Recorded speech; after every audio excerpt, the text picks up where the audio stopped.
15 seconds.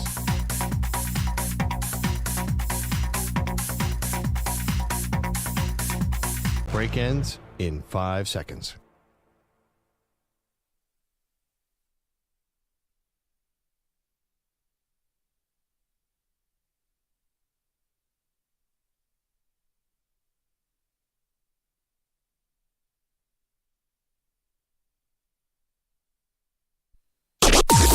Maggie and Perloff on the Infinity Sports Network.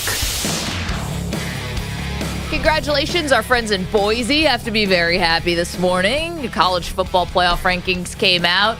They're ranked higher than any Big 12 team, so this is good stuff. We've got more from the college football playoff rankings, including now Perloff load management is going to make its way into college football. Welcome to the show. Well, sort of load management. I'll tell you right now, it's not happening. It's not going to happen. It's not even. It might make its way into a lot of conversations. It will not happen on the field, and you have to acknowledge that. Well, I'm just saying, should it? So why are we talking about load management? You guys know it's a dirty word in basketball and stuff like that. But, we got news yesterday that Oregon has crunched the numbers. It took 2 days.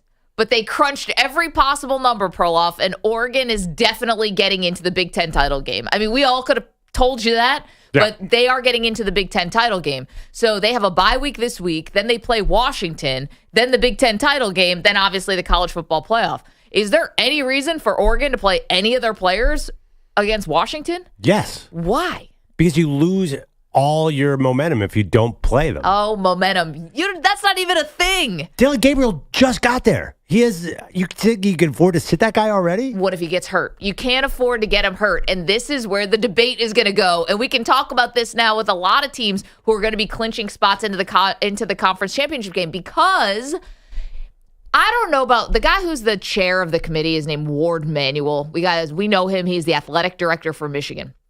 This dude, when they like roll him out every Tuesday to answer questions from Reese Davis on these shows, why doesn't he have a good answer to any of these questions, Perloff? Especially the question of whether or not you lose your conference title game. Let's say you get all the way to the conference title game, which is in theory a good thing, yet you lose it. Will that loss be counted against you? Will it hurt you? Yeah. And he's like, well, I don't know. It depends. Reese has asked him literally every week. It does not matter because there's no system. What do you mean? What do you expect Ward Manuel, not you, but what does anyone expect Ward Manuel to say? Like, they just randomly decide on the last Sunday, like they've done since 2014 when there was a 4-team, since 2000, whatever, when the BCS started. There's no rhyme or reason here. I know, and it's infuriating because... Is it, though? It is, because I love it for our friends in Boise, and I love it for certain teams. Well, by the way, Boise's there now. Right. Well, they have to you love win it today. Well, wait till the last day, especially if Colorado wins a Big 12. Listen, that'd be tough. If you're Penn State, you're loving it. If you're these,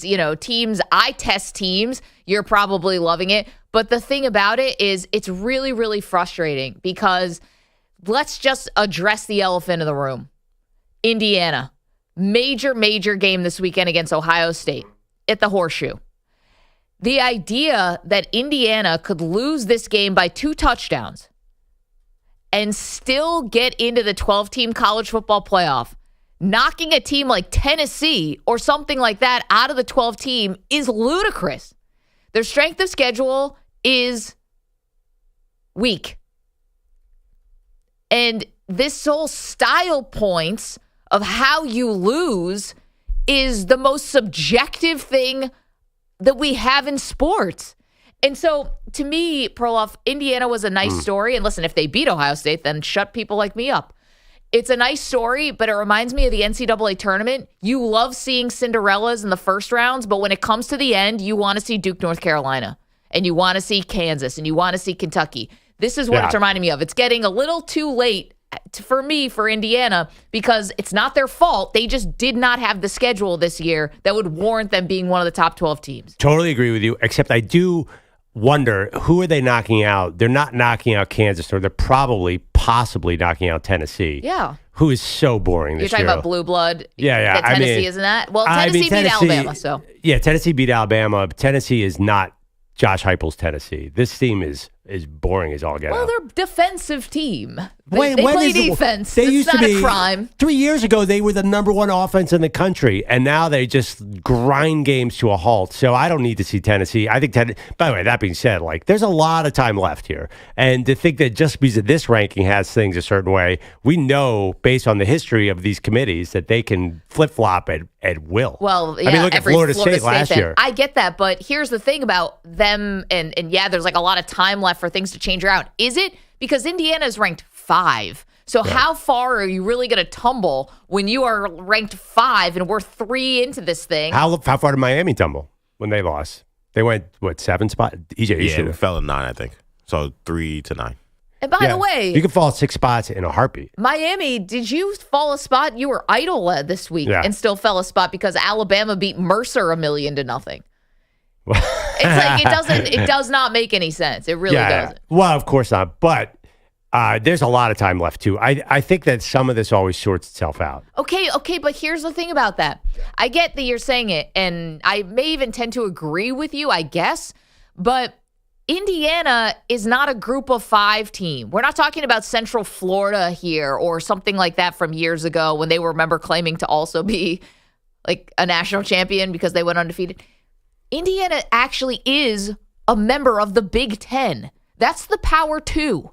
The Big Ten has 4 of the top 5 teams ranked last night. And so I think if it was a team in a non-power conference, then they might be in more danger.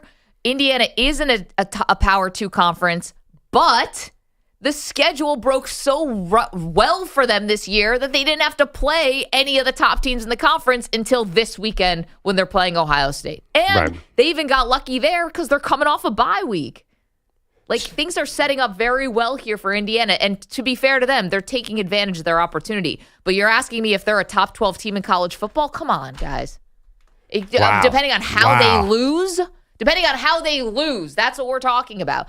And I get Boise lost by a field goal to Oregon. That makes sense to me. But if you lose by 2 touchdowns, Let me ask you this question. then that's a good loss? Let me ask you this question. In what world? Yeah. Let me. You are looking at college football like it's the old days, like the haves and have-nots. Who's the best team in the country right now? Who's the number 1 team? Oregon. What did you see on Saturday? Did they look any better than Indiana? Okay, but they were going into a hostile environment. It was Wisconsin. They don't play there. It's an elite high school team could beat this Badgers team right now. Not true. They are played a little bit terrible. better. They are terrible. I mean, everybody is on top of everybody right now. Honestly, you could maybe 10 years ago, pre-NIL, you could say Indiana's considerably worse. Now you have no idea. This is a grab bag. There is such a thin line between 1 and 2. We have no idea how good Ohio State is. 0 at all. I'll give you that. They've had games where they are running for 2 yards a carry despite having 2 NFL running backs. They are a mess. Oregon is, again, looked terrible against Wisconsin, who had to fire their offensive coordinator the next day and still was in the field goal of the game. There's just, I'm telling you right now, like, you have no idea. And Notre Dame is sitting there in the top 10. We don't have the slightest idea how they would match up. They might play Alabama in the first round. Is there any indication? There's been nothing. They haven't played anybody that gives you any indication. I know A&M in like August. Yeah. That doesn't mean anything. So I'm just saying, like, this is totally, did this Indiana this year? You might have the wrong year. Maybe I do. And listen, maybe they'll shut me up. And there are some common opponents, like they both, Ohio State and Indiana, both blew out Michigan State. Like, if you want to look at that. Or they both won handily against Northwestern. Or, they do have some common opponents and they both did well against them.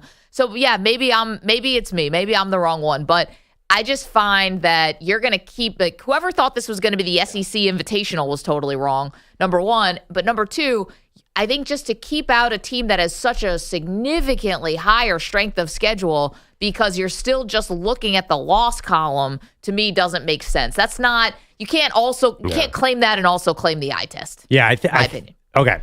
I think you're fast forwarding to a blowout win by Ohio State. It might not be. You're right. Yeah, I don't know. I'm not sure I see this Ohio State team. Depends. They seem to change every week. Well, you saw the Nebraska stinks. Yep.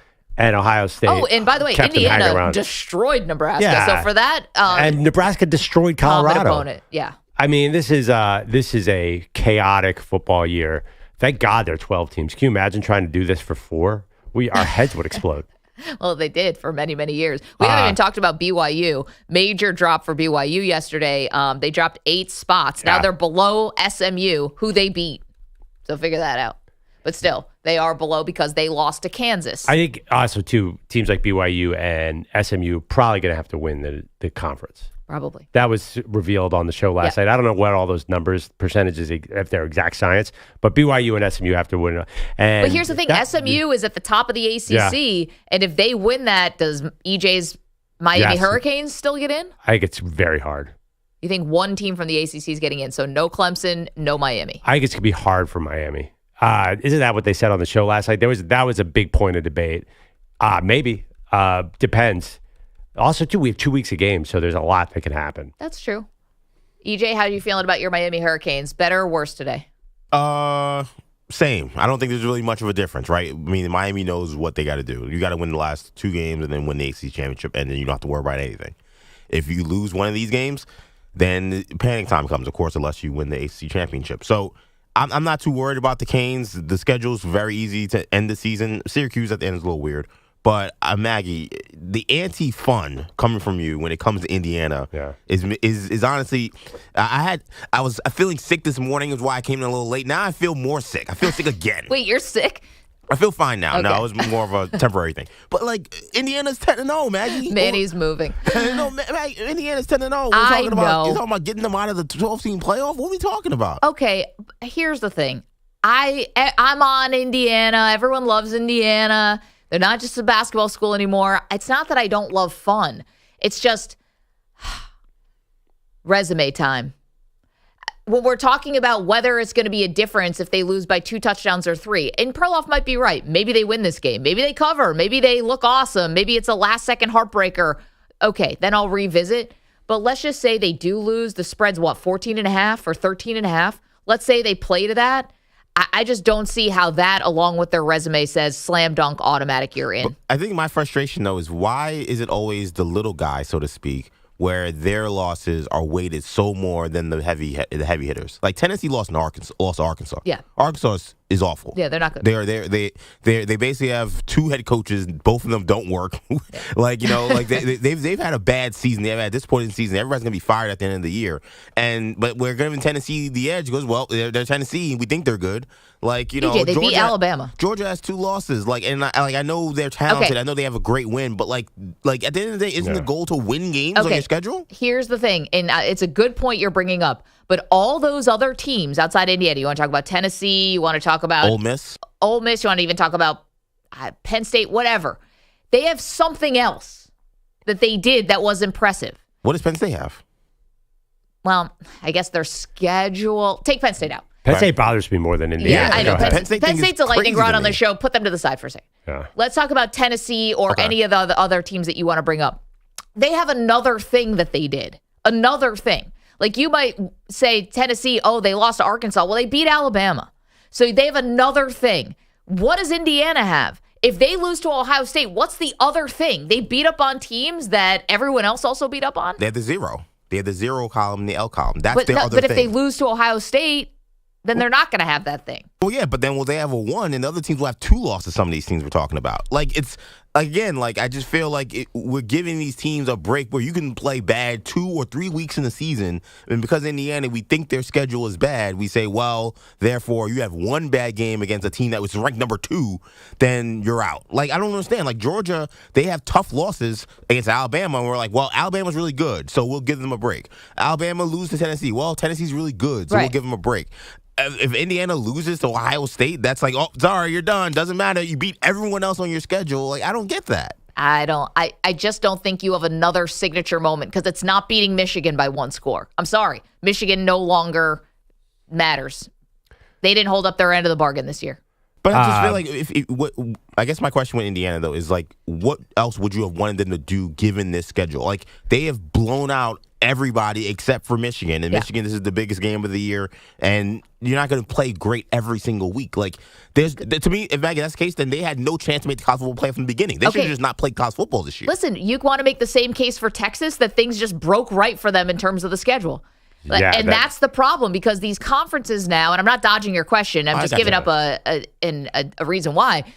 The conferences are so bloated that there are going to be seasons where you play the bottom.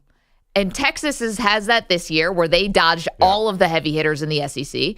And Indiana has it this year outside of this weekend where they're dodging all the heavy hitters. Notre Dame has it too because they dodged all the good teams in the SEC. Notre Dame. Seriously, like their ACC schedule could have been way worse. Totally. And, by the way, one thing, Indiana has many signature moments. Every time Signetti gets on camera and talks to that team, that's the best signature moment of the season. Yeah. But what was that shot? Arkansas has played a lot of tough games. I know you're saying that. That's not the worst. They played. Arkansas played Texas very tough. They played A&M to a draw. All these SEC. That's the thing. The SEC is brutal. Any team, you have no idea on Vandy, Minnesota. Put Indiana in the SEC. I mean, I hate to do that because I think they might be right there. Who knows? I mean, the SEC is we have no idea how good Texas is. We have no idea. I don't know if they're as good as their ranking. But you don't think Indiana could beat A&M or Texas or like anybody but Alabama and Georgia? I have no idea. The other thing too, there's a lot of games left, a lot of important games. Texas versus Tennessee. If Texas loses to A&M, that is going to be a wild scene. 855-212-4227. All right, let's get it going with this college football stuff because big question for Oregon. You're in the Big Ten title game, so do you start resting guys? They're off this week, so everyone's resting. But then you come back, you play Washington. It's obvious. Like you would not. These kids sitting is the worst thing that could happen. You do not it's like the NFL and baseball where a bye is a massive penalty for the winning team. Baseball is ridiculous. Like they got to get rid of that massive bye. No, I don't. I think for football, it's the only time it works is because I don't think you lose momentum and it's such a brutal sport. You actually get to rest your injuries. Yeah, tell that to the Ravens last year. They just totally lost sync. They beat the Texans. They beat the Texans in a hideous game. All right, well, it's not about the NFL right now. It's about college football. Yeah. It is about it's the same issue. Like, do you really want? Like, do you think these coaches want these gigantic buys? Like, that's why the national title game is always terrible because the teams are way out of sync. 855. Well, because they're off for a month, right? For finals. 855-212-4227. All right, college football playoff. First of all, am I being a hater on Indiana? You're welcome to weigh in. And number two, is Oregon, are we starting to see load management? Should they be resting players now?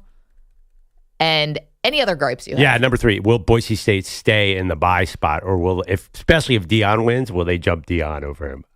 I guarantee they will. We all know they will. I think they will too. 855-212-4227, which means Boise could be looking at as high as a 3 seed. Yeah. As the group of 5 champion because they're ranked higher than all the Big 12 teams right now. SMU would get a big win if they beat Miami. Yeah, I mean, I think that there's some wins on the table that would push them to 4. The way it is right now, Boise is the 4 seed. If the college football playoff started today, they would host not a first round game. They'd get a bye, and they're technically the home team of a neutral site. It'd be the winner of BYU Ohio State. Right, but it seems like the debate that's being put out there right now is the Big 12 versus Boise. Yep. Which would be fun. I'm here for it. 855-212-4227. College football playoff. Okay, we've got that. We've got, we've got more mess in New York. Gosh, it must be fun to look at New York and laugh. I mean, when things go wrong with teams like the Jets. Well, when things go wrong, when have things gone right? Fair. 1969. I bet everyone in the country loves to point at New York and just go, ha, ha. Honestly, and today you have your day. Or they just do not care anymore. Well, that's possible. People might care about Aaron Rodgers. They care about Aaron Rodgers, but I don't think New York football is so dead, it's not even worth kicking anymore. Sorry, is there any Simpsons fans in the house? It's dead already. 855-212-4227. All right. Let's get it going with college football. Look at the line on the first call. Lighting up. The first thing just says, Indiana's horrible. I don't know if that's EJ's editing on the call screener, but all right. Okay. Let's get it going. Lots to do. Maggie and Perloff on this Wednesday. It's a great debate Wednesday today. We got that for you. Got a fun one for you today. M&P, don't move. You're in a 5-minute break.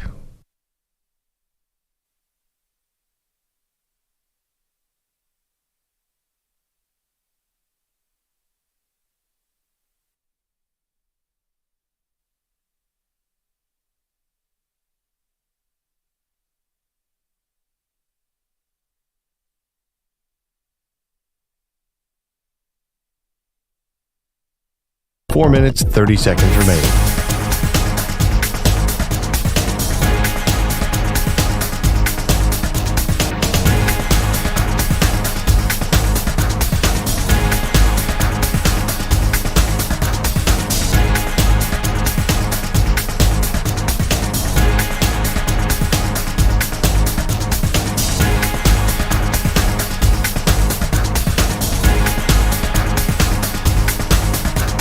Four minutes remaining.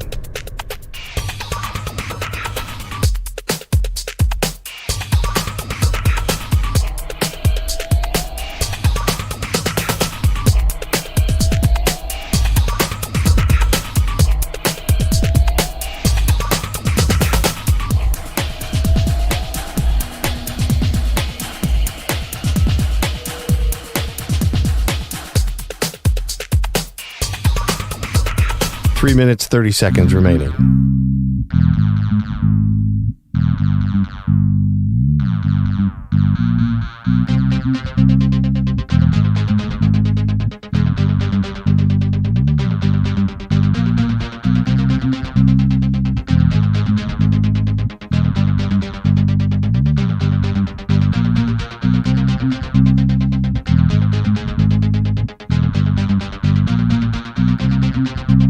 Three minutes remaining.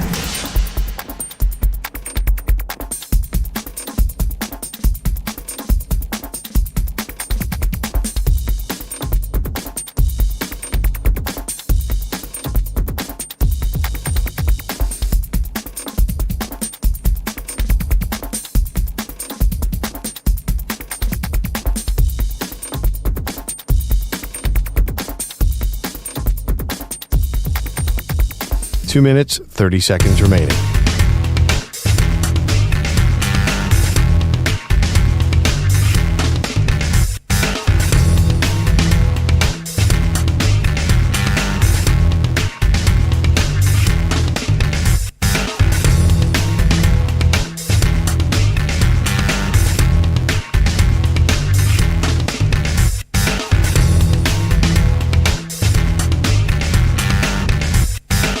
Two minutes remaining.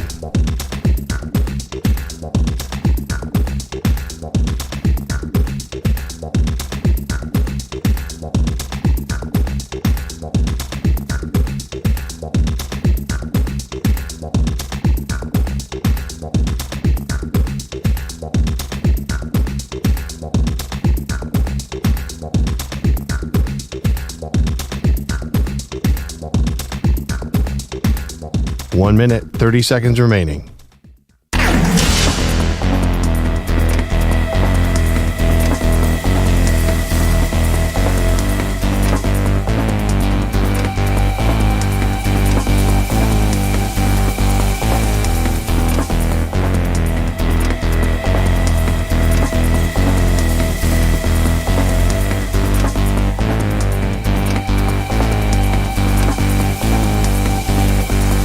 One minute remaining.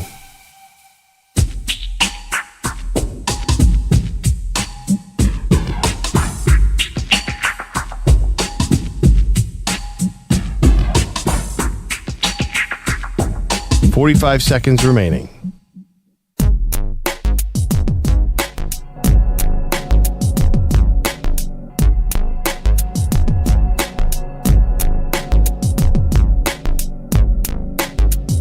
.30 seconds remaining.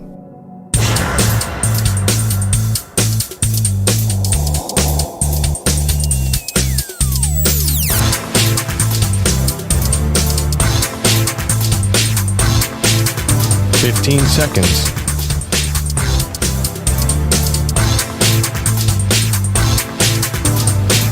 Break ends in 5 seconds.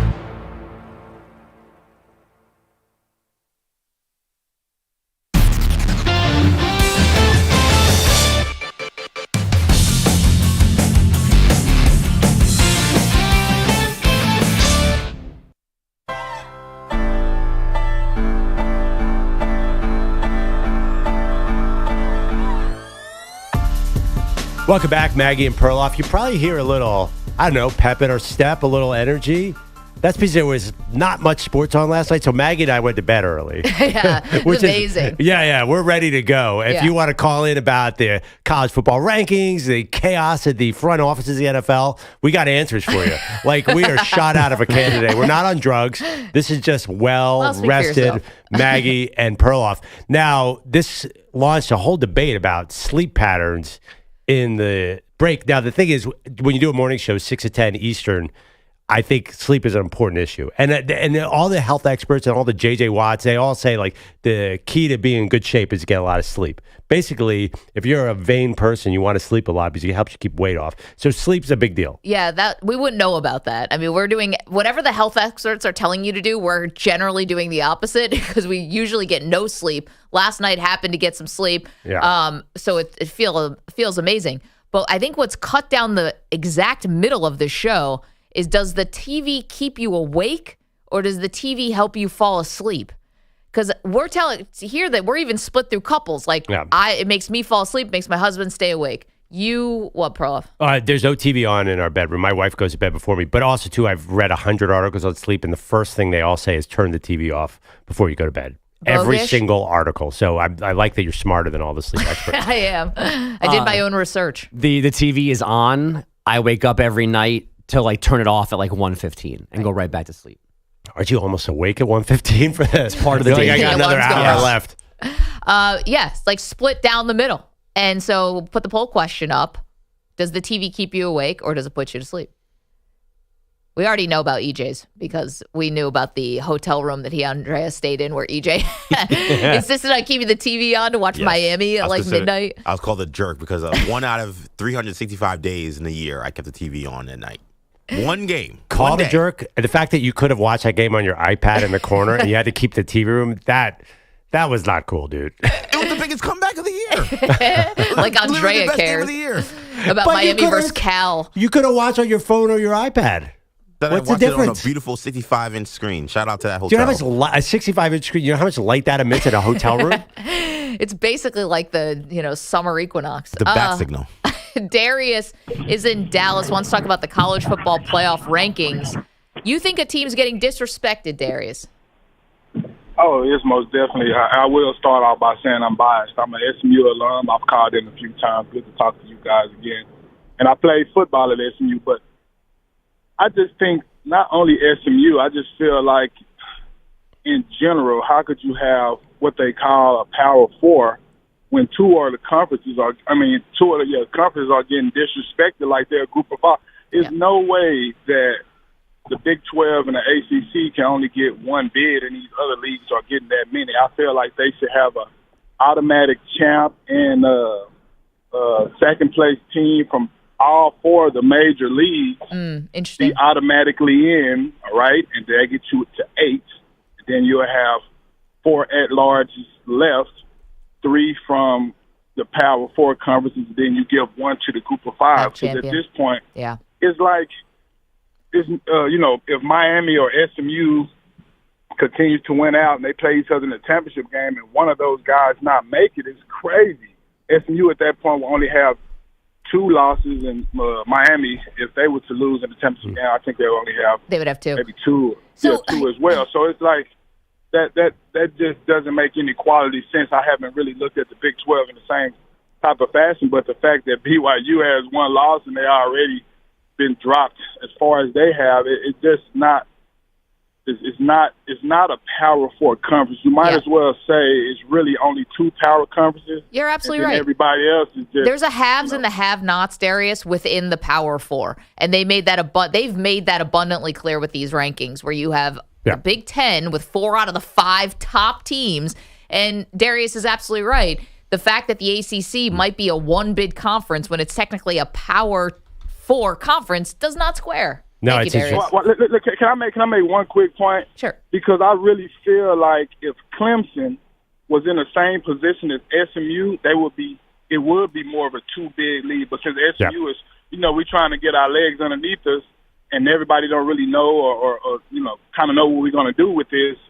They're slighting us because of our name, not because of the resume. That's the last thing I want to talk about. Our resume, we have better wins than quite a few of the teams in those other conferences, including Indiana, even though they're undefeated at this point. But Yeah, we still getting slighted. Okay, I'll leave y'all with that. No, Darius, it's a great point. Well, here's the thing. SMU is, and he's absolutely right. SMU this year is going to get slighted, but SMU is coming. I don't know if you guys watched Rhett Lashley on the show. I did. That program is back. And next year, it does build. He's absolutely right. If this was Clemson, they would be in because they have 2 championships under Dabo Swinney.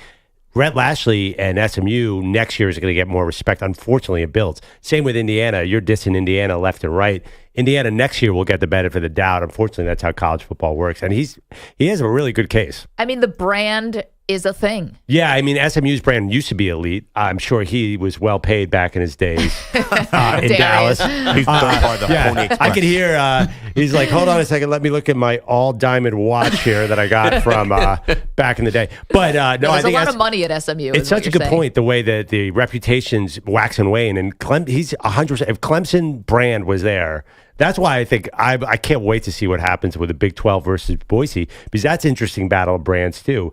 You know, they're not a normal group of 5 team either. They're a big team. No doubt. We said this last year when Florida State got hosed and didn't get into the 14 playoff. If Deion Sanders had been their head coach, 100%, and it wasn't Mike Norvell, what would have happened? And we all know what would have happened. Even with Jordan Travis hurt, they would have been in. I'll say this real quickly, just as someone who Miami may have to play SMU, they might have to worry about not making it. They can absolutely beat Miami. Definitely. I mean, Rhett Lashley used to be Miami offensive coordinator, so I'm very familiar with him, and I've watched his team all season. They went to Kevin Jennings, and they're an entirely different team now, quarterback. Guy's dynamic. He can go down the field. He could run. This is a extremely dangerous team, and I agree. They're being completely slighted. If the playoffs started today, they would be out. D is in Oregon. D, hello. Good morning. I turned it on late. You guys were talking about load management. Were you guys talking about Oregon by any chance? Yes, we were. So here's the thing. We've already lost 2 and maybe 3 major pieces for our championship run. Tez Johnson and Birch, they've been hurt. We haven't been load management, but in Oregon, we've gone to the playoffs. We've gone really high. The goal is championship. So I disagree with that. Nothing else Wait, so matters. would you rest the starters against Washington, or would you not? Because it doesn't. The game against Washington to end the season means nothing because Oregon's already into the Big Ten championship game. So did they already say they're going to rest them for No, I'm Washington, asking you. or- Do you think they should, D? So they have 2 weeks, so they have a bye this week. Yep. So I don't think they will. I think they're going to play them because they want that undefeated, and then they want to go into the playoffs just rolling. Because they, in past, we've gone to the skis where it's like, oh, look, we're doing so good, and then we trip up. Yeah. We're not doing that this year. I'm telling you right now, we're going for it all games. Confidence coming from D in Oregon. Thank you, D. Quickly, Wayne is in Kentucky. Wayne, you have a good what if for us on one of the biggest games of the weekend. What happens if Indiana beats Ohio State? Where do you put Ohio State then? Because Indiana's got such a weak schedule, but if they beat Ohio State, and you know, Ohio State in the past hadn't won the big game in the last few years.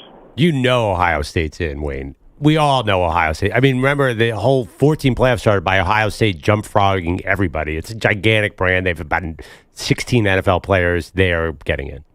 I don't even need to look at the numbers. They're in. Maybe you're about to prove me wrong, Maggie. They will find a way to get Ohio State in because it's a TV show ultimately, and there's no way you're going to leave them home. I do think they're going to get in, but obviously Indiana would then play Oregon in the Big Ten title game. Right. I don't know how far they're going to fall. So you get a 2-loss Ohio State team whose lost are number 1 Oregon. And a top 5 loss. Yeah, with a coin toss game in Oregon on the road. And then Indiana would be, what's Indiana going to end up, number 3 in the country? Yeah, probably. Or maybe number 2. So if you lose to the 1 and 2 teams, I think that's pretty good on your resume. I mean, unfortunately, that's the way it works. I don't know. Wayne, it's a great question. We're going to see out this weekend. Oh, there's no question. Ohio State is in. EJ, don't look like that. You think like they're not going to jump the 2-loss Miami? Come on. No, that's my problem, though. It's not even about in Miami. I go back to Indiana. So Ohio State can lose this game. So this game, again, means nothing for Ohio State. They could lose this game. Doesn't matter that all the other teams they beat in their schedule are terrible. Yeah, but Oregon beat nobody but terrible teams. Who's Oregon beat? Well, no, but they are undefeated Boise. right now, and they beat Boise. Yeah, Boise. Okay, did you say that again? That's not even a Power 5 team. But they're a college football playoff team. They're right now. a playoff team. Still, that's your signature win. No, my problem is that Indiana has everything. They're playing for their lives, according to everybody for this week. But Ohio State, they should just rest people because they could lose this game and it doesn't matter. That part of the college football playoff, that's the part I hate. Welcome to college football. Well, the other part sucks. I mean, a very close loss at Oregon is also a good loss, I think, for Ohio State. Definitely. Right, Again, so and that's also going to get weighted. Very questionable call there at the end of the game, in a lot of people's opinion. Listen, Oregon and Ohio State are both top 5 teams. They're going to be in the play. I mean, there's also we could do the eye test. Like, we know those teams are great. I mean, if Oregon, started this whole conversation. If Oregon loses to Washington, whether they load manage or not, it doesn't mean anything right now. I don't think so. Because they're obviously very, very good. Andrew Bogish has headlines for us on this Wednesday. Hey, Bogues. Guys, good morning. These headlines are sponsored by Prize Picks. Football season's here, and Prize Picks is the best place to get real money sports action. Download Prize Picks and use code MANDP and get a $50 credit instantly when you play $5. Must be present in certain states where it's lawful to wager. Visit prizepicks.com for restrictions and details. The 72 Dolphins pop their champagne on Sunday. The 16 Warriors did the same last night. Maybe if they're also a bunch of dudes trying to hang on to their notoriety. The Cavaliers losing their first game of the season last night, falling 9 wins shy of Golden State's best start ever. Donovan Mitchell into the front court, jumps in with 3, bounces out, offensive rebound. Mobley, Jerome's putback is good, but it all comes too late. And the Celtics survive a furious comeback by the Cleveland Cavaliers. And the second longest season opening win streak comes to an end. Sean Grandy on Celtics Radio. Cleveland 15-1 after the 120-117 loss in Boston. Donovan Mitchell scoring 35, but it wasn't enough. You enjoy these moments. And for us, it's great to be a part of history. We wish we would have kept it going. But like I said, there's no championships in November. This is a great part of the season. Now we just continue to we're not losing 2 in a row. That's the goal. The Celtics got 33 points from Jason Tatum and hit 22 threes as a team. Lakers rookie Dalton Knecht hit 9 triples, tying the rookie record, scoring 37 total in the Lakers' 124-116 win over the Jazz. LA has won 6 straight overall, 7-0 at home, and most importantly, they're 2-0 in the NBA Cup. The Spurs... Most importantly to who? Yeah, EJ. The Spurs held off the Thunder 110-104 despite Victor Wembanyama sitting out with a bad knee, and the Nuggets were 122-110 winners in Memphis despite Nikola Jokic missing his 3rd in a row for personal reasons. Just a quick recap. Did one of his horses die? I don't know, and I asked the NBA intelligentsia of Manny Rodriguez before the show today if there's any internet rumors about this, but Manny had nothing, so I don't know what's going on, but 3 games is a lot. I mean, we don't know anything about Nikola Jokic after he wins a title. We're definitely not going to know anything about him when he has to miss something for personal reasons. And he's having a crazy good start, right? Like, I saw he's a right-away favorite for MVP before this happened. He's playing like Jokic, basically. Yeah. I need to go home. Is there a Mrs. Jokic? Yeah. There is? He's got a kid, too. Okay.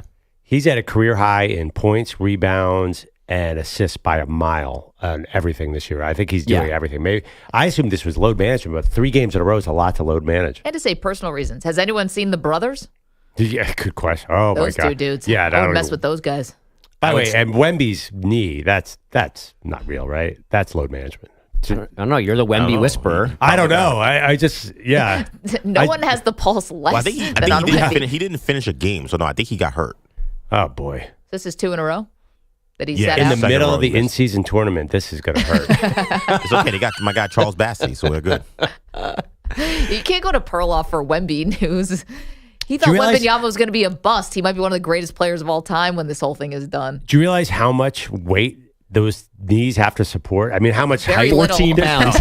Less than your weight. 6'8" of person above those 2 knees. Like, part of my reason was I said Wemby might not stay healthy, to be fair.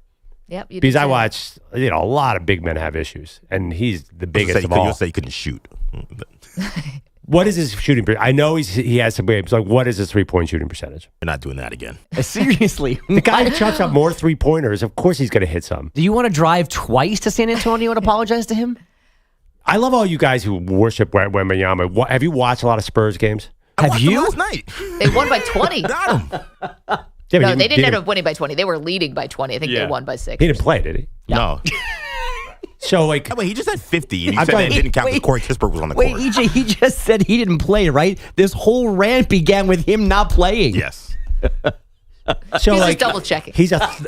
No, my point is... We're like talking about Wembanyama, right?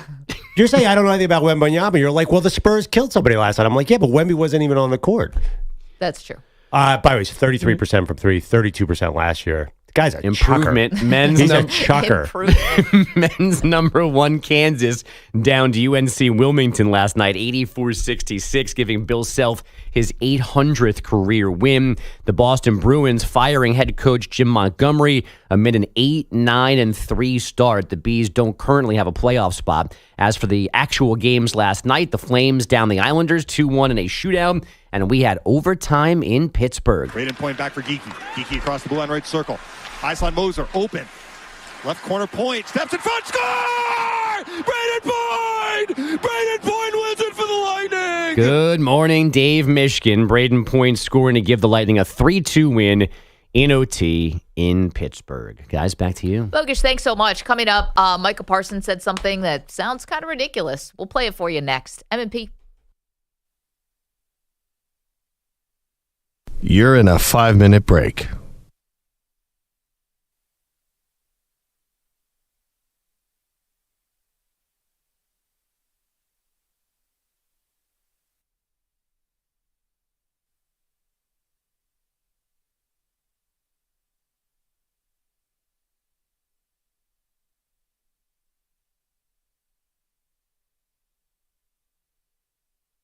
Four minutes, 30 seconds remaining.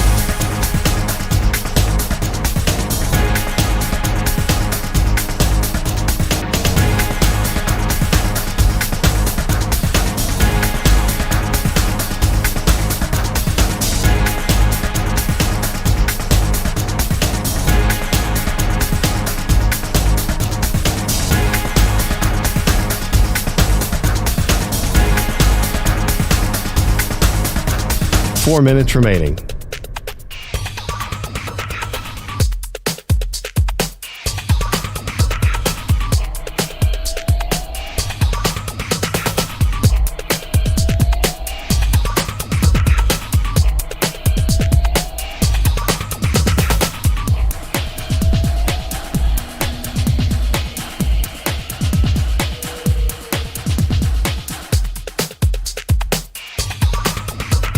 Three minutes, 30 seconds remaining.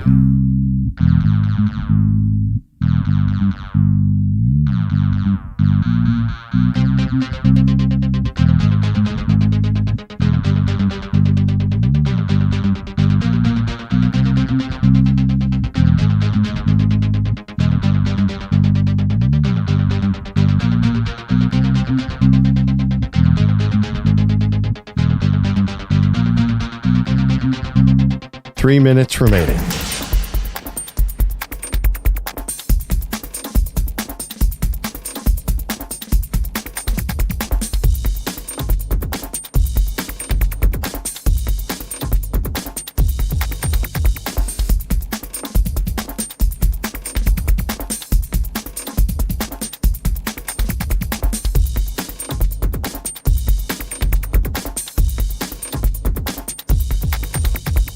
2 minutes, 30 seconds remaining.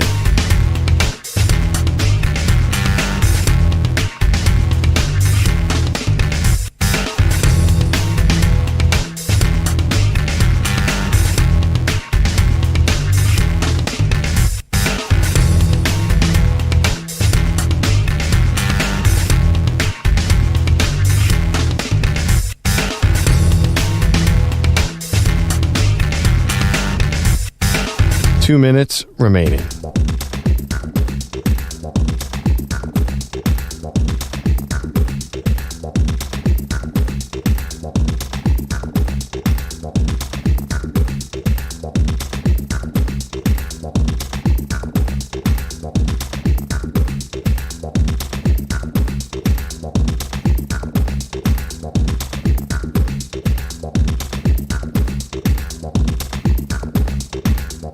1 minute, 30 seconds remaining.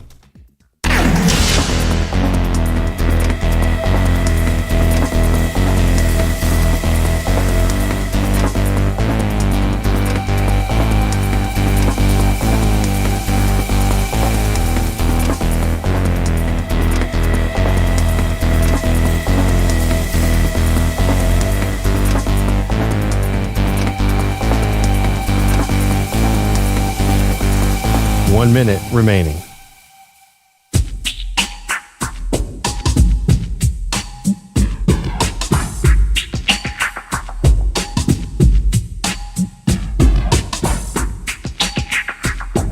$45 seconds remaining.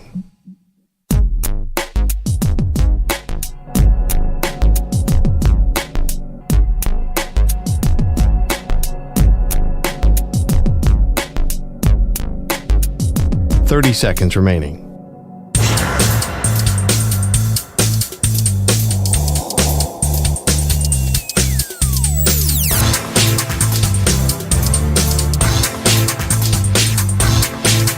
$15 seconds.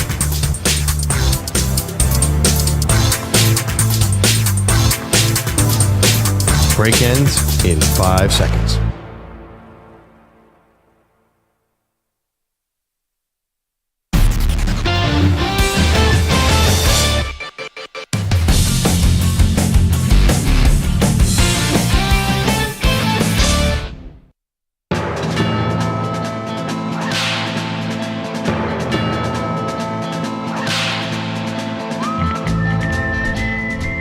Don't worry, this is not a Cowboy Quickie on more shrapnel falling from the roof at Jerry World, apparently. And investigators looked at it. Everything's good, bro. Passed inspection. Well, did they have to, and maybe I misheard this, there was a loose piece at the top, and they had to weld it to the other piece of metal, like with fire. Yes. Just to make sure it didn't fall. So does that mean somebody had to unweld it? Yeah. And wow, that must have been a fun day. Oh, God. Yeah, imagine who got reamed out about things falling from the roof. I imagine Jerry was probably not happy. But this is not a Cowboy Quickie about Jerry Jones. Haha. You're welcome, America. This is a Cowboy Quickie about Micah Parsons, who, despite losing to the Texans on Monday night, still definitely had time to do the podcast because obviously he's an executive at Bleacher Report. So you got to be true to the side hustle. He had Trayvon Diggs on his show, and he was talking about the Cowboys at 3-7, how he thinks they are a really good football team. I'm going to put this out there. We're a damn good football team. I know the scores ain't showing it, and I know obviously people feel like we got so many missing pieces. Yeah, we're a damn good football team. You're not. But do you? That's your Cowboy Quickie. I don't understand. Isn't that what a player? It's exactly what every player should say in the situation and does say. That. What is he supposed to say? We stink. Yeah. Well, we're not playing well, but he's saying they're talented players here on this team. That's kind of what he's supposed to say. Yeah, but I don't want to be gaslit in that way, right? It's like every team has talented players. It's the NFL. That's the point. You all have talented players, but you can't sit up there and say basically like, hey, we've got a good team. It's that type of delusion that gets the Cowboys into trouble in the first place. Well, not being honest about who you are is not a good thing for the Cowboys. What if Micah Parsons came out and said, we're 3-7 and we just don't have a lot of talent here? Wouldn't that be a massive problem? I think that he doesn't have to say that. He can say nothing is the standard, right? Like there's nothing that's the standard. Yeah. And to be honest, to sit up there, especially after losing another home game by more than 20 points and say we're actually a good football team, you have no qualities that a good football team exhibits. He's saying we have good players. And they don't have enough, though. Everyone can say that. Well, I mean, the Titans can say that. The Carolina Panthers can say that. But, I mean, there's the obvious caveat. Our quarterback is hurt, and our best defensive player, has not been on the field for half the season. And our second best football player, DeMarcus Lawrence and Deron Bland, they've not been on the field. So it's obvious, they're a good football team that's been injured on defense. And by the way, they kind of hung in there a little bit against the Texans. They still have some. They have Marshawn Nealon got hurt. Like they're a good football team who got injured. That's how Micah Parsons views it. They kind of hung in there for a little bit. Yeah, against they had the so Texans. many injuries. I mean, They Cooper were a Rush. 7-point underdog at home. I mean, and they got Yeah, they had killed. Cooper Rush at quarterback. Listen, you want to talk about An the undrafted guy out of Eastern Michigan or Western Michigan. Like, what do you expect? Well, that was a guy who went 4-1 a couple years ago. But no, I don't think that Cooper Rush was very good, and I didn't think he was even that good 2 years ago. But the team was better. The team's not as good now. Yeah, you're right, but there's also they're way more injured now than they were 2 years ago. Okay, they're injured, but there's also holes on this team, and that's another reason why they're bad. Where are the holes? I tell you, there's wide receiver and running back. Yeah. That's a big but deal. Micah Parsons is a defensive player. He doesn't think about that. He's talking about the defense. Okay, so Dallas, in terms of their defense, where do they rank in opponents' points per game? 31st in the league. That's second to last. How many players have been on the bench for most of those games? Okay, well, here's the thing about Micah Parsons being on the bench. He can be on the field, and they still get blown out. I'm sorry, they do. And Trayvon Diggs is their $100 million man, and he's out there now. And it's not always going to be perfect all the time. You're supposed to be able to have a little depth, and they don't have that on defense. They have good players, not a good team. But you could say every team has some good players because it's a professional league. What happens in Pittsburgh when TJ Watt is out? They lose. Every game. What happens in San Francisco when Nick Bosa is out? They lose every game. Okay, but literally almost every game. What happens in Hold on, wait, about Cleveland? Pittsburgh though. Hold on. Pittsburgh, they will still find a way with a team that has zero of the stars that Dallas has to make the playoffs in the AFC. They're 1-12 without TJ Watt. But Perloff, 1-12. The Cowboys lose players, and they're not even they're gonna be picking top 5. The Pittsburgh Steelers, it's a bad analogy because the Pittsburgh will find a way to keep themselves around 500. This is a bottom out that's happening right now. And by the way, Pittsburgh has had not nearly the quarterback that Dallas has enjoyed with Dak Prescott.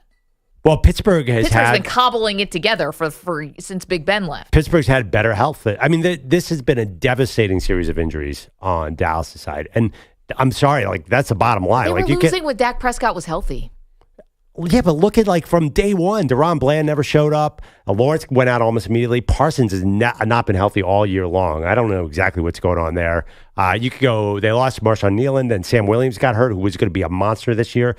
Even Overshawn who's playing great, DeMarvion Overshawn, he's coming off an ACL. By the end of this game against the Texans, I'd never heard of half the guys who were on the field for Dallas. Literally, I've never heard of Brevin Spawn Ford. I've never heard that man's name until primetime football. Right. They are a mash unit, and they're just not. They're not healthy. I like that. What is Micah Parsons supposed to say? He's supposed to say we're not a good team. He's supposed to say we have talented guys here. We believe in each other. That's the right thing to say. That's how Belichick would have coached him to say. I don't think you can get on the mic after you lose again. You don't have to say, "Oh my gosh, we're the worst team to ever put on a uniform." But don't tell me you're a damn good football team when you have 3 wins. You have to believe in yourself. You have to. They don't. I don't. I think you can be a little bit more honest. And the thing is Parsons has no problem being honest about any other thing. He has no problems being honest when he's talking about God knows what because he's doing this podcast and he's just who he is. But now all of a sudden we're doing company line stuff. Also, Then don't say that that Zach Martin has done more for the team than Mike McCarthy ever did. And I don't care if it got taken out of context. It sounded stupid. And it was not an endorsement for your head coach, no matter how much Jerry and everyone else wanted to spin it. God, it's so weird that players are nervous about doing press conferences, talking to the press. They're going to get picked apart. Come on. He's got his own podcast. He's choosing this. It's fine. I'm only here because I won't get fined. I'm making a side hustle. I want to be part of the media. Micah Parsons has supreme confidence, and that's what you're supposed to say when you have supreme confidence. You're supposed to believe in your teammates. I think that Belichick should go to Dallas. I think they have a lot of pieces on defense. I think he's right. There are some good players there. They have so many good pieces on defense. Then why you were saying all hurt this year? But you were saying they should definitely take a defensive player with a top 5 pick. Oh, if they're set at defense, why wouldn't they take a wide receiver? They have a giant hole in the middle. They need a run stopper. But they have a lot of pieces. They just drafted a run stopper. What's Maxey Smith dropping back in coverage? Sometimes you miss on a first round pick. No, I do think when you look at that depth chart next year, if Belichick's there, he could do a lot of things. You By ever the see way- Belichick with one shutdown corner is a monster. With two really good quarterbacks, I can't even imagine what he could do. Do you did you see where Belichick now the dance is being done between him and the Jags? These are now reports that he's interested, and we're going to do that whole thing. That is a mistake. More than Jags, Dallas? Yes, he should go to Dallas because the Jags have made so many bad draft picks the last 5 years. You might be picking number 1 overall, though. You could have your cream of the crop. You're not going to take a quarterback because you got Lawrence, but anyone else, you could trade out of it. You could do whatever. What's the point of being number 1 if you're not taking a quarterback? And also, too, this year you could year's- trade away. You could trade out of it and try to get some more picks. I mean, I guess would you take Travis Hunter there, or that be your goal? But you don't. Well, you might not have to take him at 1. I just think that roster is messed up because of Trent Ball. Well, you might be right about that. 855-212-4227. Micah Parsons says they got a damn good football team at 3-7. Agree or disagree? M&P. All right, coming up. Well, looks like this is the end for Aaron Rodgers in New York. We've got Aaron Rodgers' next football team lined up.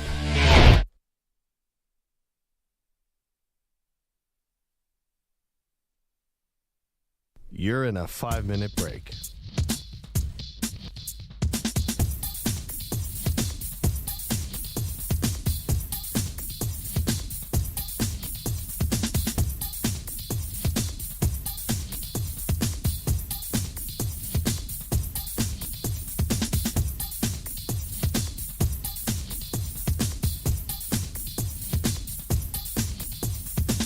Four minutes, 30 seconds remaining.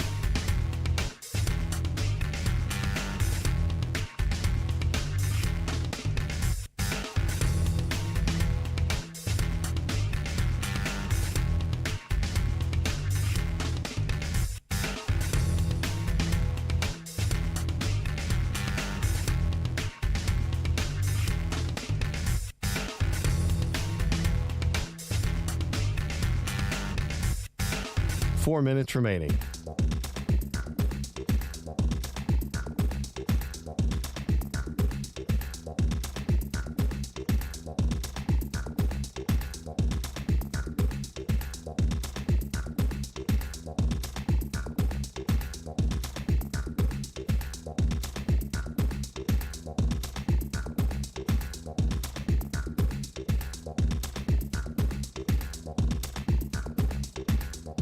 Three minutes, 30 seconds remaining.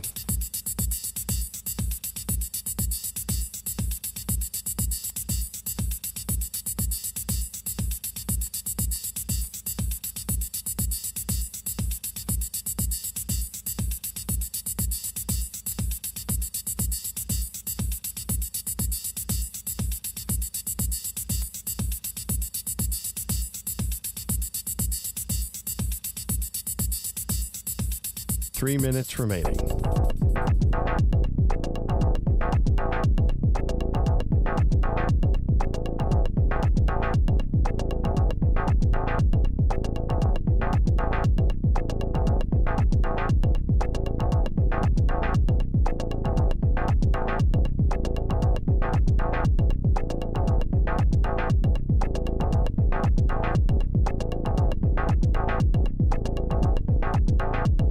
Two minutes, 30 seconds remaining.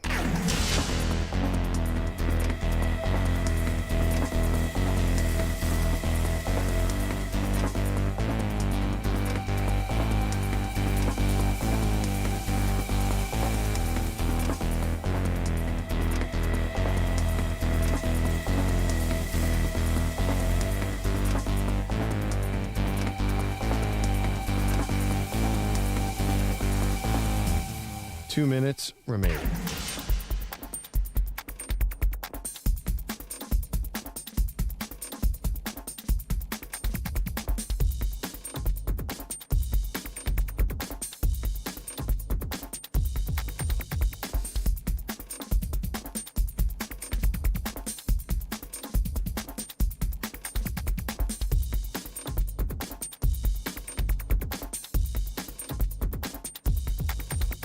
One minute, 30 seconds remaining.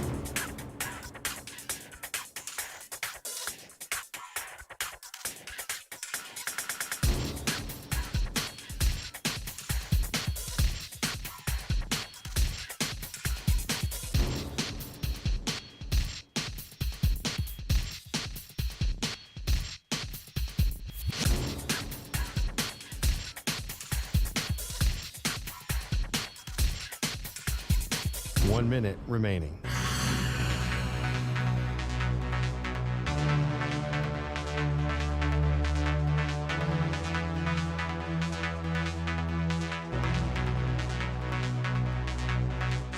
$45 seconds remaining.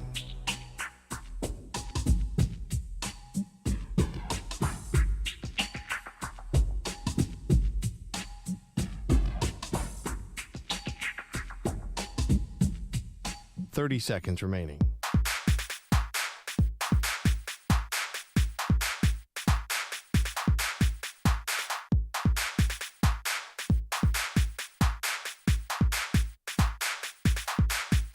$15 seconds.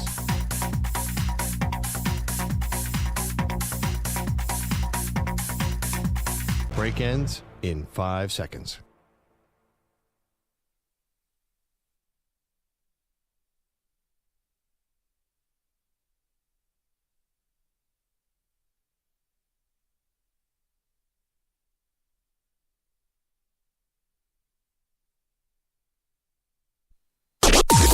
Maggie and Perloff on the Infinity Sports Network.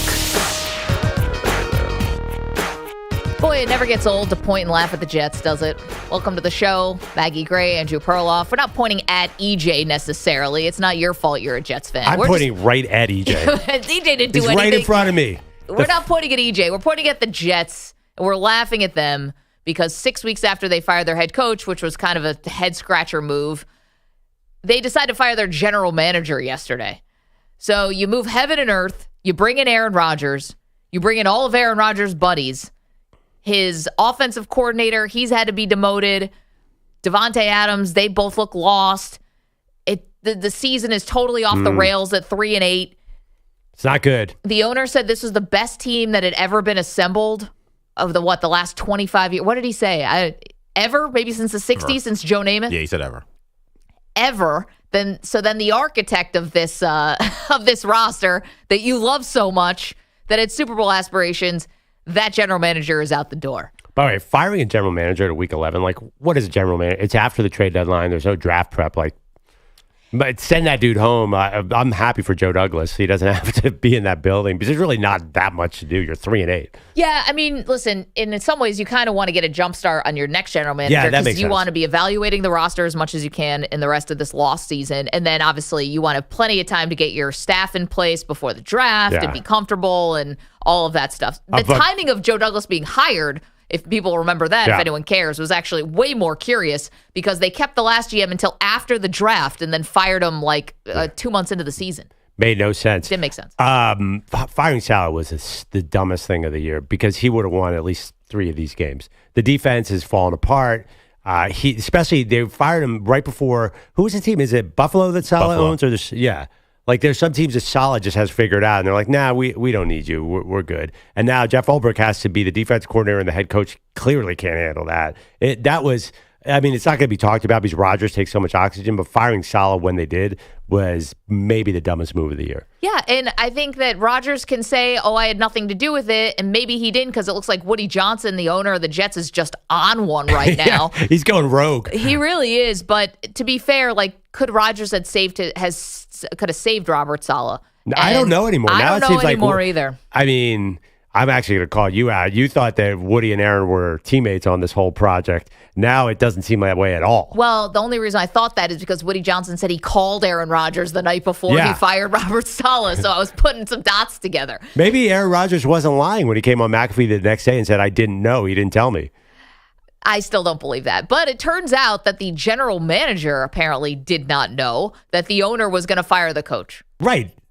So who knows what Woody Johnson's doing right now? Yeah. So that's, if you were wondering when a general manager could be on their way out the door, it's probably when the owner doesn't clue you in that he's going to fire the head coach. Maybe that's how you know you've lost a little power in the organization. To be fair, I mean, I know Joe Douglas has a good reputation. People like him. His overall record with the Jets was 30-64, and they whiffed on Zach Wilson. Yeah, and he's still probably the third best Jets GM of all time. But I would love the conversation after Woody Johnson fires a head coach and no one told Joe Douglas, and he walks in the next day. That's a must-lie situation. When the secretary says, wow, I can't believe you fired Joe Douglas. Yeah, I can't believe we did that. Robert Saleh? I mean, Robert Saleh. Like, Joe Douglas must have been like, you had to pretend you knew that was happening, right? Like, you couldn't just walk in and be informed by, like, some weight room guy that you fired your coach. I mean, can you imagine what that must have been like for Joe Douglas to hear the coach is fired? There's a great bit from a stand-up comedian. I forgot who it was, Alex Edelman, I think. He said, if you're ever lost and you don't know something, but you want to seem like you do, if someone says to go, can you believe it? Secretary, how about that about Robert Saleh? Can you believe it? Yeah. And then it puts it right back on the other person. That's a little pro tip for today. If you want to get yourself out of a situation, not look like a fool. Can you believe it? Yeah. Anyway, wow. We can believe that the GM was fired yesterday. What we can't believe is some other details here. Number one, not that we can't believe it like they didn't happen. We're just shocked. Apparently, Woody Johnson, the owner of the Jets, wanted to bench Aaron Rodgers, or at least seriously considered benching Aaron Rodgers after they lost to the Denver Broncos in Week 4. He had to be talked out of it. Now, that was a bad loss, 10-9 at home. Stupid game. It was in a driving rainstorm, and Rodgers, that's not good for an older player with major leg issues. So I thought, and EG and I think disagreed on that game. The weather determined that game, and Rodgers got in the position to have a game-winning field goal. They just missed it. But not cutting that kicker after Week 1 was a gigantic mistake too. Like, this team is closer than I think a lot of people think. Right. So the idea that you would be benching Aaron Rodgers after 4 games, which would completely embarrass a guy you've brought in and made the son of which your organization is now revolving around, it shows you have terrible decision-making skills. And 2, you're really going to go to Tyrod Taylor there. Anyway, so Woody Johnson is acting erratic, and everyone's out now. The head coach is out, the general manager is out, and Rodgers is not coming back. And that was made abundantly clear by all of the insiders yesterday. And then when we get the details, they wanted Rodgers benched. I can't imagine Rodgers would want to continue to play for the Johnsons, not knowing if he could be benched at any moment. Yeah. And so where we need to do some work, yes, Perloff, we've got to help. I mean, what are we sitting here for if not to help? It's our people role like here. Aaron Rodgers. Yeah. We provide services to older quarterbacks, life advice. Listen, we've experienced some things. Can you provide services to disgruntled Jets fans who have been watching losing for 30 years? Yes. Do like me and find another team fast. To be honest, EJ, got nothing for you. If you can't jump off that Jets bandwagon, then you are never jumping off any bandwagon. It's all good. Once Aaron Rodgers leaves, we're back on. Yeah, sure. Guess what? It's not. It will never be. But anyway, that's a story for another day. Let's talk about Aaron Rodgers and where Aaron Rodgers should go, because he's not going to be done playing football. He's not going to retire. He's going to continue to heal off this Achilles, and he's going to play football somewhere next year. It's just not going to be for the Jets. And to be fair, Perloff, you've called this from day one, that he's following this Brett Favre trajectory, and he's going to play somewhere else next year, and it's going to be good. Now, he's going to light up the NFL next year, just like Brett. Brett Favre had his best season when he left the Jets and went to the Vikings. He was a little younger than Rodgers. Rodgers is going to be a Pro Bowl quarterback I have 3 choices. Do we have like a drum roll? I know, Alex, this is your first day in the big seat, but any music, a little drum roll? I feel like this needs a little something before you reveal where you think he's going to go. I have 3 teams that fit him perfectly where he could ball out next year. You have 3 teams? 3. I had trouble finding one. Okay. You guys ready? Where's his drum roll? I don't know. It's coming. I just sprung this on Alex from the back. Yeah. Alex in the front today. Yeah, so Alex in the back this is your first full day, right? We can't distract him. He's feverishly looking for a drum roll. Okay, there we go. Good job. I'm definitely not going to live up to this drum roll. All right, number 1, Tennessee Titans. I think a team that a lot of people have been talking about with every free agent quarterback. Look at his depth chart here. He can throw to Calvin Ridley, Nick Westbrook-Akine, who's actually awesome. Yeah. They got Tyler Boyd, Treylon Burks. I don't even know if he's still in the NFL, but first round pick. Then you don't really have Will Levis sitting back there, so you have a backup quarterback, and you've been drafting a lot of linemen. Now, the issue is the coach. Brian Callahan's a coach. He could easily be one and done. Like, he hasn't shown anything. So Rodgers can bring in his guy, bring the Green Bay party back. Oh, my gosh. You're bringing Hackett in? I don't know about Hackett. What, do you hate Nashville? Don't do that to those How about you people. get Matt LaFleur's brother, Mike LaFleur, or somebody, I don't know, some West Coast guy. Matt LaFleur's brother was with the Jets. He got fired. He wasn't good. No. Isn't he? He's somewhere now. Isn't he in San Francisco? I think he's at OC somewhere. Anyway, you could do a lot here. There's a lot of clay to be molded in Tennessee. Number 2, San Francisco 49ers. So this Brock Purdy shoulder soreness was like a throw-out headline. Everyone's like, oh, they're just saying this because he's not playing well. Now all the Niners analysts on Twitter are looking at it like, ooh, this throw looks bad. This throw looks bad. So Brock Purdy is very small for an NFL quarterback. If there's an issue with that shoulder, you know Kyle Shanahan. Nobody falls in and out of love with quarterbacks faster than Kyle Shanahan. He gave up on Jimmy G so fast. He gave up on Trey Lance so fast. I don't think it's a guarantee that he is not nervous about Brock Purdy. So he almost traded for him in 2021. That was one of the destinations. He couldn't pry him away from Green Bay. So they drafted Trey Lance. The Shanahan, Aaron Rodgers thing, as far as personalities, that feels like that is just meant to be. That's like a Joe Rogan podcast. That would just Rodgers and Shanahan would fit like a glove. The two most headstrong people in the entire NFL. just yelling at each other. It'd be amazing. And also, too, I think Shanahan thinks I can use this quarterback in my offense for obvious reasons. And my third one is the full Brett Favre. Minnesota. Yeah. So J.J. McCarthy is coming off a serious injury and had a second surgery. Sam Darnold's a free agent. Minnesota this always happens. Minnesota always brings in the old guy, and they're always awesome. They brought in Warren Moon, Jeff George, my friend Case Keenum. He wasn't really old at the time. Favre, obviously. There's been like 3, and Sam Darnold. Like it's a wayward home for lost quarterbacks. It's like being an Alabama offensive coordinator. Yeah, you come to, well, I see what you're saying. For coaches? Yeah, you come basically and you rebuild your career. Kevin O'Connell's a very friendly quarterback coach. It's indoors. He knows that division really well. And he seems to be the same exact person as Brett Favre in every possible way. Like basically very beloved throughout his career, then gets very controversial on the second part of his career. And Brett Favre left the Jets and was awesome. So maybe those 3 teams. I think all 3 of those teams would look at Rodgers. Wow. I mean, out of the 3 you just gave us, Tennessee, San Francisco, and Minnesota, I think the San Francisco one is what makes me the most intrigued because we talked about this yesterday. I think Brock Purdy has a lot of leverage to get a contract, and to get an extension and the max and all of that. But you're right about that shoulder. But you could also sign Brock Purdy to maybe lessen that and bring in Rodgers. Purdy and Rodgers together in the same quarterback room? Yeah, that sounds crazy. No, that doesn't make any sense. No, you can't do that. But Purdy, he recovered so quickly from that elbow injury.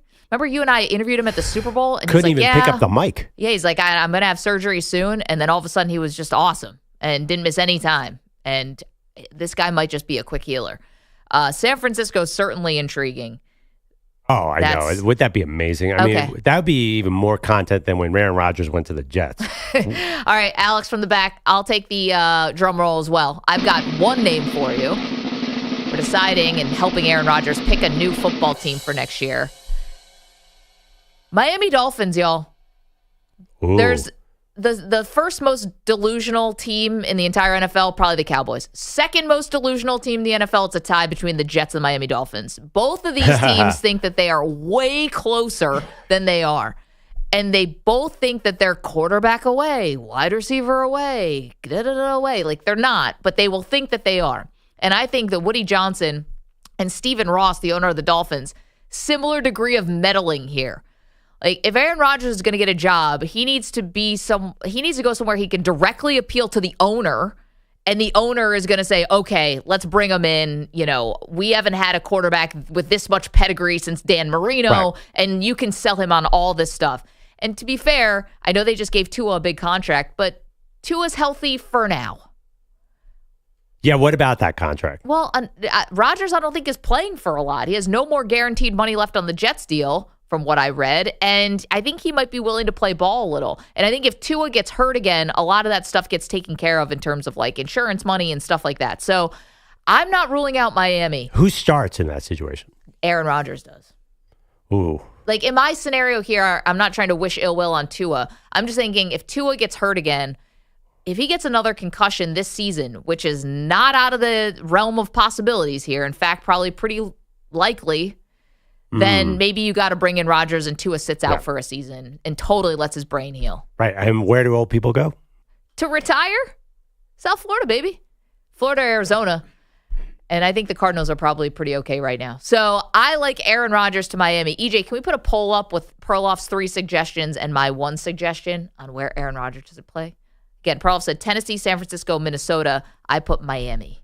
I like it a lot. I wonder, is Aaron Rodgers better than a healthy Tua? Tua runs that offense very well. He wasn't great in the beginning of the year, but, man, the last couple games, he is really good in Mike McDaniel's system. Well, no kidding. I mean, he led the league in passing yards last year. That's not a fluke. But I think that Aaron Rodgers, you're getting the ball out to Tyreek Hill. You're getting the ball to Waddle. You have a run game. Like, this is perfect for Rodgers. The weather's warm. I mean, I know you got to go to Buffalo. You got to go to the Jets and the Patriots. But for the most part, you're playing in some nice warm weather. Can I tell you just nominate 2 of the funniest teams that would just make my day? Yeah, go ahead. The New York Giants signing Aaron Rodgers and him being good with the Giants and not the Jets. Wouldn't that be just beautiful? Like, if you could write a script. Yeah, but the Giants, their luck isn't that good. They haven't done enough to deserve that. Sorry, Manny, but they haven't.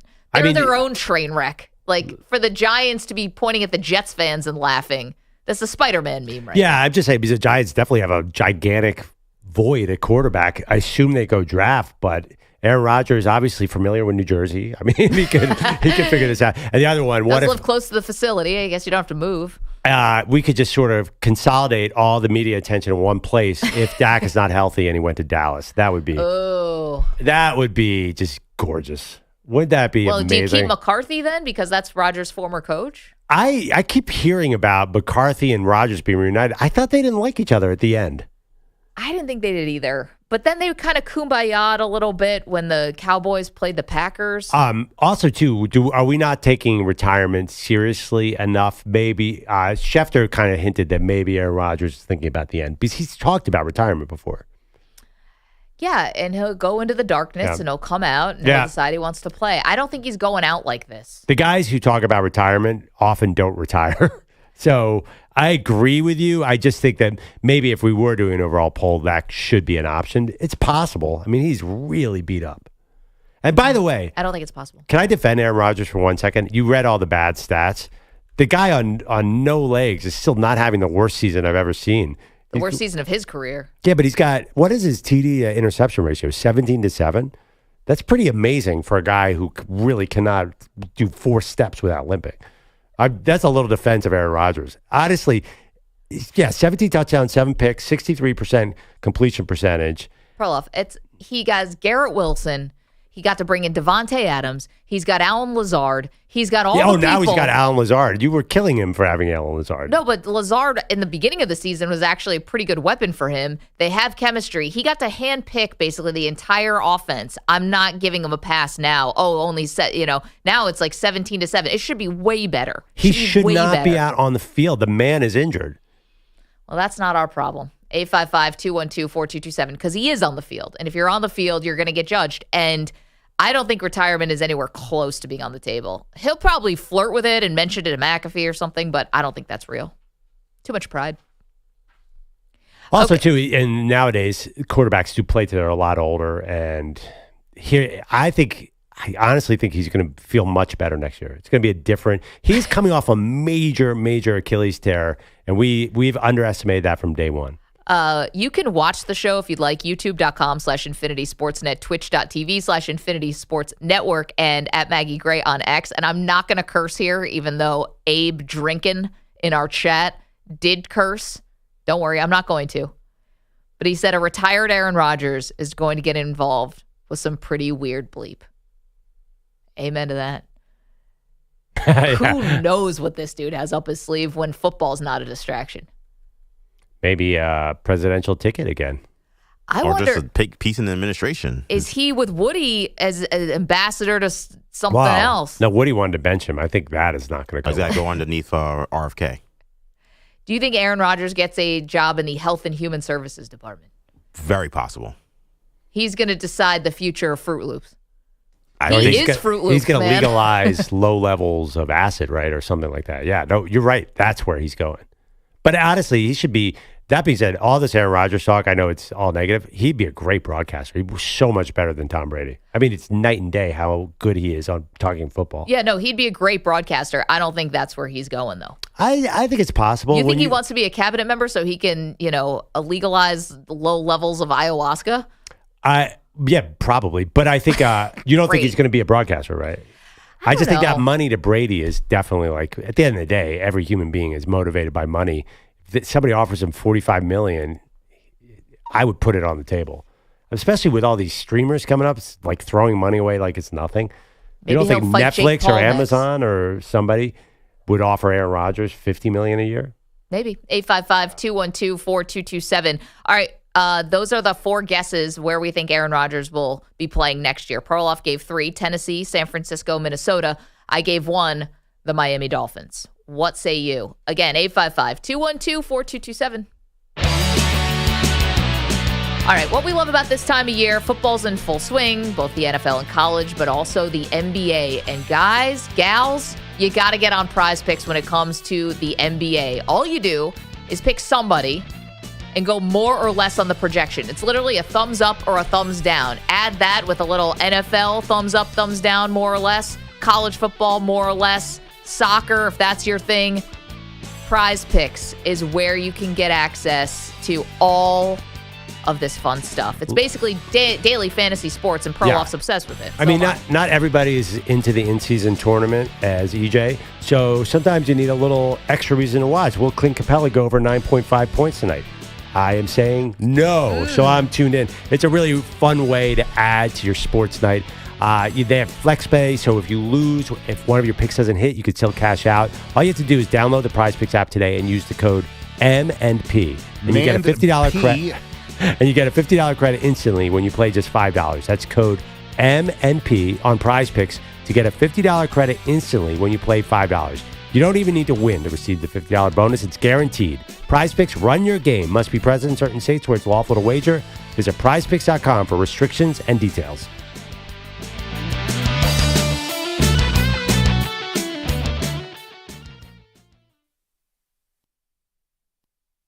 You're in a 4-minute break.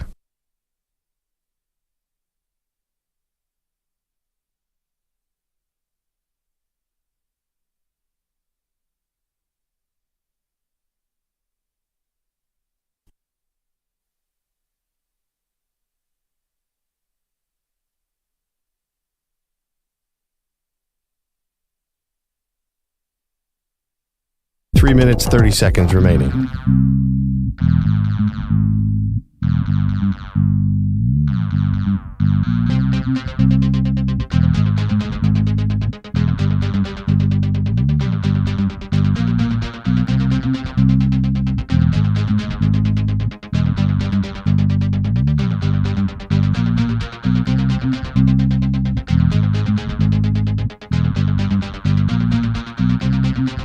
Three minutes remaining.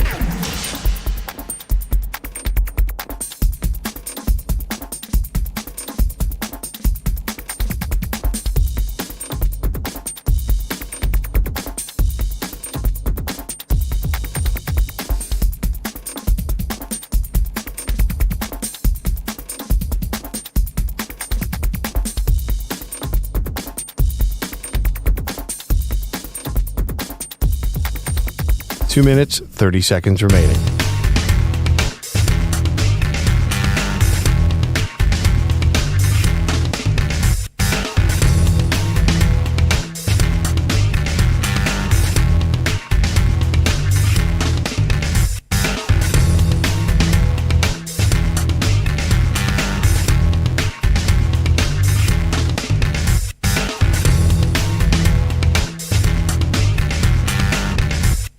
Two minutes remaining.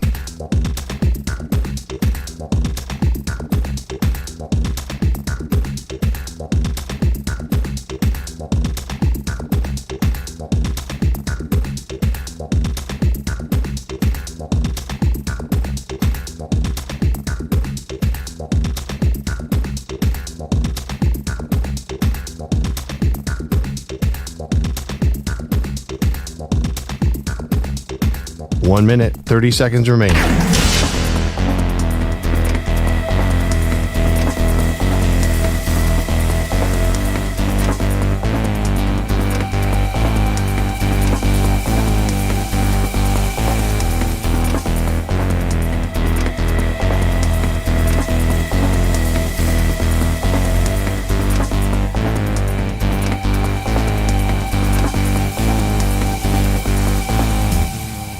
1 minute remaining.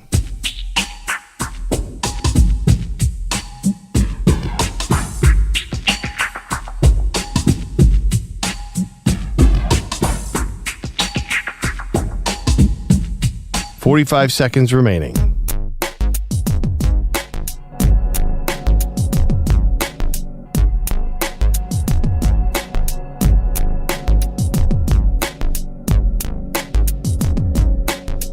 $30 seconds remaining.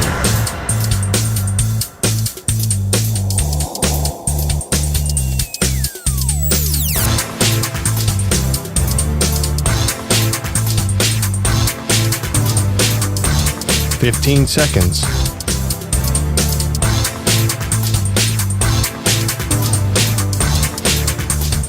Break ends in 5 seconds.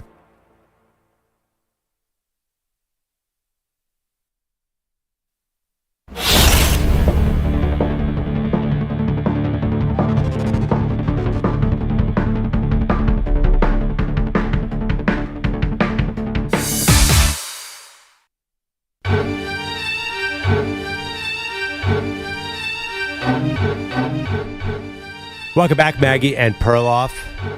You can go to our X feed at Maggie and Pearl.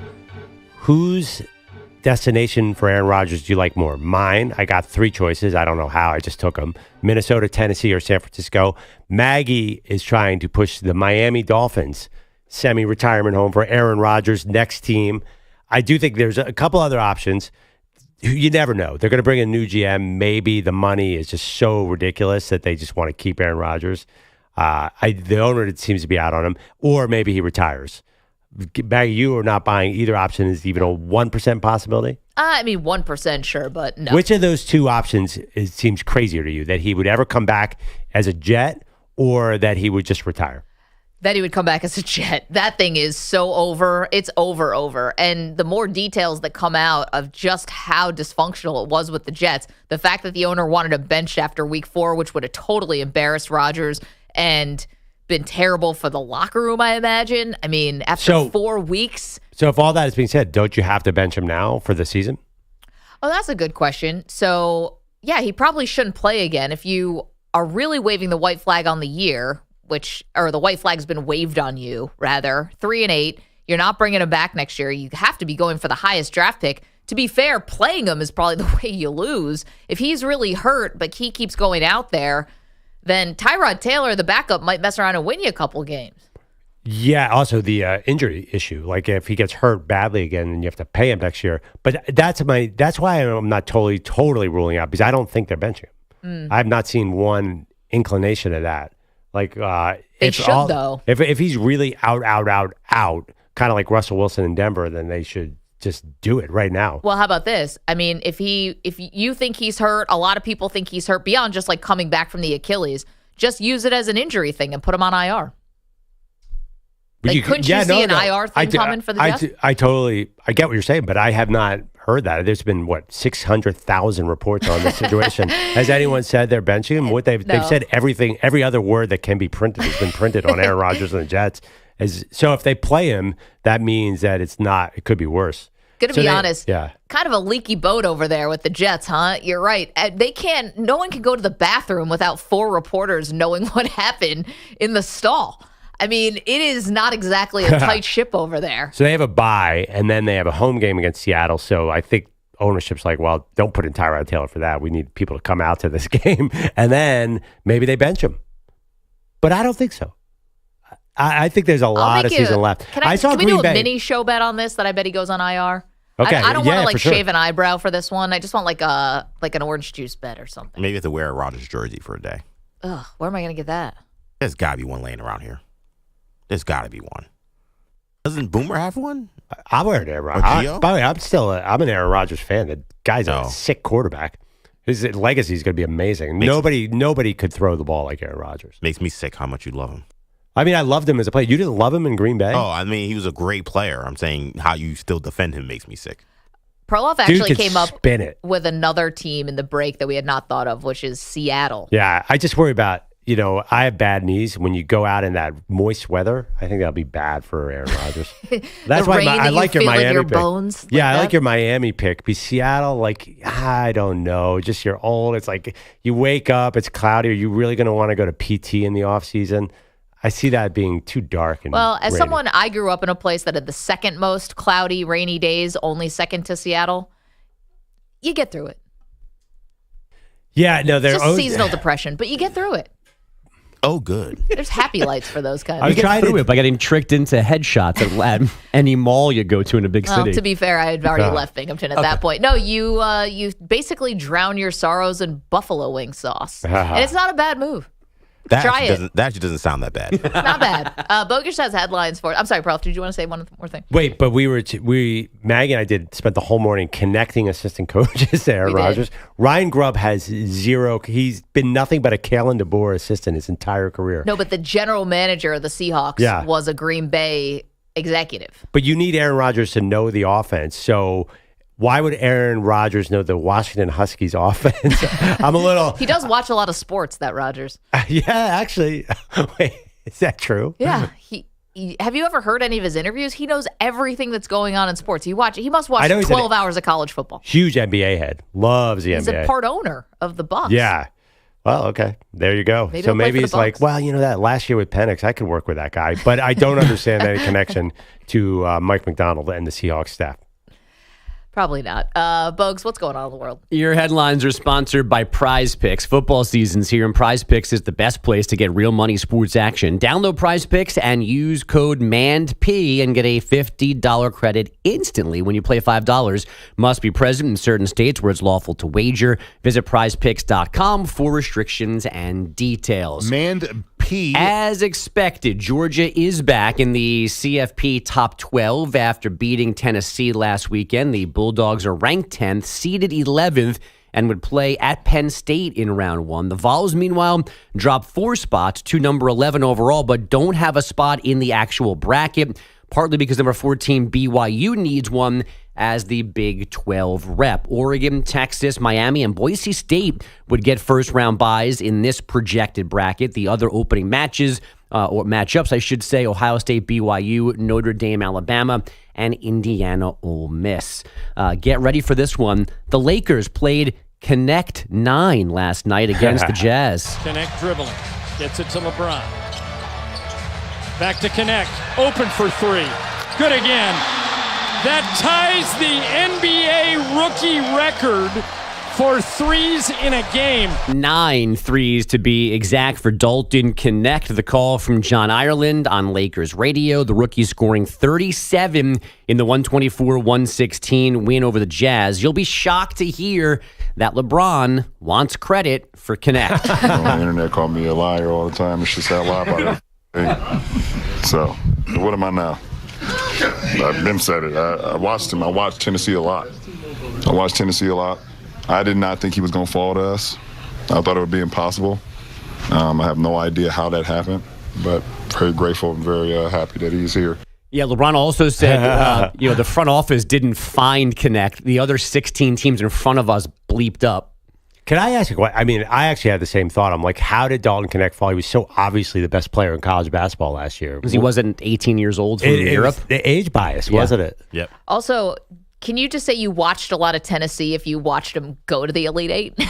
Does that count? No, but remember Tennessee got a bunch of big primetime games towards the end of the regular season when Connect started to go off. Yep. But so LeBron he was on TV during all the his time. Season. LeBron is a sports dad. He is more. He's more like me than an NBA player.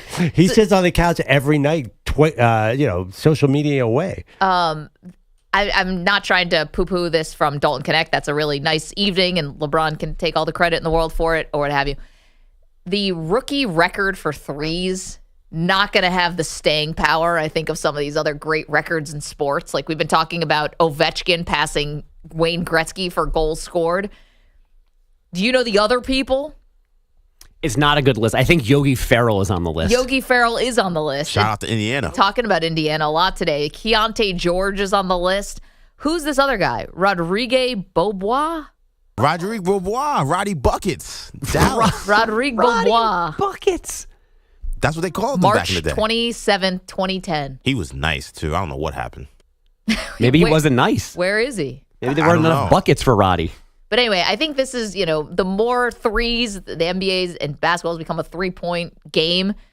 I think this one's going to continue to fall. I think Dalton Connect's going to have this record for about 5 minutes. 9 threes is a lot of threes, even in today's game. I don't know. I don't think it's going to fall soon. Someone's going to make 10 threes? A rookie? What's the all-time? What is Clay's record?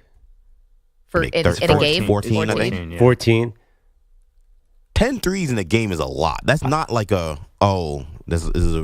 in today's NBA, like to one guy, I think this is going to stand for a while. Nah, I don't think so. I'm looking up where Rodrigue Beaubois. Looks like he's playing in France right now. He's a French legend. He should be playing there. Was he on the Olympic team?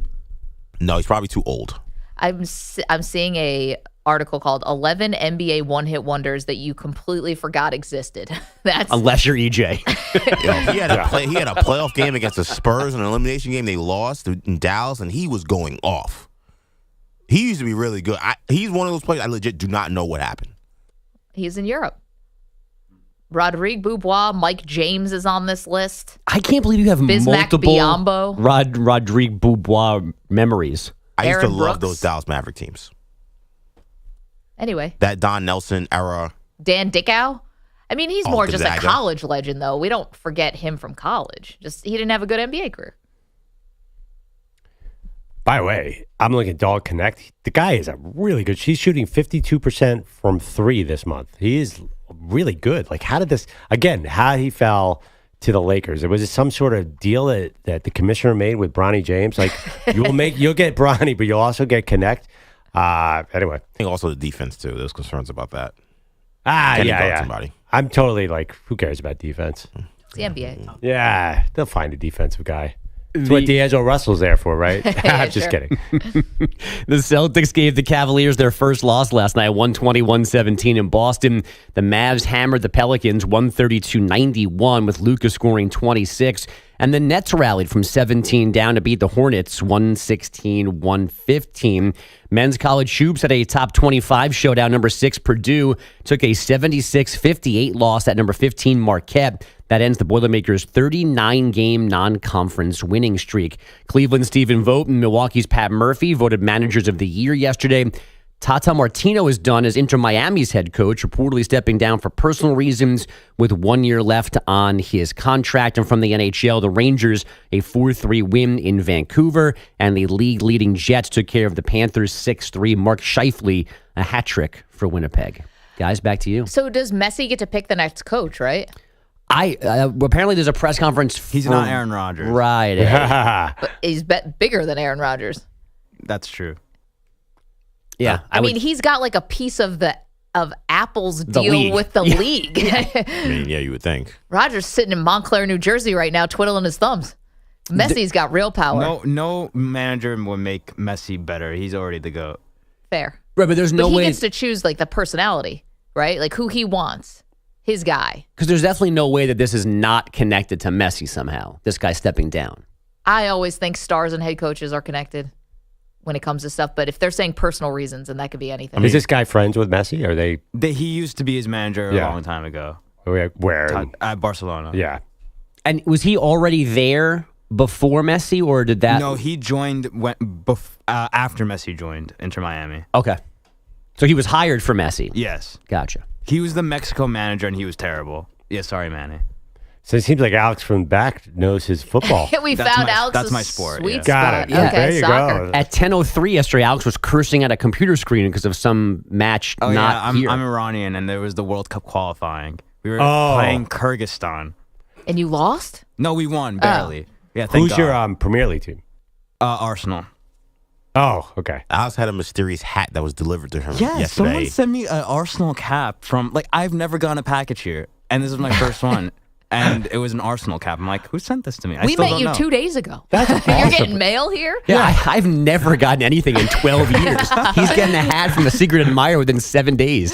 Literally, the club's sending him swag. Bogish is over here begging for a T-shirt. Fordham won't even give him anything. No, true. They've sent things here not for me. The New York Red Bulls came, and basically you just held the door open for the mascot. Alex is getting gear. Don't get me started. Cool gear. Yeah. That hat was sick, too. Alex, way to go. The same Red Bulls guy comes every time with them, and every time he walks in, he goes, "Oh, you work here." He knows you. He always says, "Nice to meet you." I thought he did. But every time he walks in, he's like, "Oh, Bogish. I didn't think I could see you for the 18th consecutive time." What? What are you doing here? Still here, huh? I live here. Yeah. But he's got something for Peter Schwartz. Never Cupcakes forgets for Peter. everybody, except for Bogish. Bogues, you do complain a little bit sometimes. That's why I was laughing. Stay here for 13 years. Yeah. Alex, Apparently Alex has it all figured out. Alex has been here for 5 minutes. Are you betting on Iran, Kyrgyzstan, or no? No, I'm Iranian, so I just watch because a sentimental play. Yeah, and I've been to the World Cup. So I watched them play, so it's just like now they're coming to the U.S. for the next Cup? World Cup. I gotta go. So you'll good go. luck. Yeah. Apparently, you're the one around here who'll get tickets. The rest of us are dying to go to those matches, especially one in New York. Be hand delivered. Yeah, for free. People will come to the studio and say, "Here, Alex." Opens it up, it's like smoke that just kind of disappear. Yeah, like a fancy cocktail. The hardest ticket ever in the history of the United States, and Alex is going to be front row. I don't know how. It's going to be great. Take pictures for us. Wow. So you went to where was Qatar. the last one? Qatar. You went there? Yeah. How was it? It was a weird vibe because there was just no in between where it was either just sand or a billionaire mansion. Like it was just no in between. No landscaping. Yeah, and it was also very small. So you got around, like, the stadiums were only like 30 minutes apart from each other. So that was good. Like the one before was in Russia and you had to take planes to go there. Or the U.S. Good luck. This is going to be more of a road trip vibe for 2026. Yeah, if your road trip is a G5, you gotta. It's Canada, it's the U.S., it's Mexico too. Mexico too, yeah. Isn't there was some Manny. room back there? Now in the back. Is here still. Hi, Manny. Here. Mexico. We're gonna have an international incident with the World Cup just with the show. All right. Well, thank you for that update. Both Alex and Bogish. Yeah. There you go. Lots more to do, including college football playoff rankings. Let's bring things a little bit closer to home. A lot of people mad. Get to that next. You're in a 5-minute break.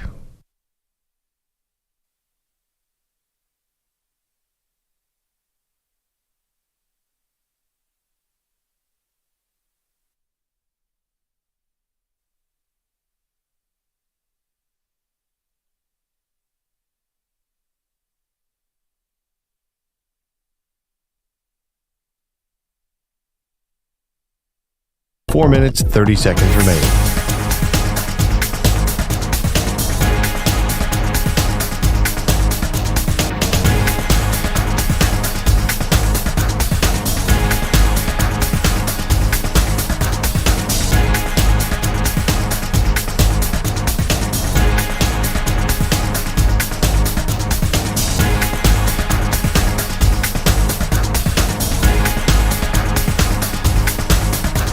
Four minutes remaining.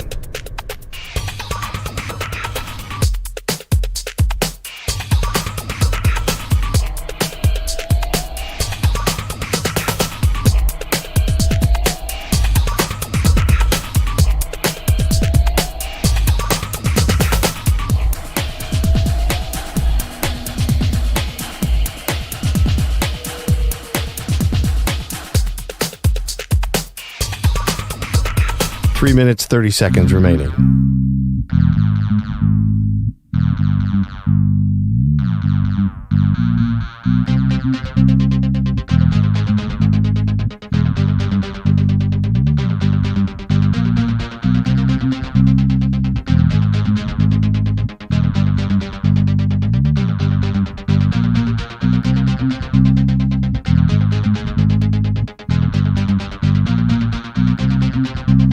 3 minutes remaining.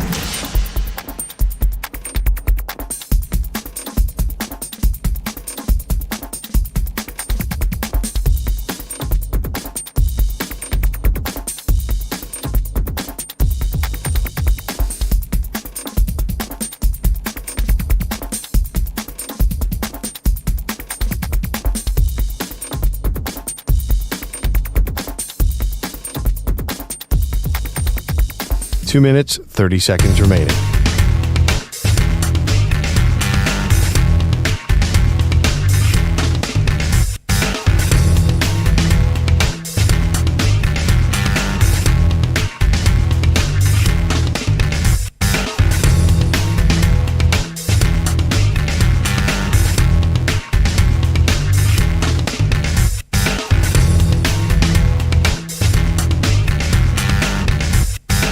Two minutes remaining.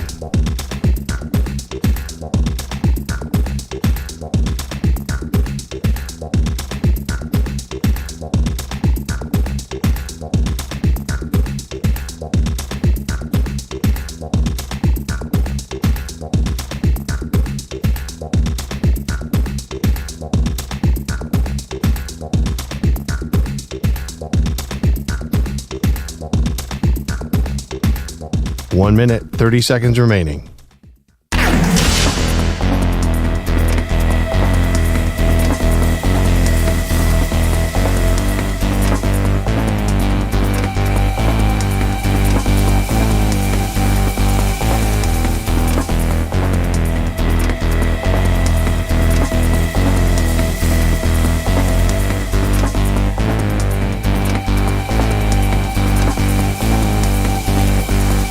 One minute remaining.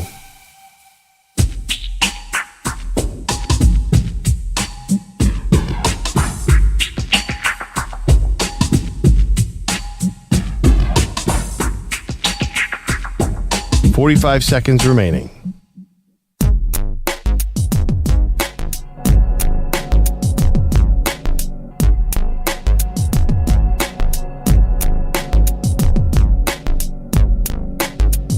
.30 seconds remaining.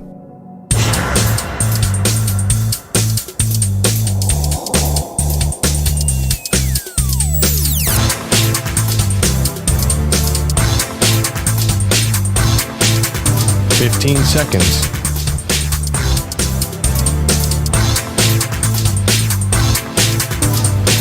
Break ends in 5 seconds.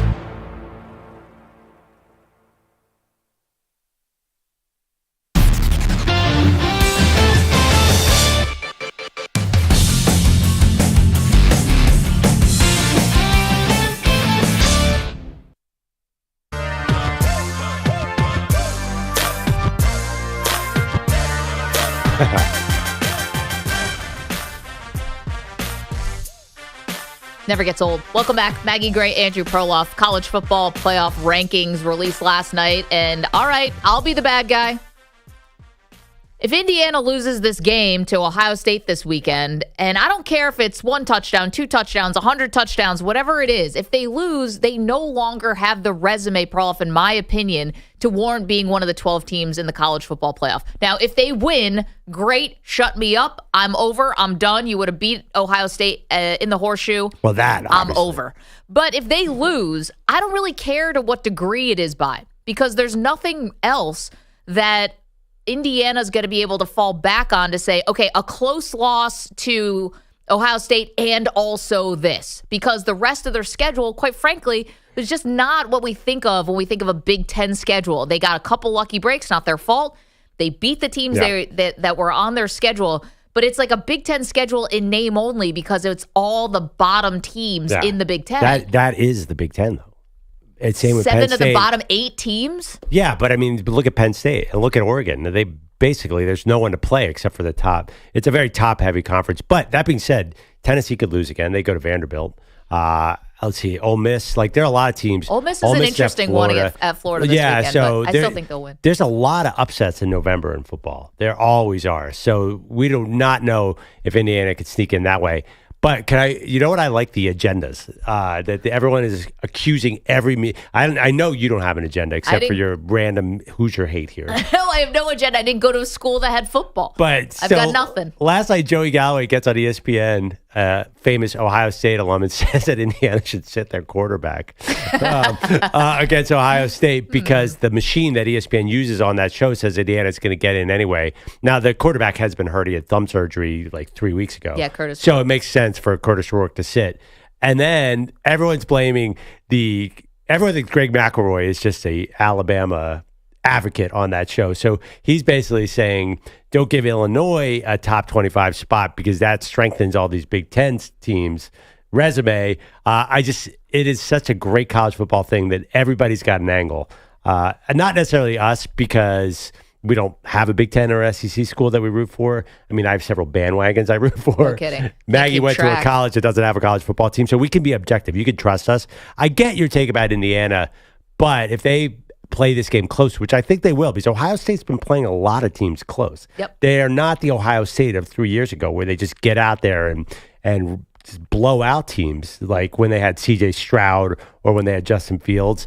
For some reason, I don't know why. They have all the talent in the world, and they just play down in their competition. I think it's going to be a close game. Well, it might be a close game. The spread is almost 2 touchdowns, but I think if we're going to break down sort of how we think this game is going to go, where you might see the real discrepancy, and we've been waiting for it for a while now with Ohio State, is you have 2 NFL caliber running backs going up against Indiana's defensive line. If there's going to be maybe a mismatch here, I could see that being it. Indiana's defensive line has got to come ready to absolutely smoke them. If there's any cracks or crumbles, then I think Ohio State controls the game, the running backs do their thing, and that's going to be good night.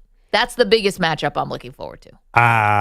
Yeah. I mean, Ohio State, about 4 weeks ago, they were one of the worst running teams in the country. And I don't understand because it. Their offensive line got hurt. So they moved a guy around, and they've gotten way better the last few weeks. Like, that's the thing. Like, do you trust Ohio State? I do not. And how good is Will Howard? He's like, remember how we called Derek Carr the Bermuda Triangle of NFL quarterback evaluation?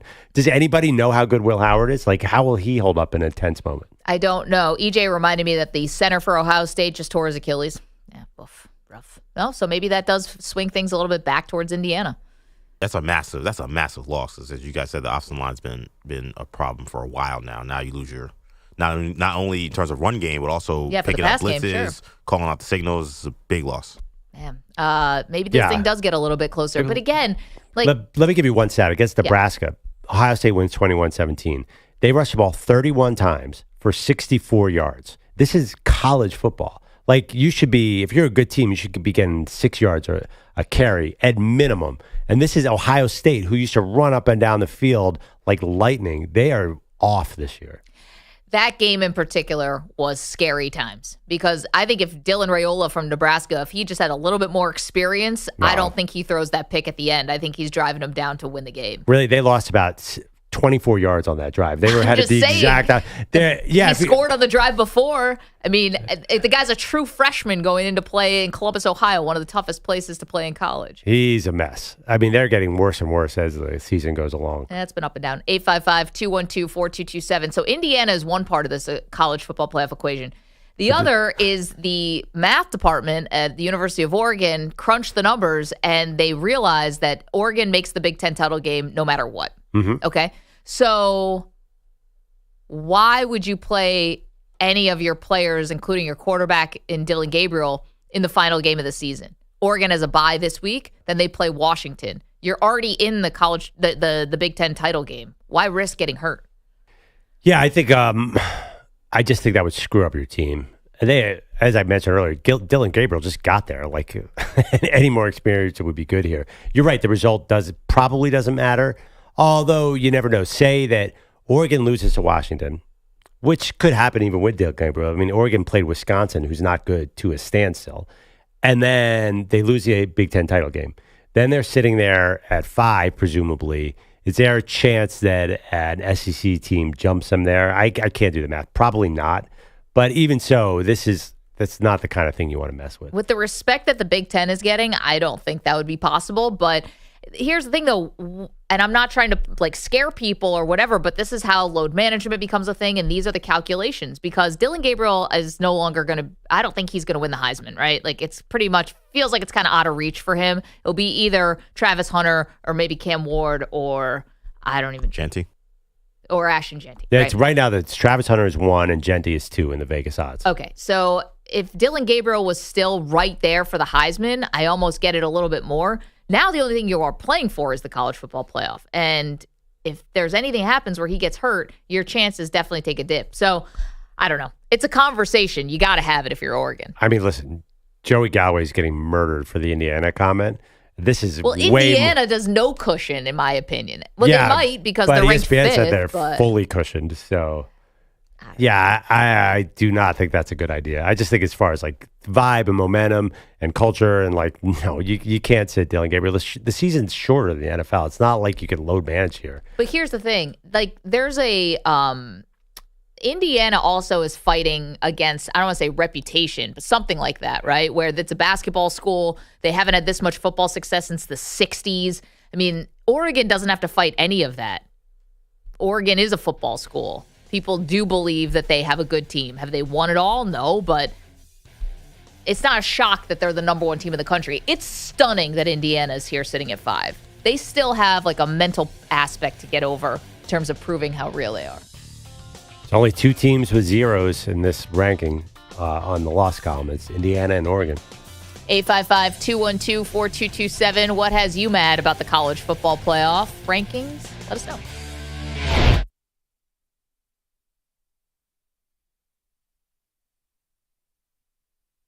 You're in a 5-minute break.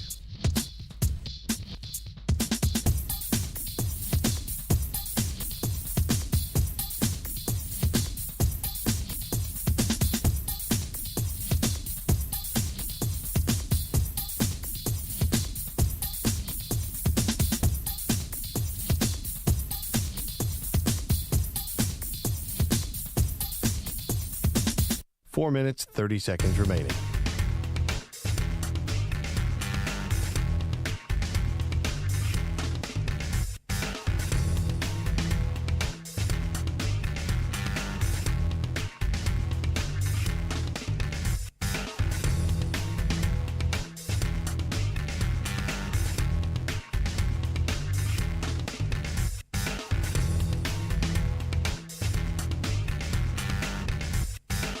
Four minutes remaining.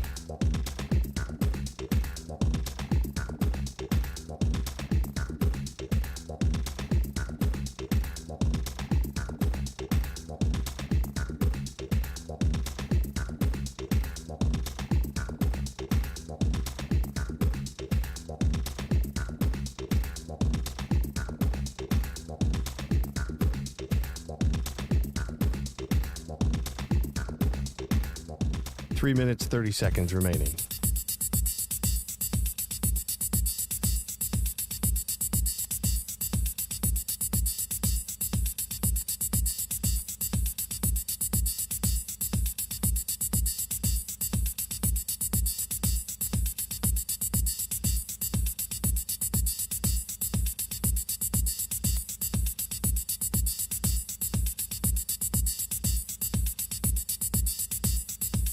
Three minutes remaining.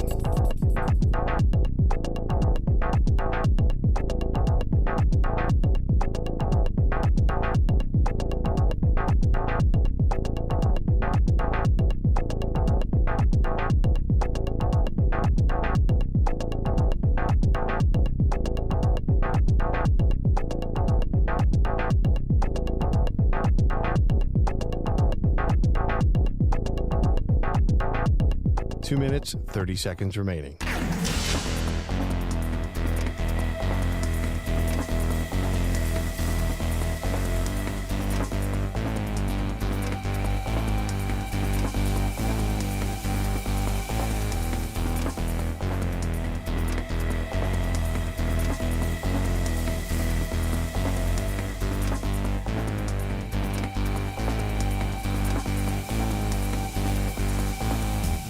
Two minutes remaining.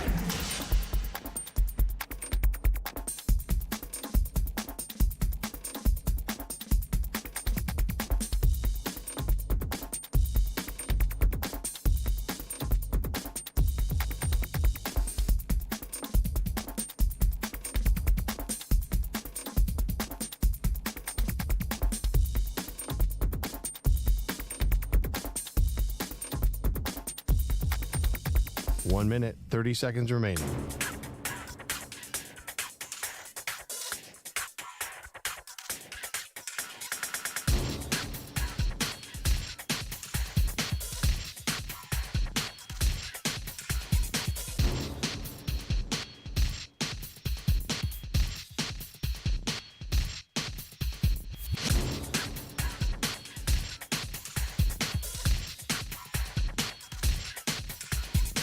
One minute remaining.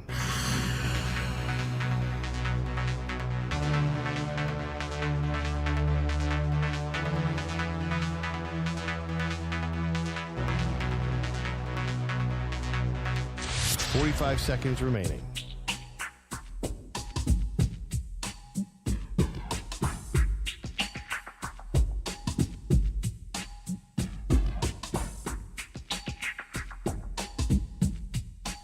Seconds remaining.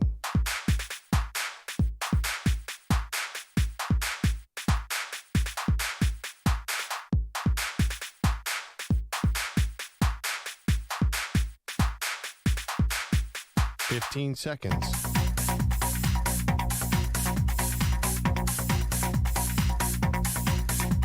Break ends in 5 seconds.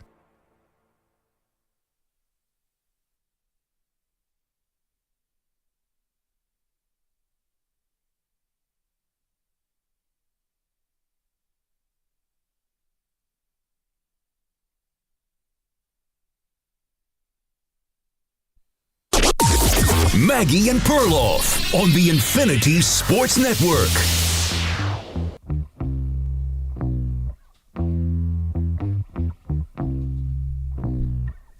College football playoff rankings released yesterday, leading us to all types of arguments, whether Indiana will deserve to remain in the top 12 if they lose to Ohio State this weekend. Massive game in Columbus, Ohio. Also, the idea of load management suddenly entering our lexicon when it comes to college football, because we know Oregon is going to play for the Big Ten title game. So why would they play any of their players in the final game of the season?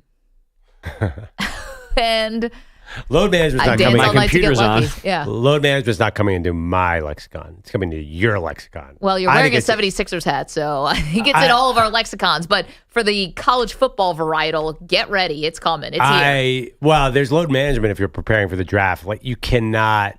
I think the momentum is a real thing. You know what? Oh, man, you're right. College players who are selfish and not selfish, who care more about their career than the team success, like Nick Bosa, I get that. But to sit Dylan Gabriel, he's only been there one season. I feel like you got to keep playing and be ready for this. Like, to sit is a definite handicap. See, I don't see it that way when it comes to football. I get in baseball, guys get out of a rhythm. You don't see pitching for a week or 10 days, and you are severely at a disadvantage. Football to me is different. You get time to rest. You get time to, regroup. Why are teams so much better coming off of a bye in football? Having a bye is actually an advantage as opposed to a disadvantage in other sports like baseball. Well, yeah, but if you have like the national title game in college football, watch the first quarter of any national title game. Both teams look like crap. Well, that could be nerves too. There's other reasons for that. The bye, I think, is prep time because the other team doesn't have as much prep time, so you can coach specifically for that team. I would think.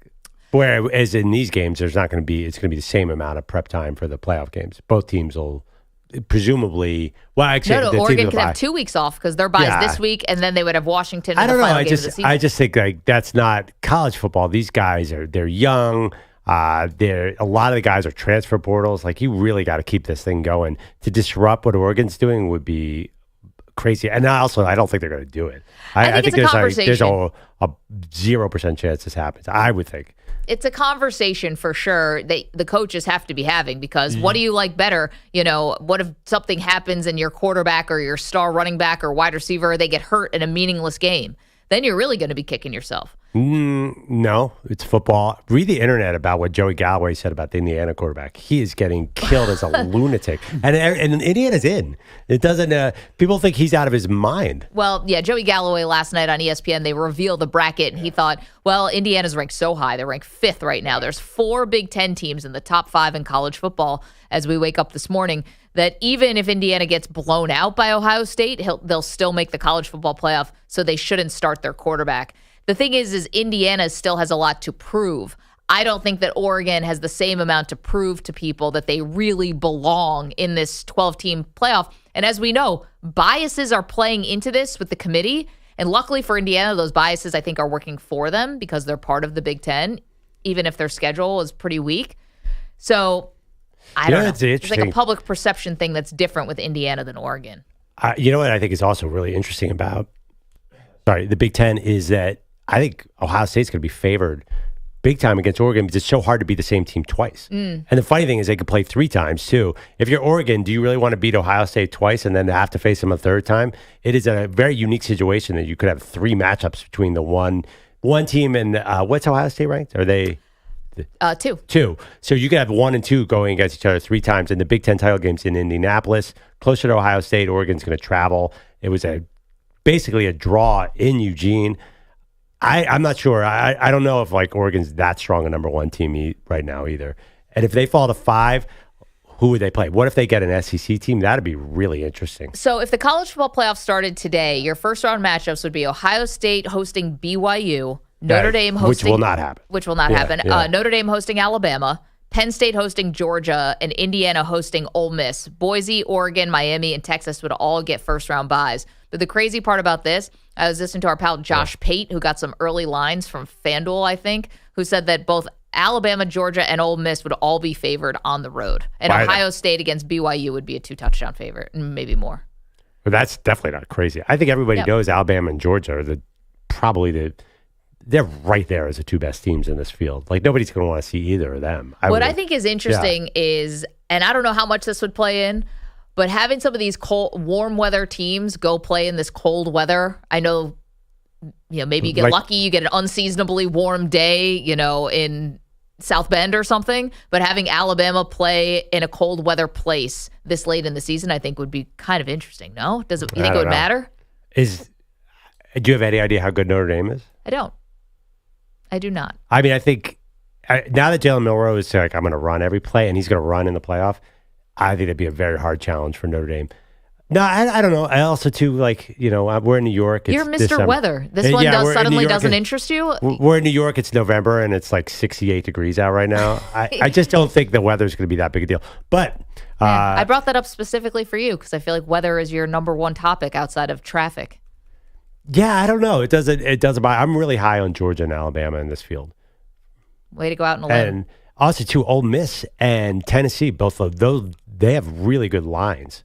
I'd be really scared of any of those teams. I feel like Penn State has no chance because their coach can't beat a top 10 team. And I feel like Indiana probably has no chance, same reason. And Notre Dame has not played anybody, so I have no idea. I mean, they might lose by 4 touchdowns to Georgia. 855-212-4227. So we're nitpicking here on the college football playoff rankings because, I'm going to say it. I think the Indiana ride is about to be over. Now, Ohio State doesn't look like a world beater, but I think if they lose this game, I don't think they deserve to be one of the top 12 teams. There, I'm going to say it. I'm saying what everyone's thinking, and I'm going to be the bad guy. And I'm just saying what everyone's thinking. I don't think anyone's really thinking that. You should be. I don't know.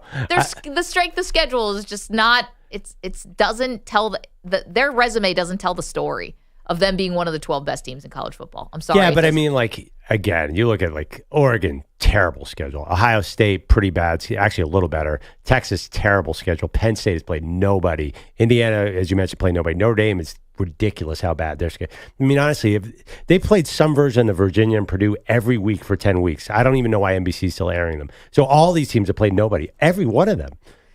They at least have more to fall back on than if Indiana loses to Ohio State. Yeah, brand. That's it, right. 855-212-4227. Okay, it's Wednesday. Around here, we do something called The Great Debate. Hit it, Alex.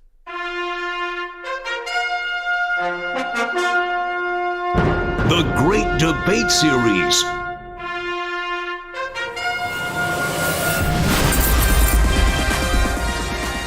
Okay. You guys know that we loosely base this around the news every week. Well, we're still cleaning up the mess, the debris, the detritus of the Mike Tyson-Jake Paul debacle. It's inspiring us today. We're asking you, what is the most disappointing sporting event of all time? The one you may have really had high hopes for, and it just fell completely flat. Perloff, kick us off. Okay. I know you guys are all, this team recency bias, probably going to hear a lot from the 2000s. But let me take you back to the last century. The game of the century. The biggest matchup of all time in college football. Let me take you back to 1946. Army, number 1 team in the nation. Notre Dame, number 2 team in the nation. 4 Heisman Trophy winners, people you've actually heard of. Glenn Davis and Doc Blanchard. Johnny Lujak, Leon Hart. You have all the household stars. names. Who? Oh, Glenn Davis. They called him Roddy Buckets. You guys have heard of Big Doc. baby. Wait. You've heard of Doc Blanchard. You're kidding me. You're looking at guys who are combined 13 years old. They don't know what happened in 1994. You know Johnny Lujak's name. I don't know Johnny Lujak. Oh, I feel like that name has been around because it's so memorable. Manny believes history started in the year 2000. Do you guys ever hear Win One for the Gipper? Does that ring a bell? Oh, my God. That I've heard. Okay, so you've heard of the Gipper. You just haven't heard of Doc Blanchard. He's one of the 5 most famous college football players of all time. Anyway, this is a game of the century. Dwight Eisenhower, back from the war, is in the crowd. Read the room, dude. It's at Yankee Stadium. You guys have heard of that, right? Oh, yeah. The original one. So this is going to be the ultimate battle. This is like LSU, Alabama times 1,000 game of the century. Guess what the final score is, Maggie? What? 0-0. Both teams put a full goose egg for what is being called the game of the century. Neither team scores in 60 minutes of football. And it's still called possibly the greatest game of all time. I watched the clips, and this is where we got the music from. They basically got -7 yards on every play. And nobody could throw the football back then. I found it's considered one of the most famous football games of all time, 0-0. I was looking for a tie. I had to do a tie, and this was my favorite tie. So that is my dud of all time. Beat that. Did they have overtime in 1946? They did not. They didn't even have overtime. When did overtime start? I don't know. About the 90s, I think, right? Yeah. Right. I thought it might even be the 2000s. Might be. They didn't have you start at the 25-yard line. That's for sure. So weak. Yeah, Army Notre Dame, game of the century, dud of the century. Wow. Doc Blanchard? You never heard of Doc Blanchard? Oh, my God. Our great debate today is the most disappointing sporting event of all time, loosely inspired by the Jake Paul-Mike Tyson fight, the fight that launched 1,000 controversies and conspiracies. For me, the most disappointing sporting event of all time is one that I attended in person, which made it doubly disappointing. There was so much excitement behind Alabama and Notre Dame playing for the national championship. This was the 2012 season. This was still the BCS, but this game was so lopsided and so terrible that just 2 years later, we got the college football playoff. And a lot of the reason why we got it is because of this game. Because it didn't look like the computers knew how to pick the 2 best teams in the country to save their lives. And yeah, Alabama was a favorite in this game. Nobody thought it would be a whitewash like this. 2 receivers to the left. McCarron throwing all the way. Drops it up. Lacing in a quick race end zone. Touchdown, Alabama. Tide rolling again.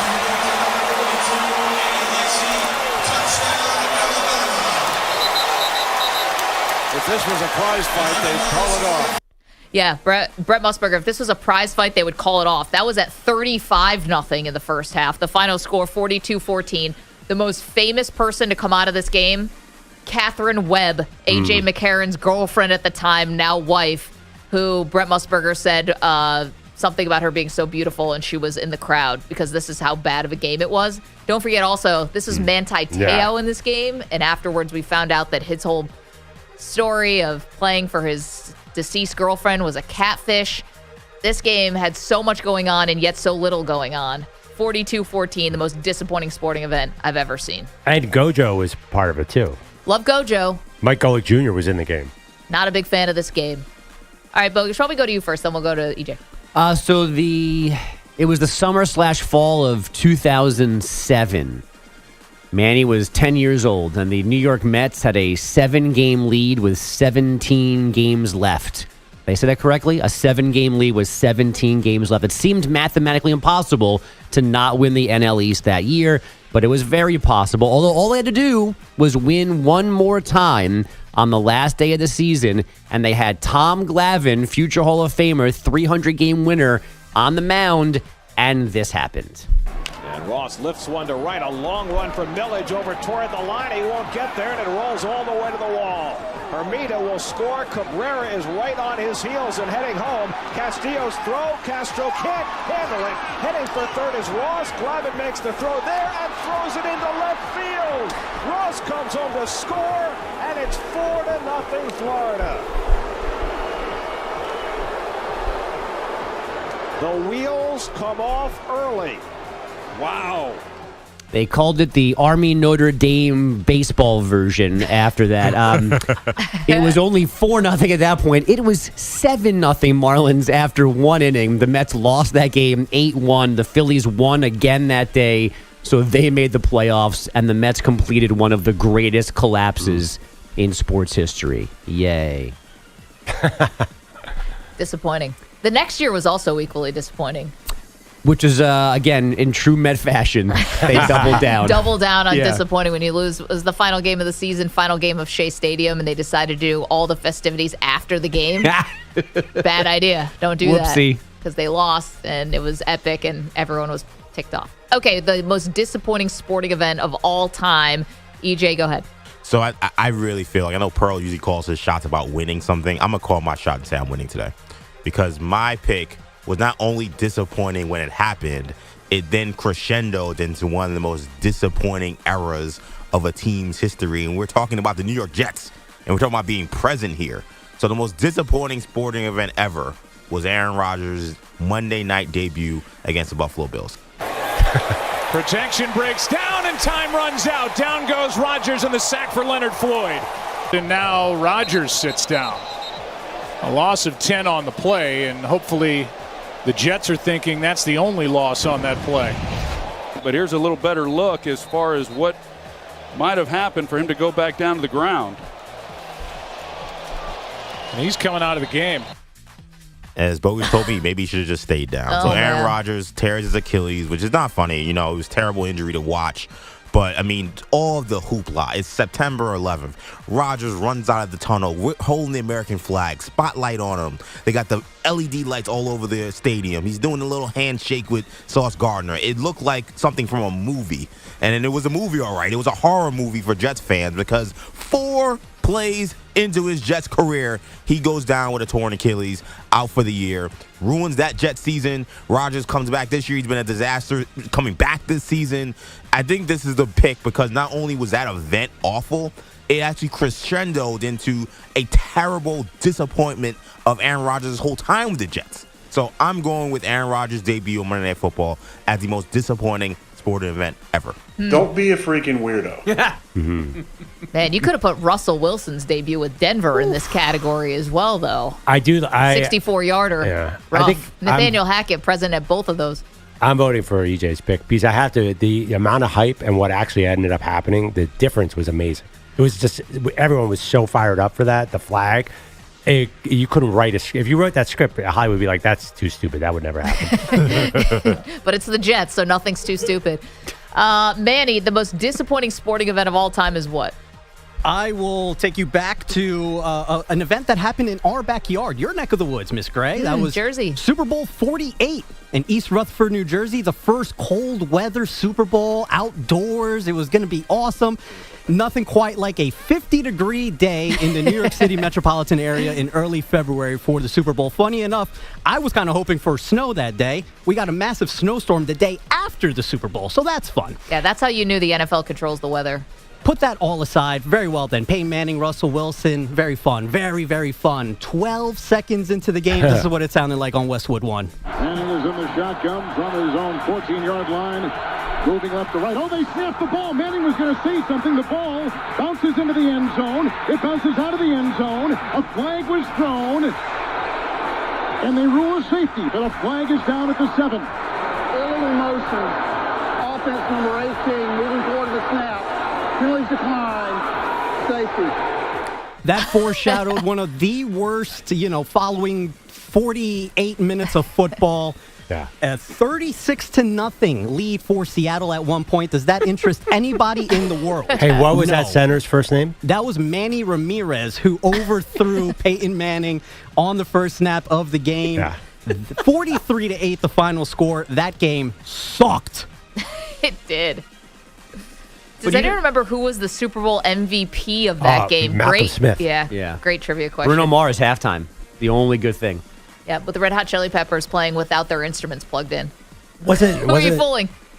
Wasn't there an incident with the train afterwards where people had to wait for 6 hours to get out of there? I'm sure. Manny, That's did that's that a happen to normal you? day in New York. Yeah, that was a disaster. They're never coming back here. I was like 11 years old. No, I was at my house. So 3 of us were at that game. Because, Bogus, you said you were at that game. Yep. I was at that game. And, Perloff, I know you were at that game. I was at that game, yeah. Because I was with you at that game. But you got to watch that game from a cool suite, if I remember, right? Maybe Okay, not, yeah. We'll divulge that. I was sitting in the auxiliary press box. It was so warm that day. They had heaters that were on. My laptop overheated in a February day outside. It was such a disappointing game. Okay, so there you have it. The most disappointing sporting events of all time based off of Jake Paul and Mike Tyson. Which, by the way, is right there in the Tyson Paul. Although I think Tyson Paul, some people, including me, said this is a joke. This should not even be a thing. Well, Bogus, you're going to make Bogus Yeah. lose his mind. Well, no, at the end. Maggie, did I not say on Friday, like, I'm not even watching this piece of garbage? Well, you always came back around that you would eventually watch it, but Bogus was the only one who really was sickened by this entire event. But to be honest, Bogus, you ended up watching it. Yeah, you watched along it with more- 80 you watched it million live. other people. Well, I didn't watch it live. You I didn't did watch not it. stay up. And I only watched okay. it because my kid talked me into watching it. He watched it live. Yes. He told me it was 10-year-old great when I Jake woke up watched it Saturday live. morning. Suddenly wants to know a lot about that ring girl who was in Yes. the back. Yeah. She got very famous, by the way. The Catherine Webb there. The little, Catherine Webb 2.0. Catherine was wearing some more clothes. By the way, I never did. I watched one round. That's all I watched. Which one? The first round. Oh. I thought, and that's Watched why I'm the like, best round. Yeah, I was like, wow, Jake Paul could take a punch. But then I didn't watch it. I heard that he threw the rest of the fighter, so I don't even know. But I found it so boring. There was a lot of conspiracy theories about what's going on and what happened in that fight, but it prompted us to say, what's the worst sporting event of all time? The most disappointing. So there you go. We got some options for you. 855-212-4227. Let us know what you think. You don't have to put my Army Notre Dame one on the poll. I just love a 0-0 tie. A tie. Is there anything worse than walking away from a tie? That's the worst thing in sports. Yeah, I know soccer fans like Alex, though, and Manny are all used to it. And Bogish. I don't love ties. Can I just point out, though, and I know you don't like when you think I'm mean to you, but the people who were there in 1946 say it was a great game. How do you know? Because it's considered one of the greatest games of all time, because people that watched it were like, this is a good game at 0-0, because that's the way college football was played. No, it wasn't. The previous two bouts have been... It's on every list of Yeah. greatest college football games. No one goes, that game sucked. The two previous games were 58-0 and 48-0. But yeah, I know. I'm making inserting my own opinion here. 0-0. And Adding your spin. if you actually follow the game, they both got into the red zone like 9 times and found ways to not score. They played defense. They were like the 12-yard line. All I'm saying is the game is considered great by people who were alive in 1946. What do they know? They wouldn't know good Recency football bias. if it Yeah, I mean, jumped up honestly, and bit him. can you imagine if Mike Leach came down with a spread offense, what he would do to those teams? They'd be like, Imagine what if they is saw this? Cam Newton. Yeah. Oh, my God. Yeah. 855-212-4227. The most disappointing sporting event of all time. Let us know what you think. All right, sports fans, listen up. 1 in 8 men will be diagnosed with prostate cancer, and bladder leaks can be a side effect. That's why Depend is teaming up with the Prostate Cancer Foundation to encourage screening, because health is a long game, and it's yours to win. Now, here's the cool part. Through November, Depend is contributing up to $300,000 to prostate cancer research by donating 40 cents for every purchase of shields, guards, and Real Fit products. Void in Mississippi. Learn more at depend.com.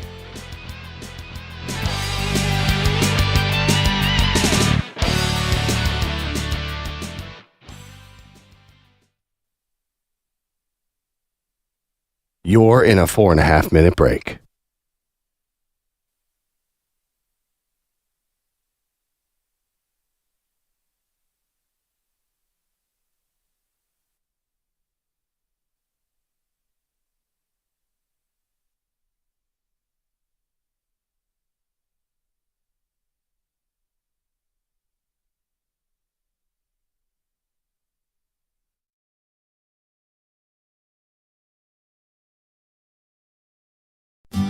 Bielotti's got something to say. Infinity's.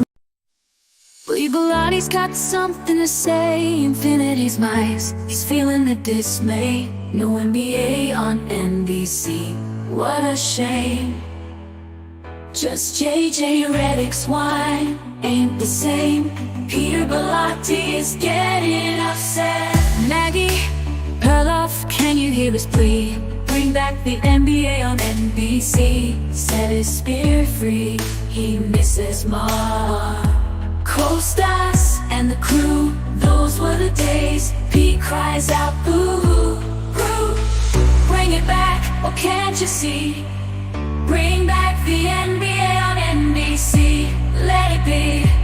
Pete's mad, he's feeling sad. Bring it back, oh make it right.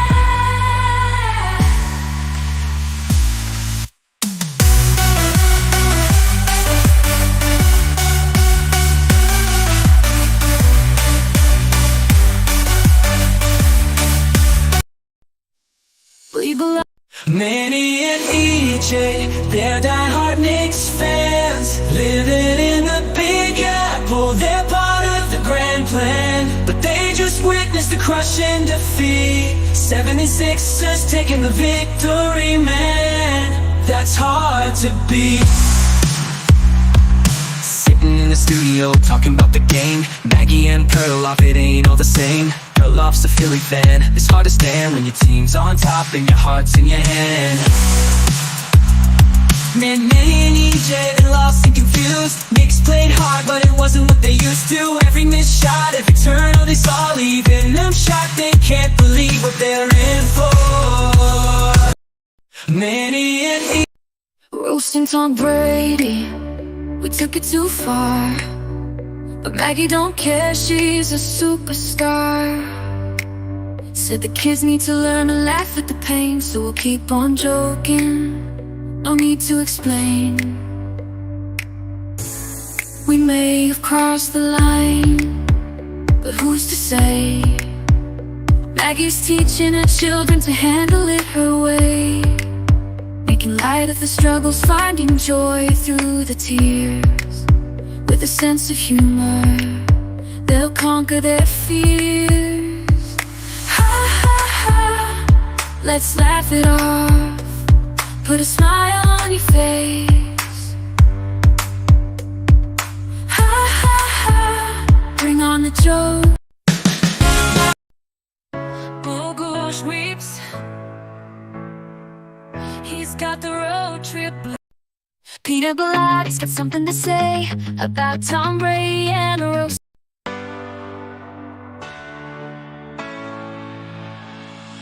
Glorious glad he's on the chat, tuning in where it's at. Infinity Sports Radio playing all morning. Dancing to the beat, feeling so right. The tapes are loud, his speakers blast. He's a Twitch viewer, having a blast. But he's spinning, the crowd going wild. Glorious 15 seconds.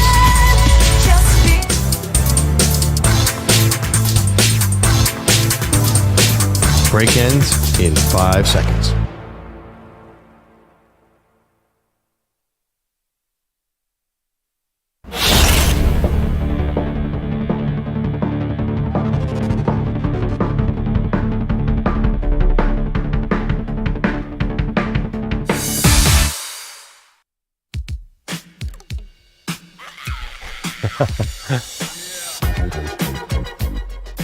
Welcome back, Maggie and Perloff Show. Great debate Wednesday. Today's debate, the most disappointing sporting event of all time.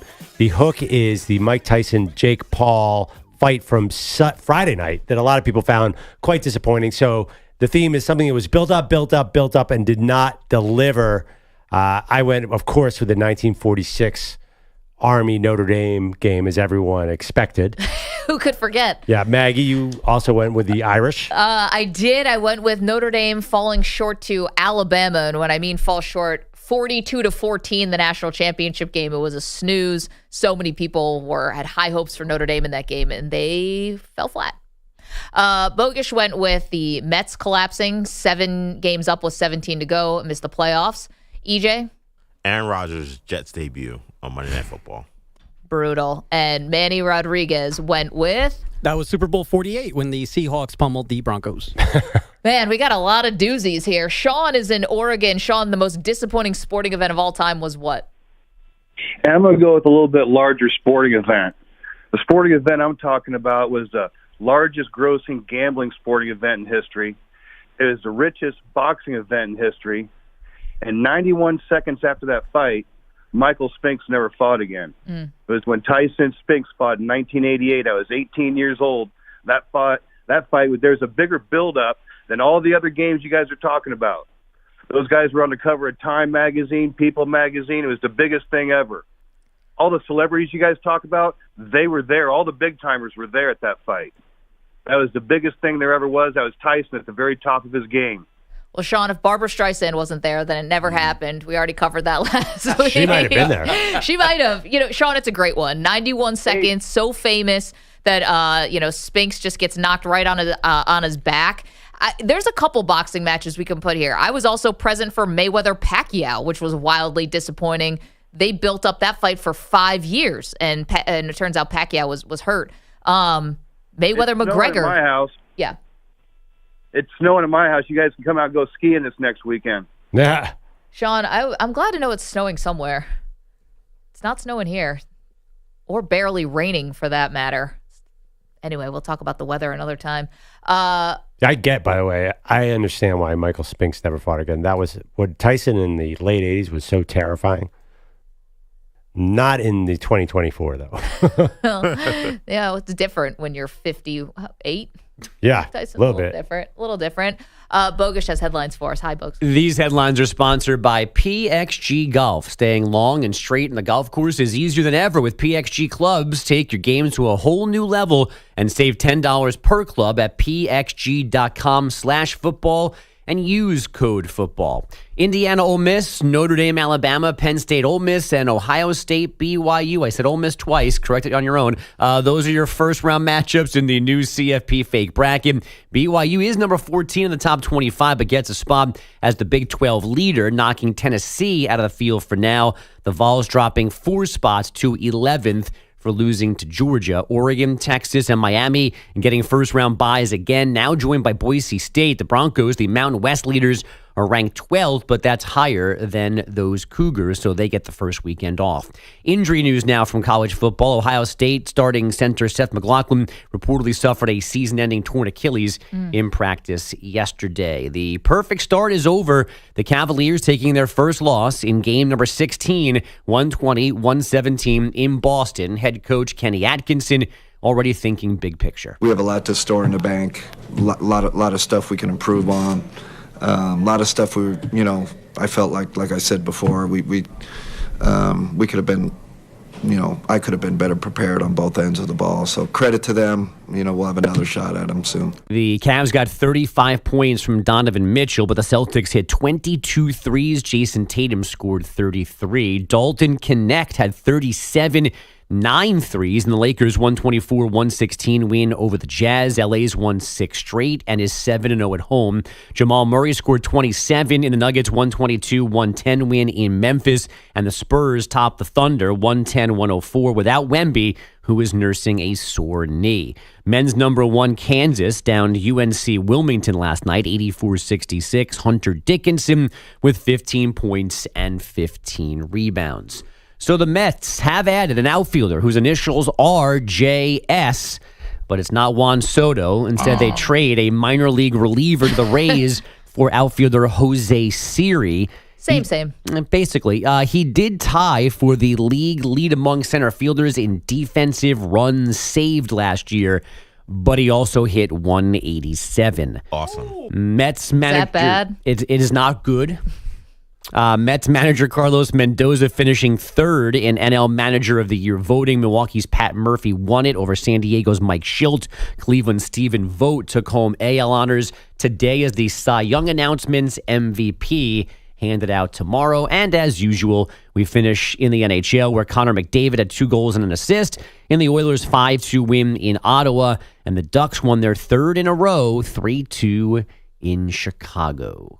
Mom, Dad, back to you. Okay, so we got a couple really good ones here from our chat and other places. We're asking the most disappointing sporting event of all time. Ernesto's in the chat said the biggest disappointment was Germany's 7-1 win over Brazil in the 2014 World Cup in Brazil. That is a great one. That was the air just completely being let out of the room. That was a fantastic one. A lot of people also saying that Mayweather-Pacquiao fight, really bad. Took them 5 years to make the fight. That was disaster. It was a disaster. I mean, it feels like boxing is going to have a lot of candidates. Yeah, and I think also for UFC, now I'm going to take you back a little bit, but do you remember when CM Punk, the wrestler, decided to try to become a UFC fighter? I think that whole thing was kind of disappointing. Yeah, that was like a Michael Spink situation, like a 30-second knockout or something like that. That was bad. Yeah. It's different when it's not, rehearsed. I kept hearing this about Tyson. Some people, I know the game was saying this, and people say, oh, we should take pride and we should be proud of like these guys for getting in the ring. It takes a lot of heart. And we know that already.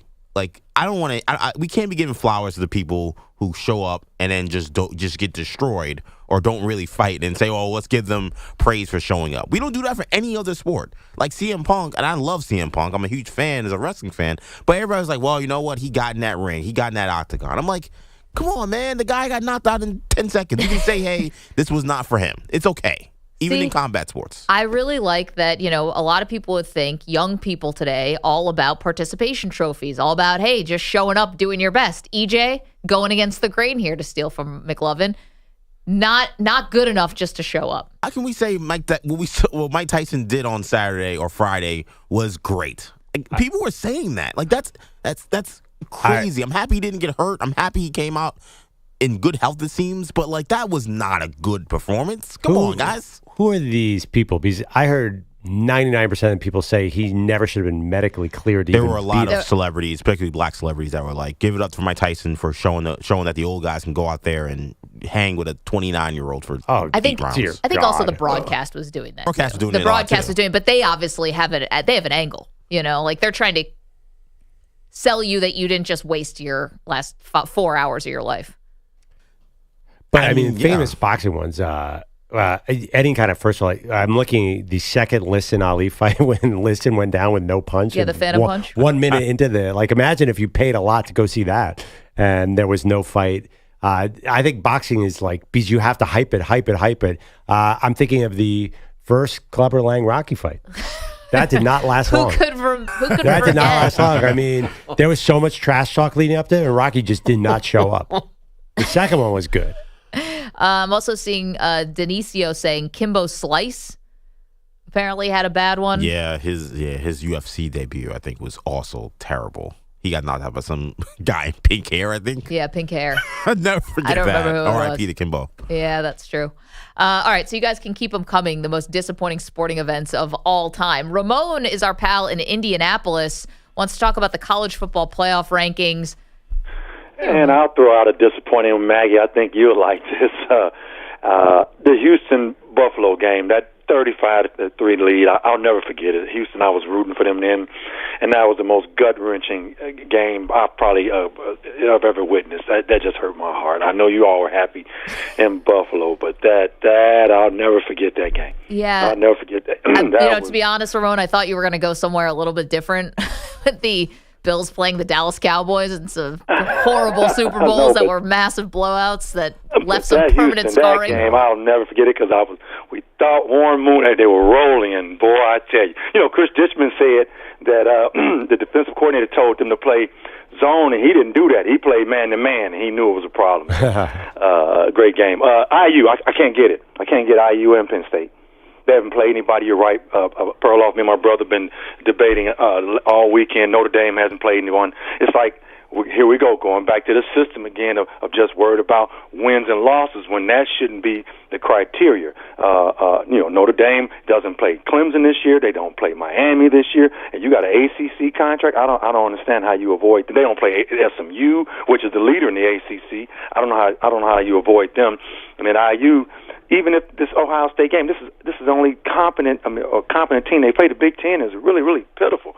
So it's going to be a mess, in my opinion. But there's no way in the world IU is do know by the eye test, and I'm here in Indianapolis that IU is not the 5th ranked team in the country. It's just no way possible. Ramon, aren't you getting a lot of flack from your friends? I mean, you're against Indiana, you're against Notre Dame. I would assume there's a lot of peer pressure in Indianapolis to cheer for those teams. I get a lot of flack from them, but my thing I tell them is that they get these shiny records Notre Dame have done for years. They haven't won since, 1989, Lou Holtz era, and they get these shiny records all the time. And then when they go up against the SEC, when they played Alabama in the championship game, they got crushed. When they play you got to play strong talent throughout the season. That Buffalo-Kansas City game, that was a barometer for Buffalo. No, they're not taking it all the way, but at least that shows them where they are. And Notre Dame seems to always avoid that. They always avoid the regular season contest to really show us what they have. And I know IU is new, and they're just coming up, so I won't be too hard on them. But Notre Dame and Penn State, who have they beaten but just Illinois? That's the only person they've beaten that was ranked at the time. So Big Ten's getting a lot of favor here, and I don't like it. Ramon, as Perloff said, that's a bold take, especially you're right in the heart of Big Ten country in Indianapolis. But it's funny because the Big Ten has 4 of the top 5 teams in this college football playoff, but I don't think anyone believes that the Big Ten is actually much stronger than the SEC this year. The SEC is much stronger than the Big Ten. I don't think there's any doubt about that, but the Big Ten is top heavy. I honestly, a little different than you, I'm much more bothered by Penn State because we have a long history of knowing Penn State is not going to beat any of these good teams. They've never beat a good team. At least we don't know with Indiana. At least there's some unknown factor. Like why even bother tuning in for Penn State to play Alabama? Like what is the point of that? James Franklin is all of a sudden going to reverse the last 15 years of history and beat a top 10 team? Not going to happen. 855-212-4227, but you get a whiteout. 855-212-4227. You're going to get on EJ's mom's bad side. I don't think you can't do 2 whiteouts. I thought it was once a year. EJ, you know this. Like it is technically supposed to be once a year. Oh, come on. We're in uncharted waters now. I don't know, but they're hosting a home playoff game for the first time ever. You'd have to go whiteout. But I bet you they have to give some tickets to Alabama. I'm not sure the logistics of this whiteout. So it'll be a whiteout with a little crimson on the side. Whatever, Also, is it a night? Are these playoff games? Yeah, we won't know that until the schedule comes out. But they can be. Some of them will be at night. Because it's over several days. Yes. So, yeah, it could be at night. That sounds like it doesn't matter. You could have, there's no way Penn State wins this game. We know that. Indiana, I'd rather back Indiana because at least we have no idea what they are. None. A little more the unknown. 855-212-4227. All right, so we got a lot up for you on the table. The college football playoff rankings are out. Indiana, are you a believer? And should Oregon start to think about resting some of their starters now that they're guaranteed to be in the Big Ten title game? So you got that. Also, our great debate today, the most disappointing sporting event of all time. What do you got? You're in a 5-minute break.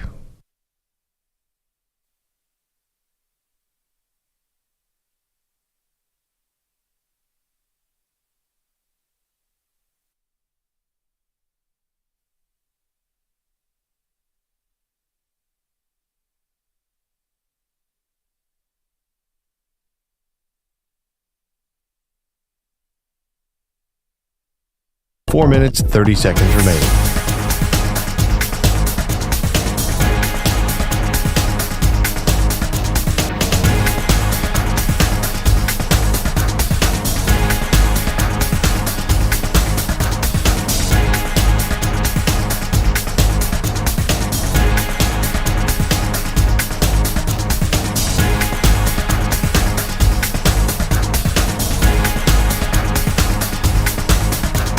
Four minutes remaining.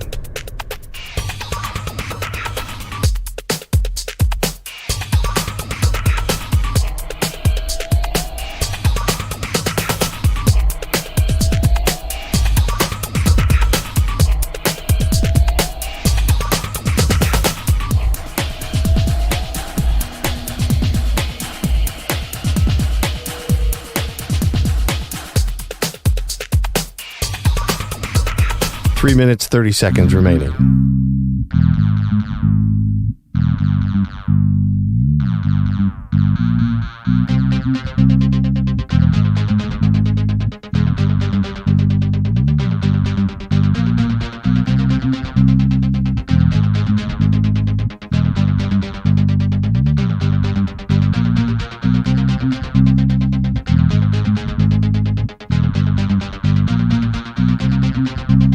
Three minutes remaining.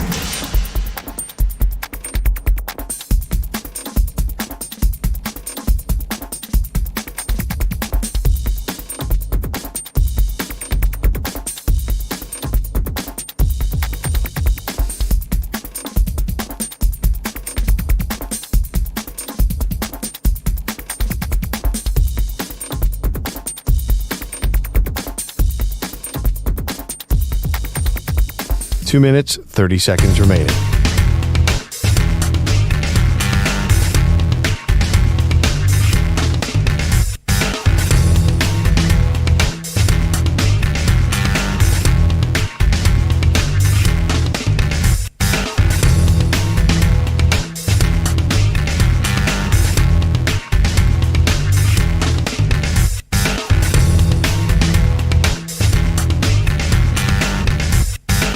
Two minutes remaining.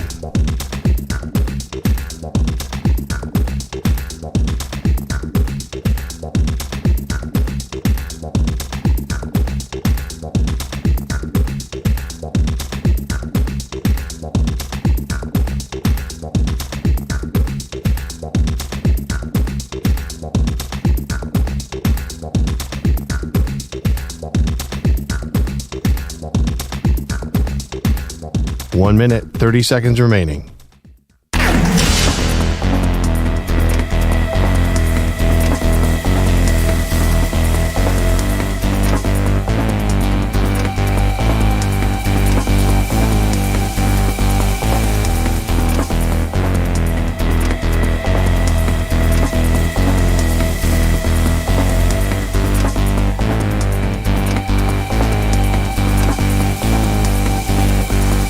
One minute remaining.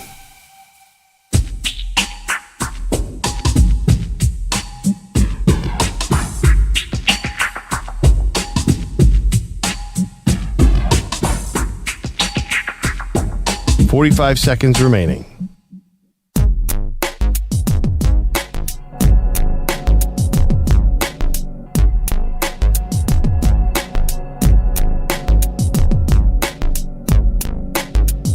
$30 seconds remaining.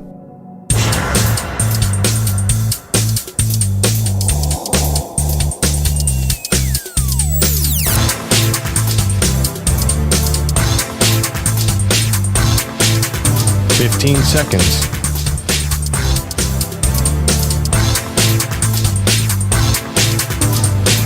Break ends in 5 seconds.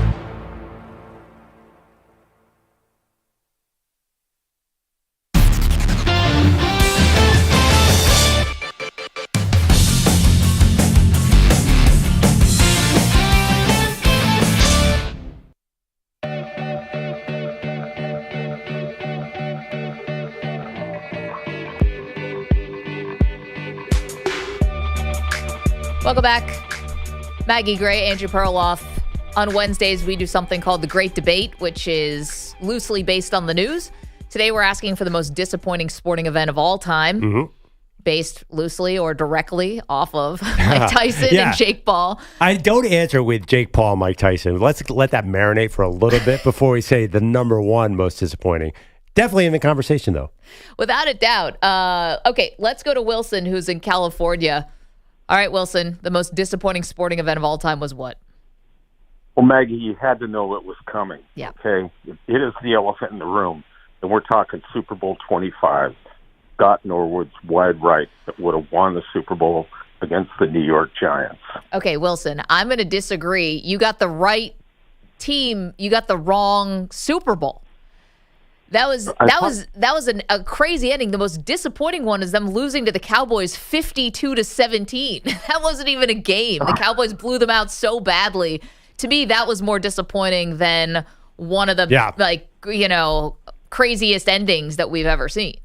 The only reason I would disagree with you, though, Maggie, is the pain kind of came early.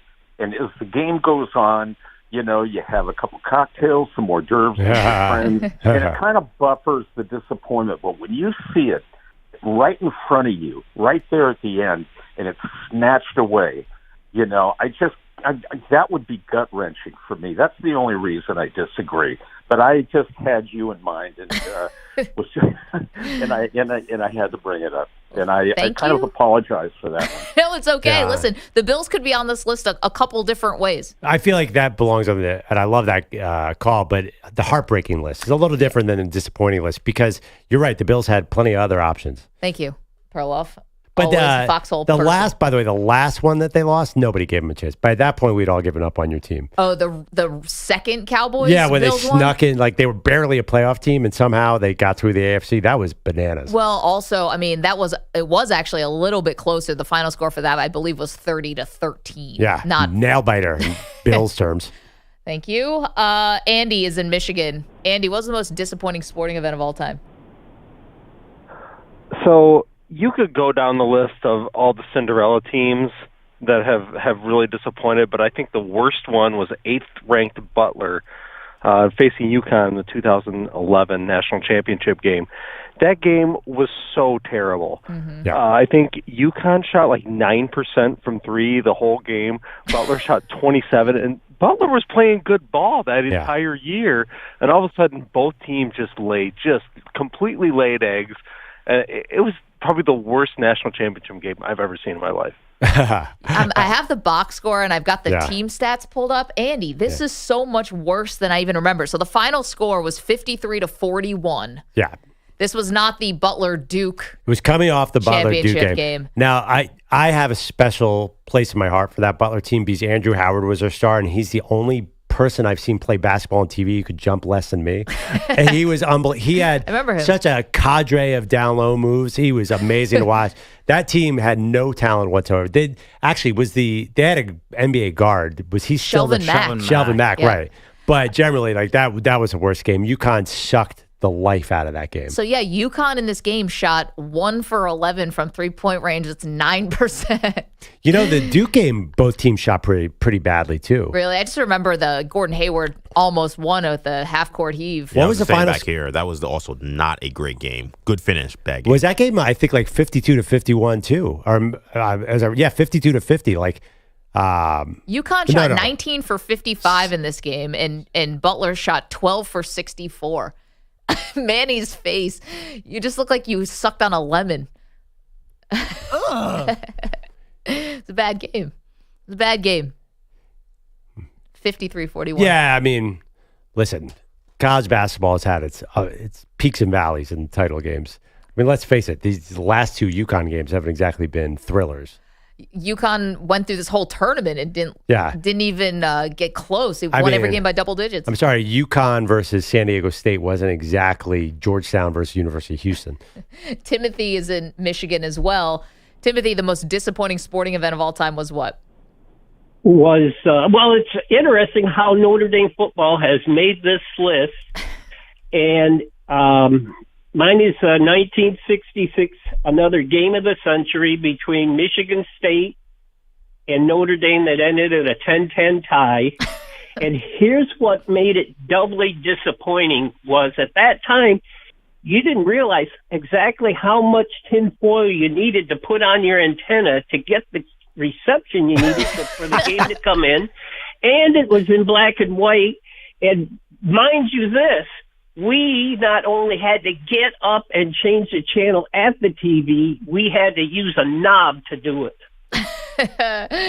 Timothy, thank you for the trip down memory lane. It's not surprising. So Notre Dame wasn't my pick for most disappointing. Their loss to Alabama in the 2012/2013, technically BCS championship game. Yours was back in the 40s, Pearl, when they played Army. Yeah. It's not surprising that Notre Dame would be on this list. Because we're talking about most disappointing. So in order to be disappointing, you have to have had a level of hype. That's what I was thinking. The hype around college football, like people think college football is big now. It used to be there really was no NFL for most of football history. It was, you see these crowds. There's 120,000 people and presidents at these games, and people putting tinfoil on their TVs or radio. It is incredible. That's why I thought the youngsters would have heard of those famous old players, the Galloping Ghost and Gipper and Doc Blanchard. They all had great names, and you could just name a name from the 50s. Like, oh, that's a 50s Notre Dame player. So I'm looking up this 1966 Michigan State Notre Dame, the tie of the century, they called it. And apparently Sports Illustrated writer Dan Jenkins led the article by saying that Ara Parseghian, who was the coach of Notre Dame, obviously, chose to tie one for the Gipper. Ah, that's good. There you go. There's another famous tie. Harvard beat Yale 29-29. You ever seen that documentary by any chance? It's amazing. That used to be, I know that sounds like nothing now. Those used to be powerhouses. And that game was super controversial. Tommy Lee Jones was in it, so the documentary is really fun. I think Al Gore was his roommate or something. Anyway, all these stars. College football was way different. Army, Notre Dame, all those teams, that was like NFL on steroids. Well, more things change and more they stay the same. Army ranked in the top 25. Notre Dame's going to make the college football playoff, so things haven't changed that much. 855-212-4227. You can weigh in. The most disappointing sporting event of all time is our great debate today. Coming up, we're going to talk more college football playoff rankings, the current varietal.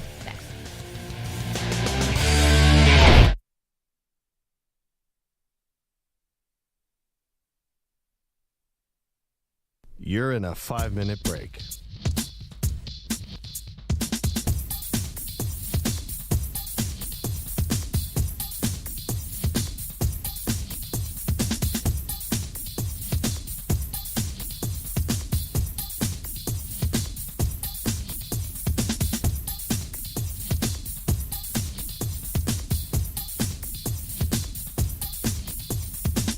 Four minutes, 30 seconds remaining.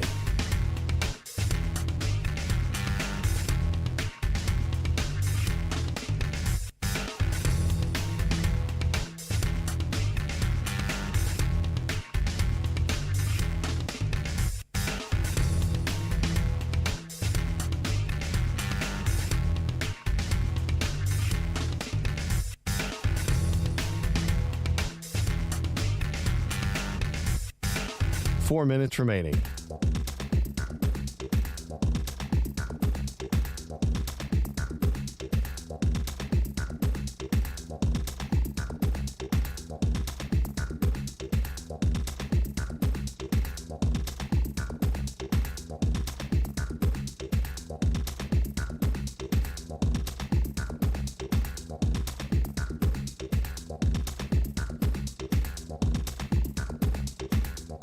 Three minutes, 30 seconds remaining.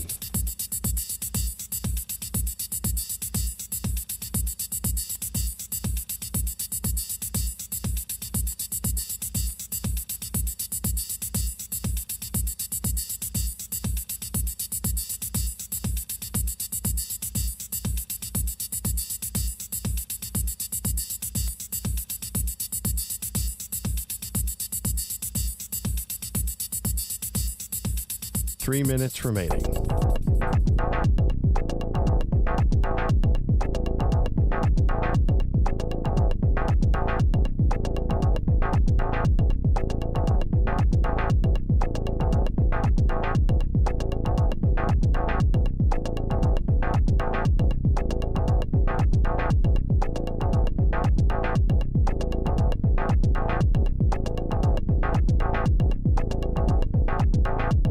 Two minutes, 30 seconds remaining.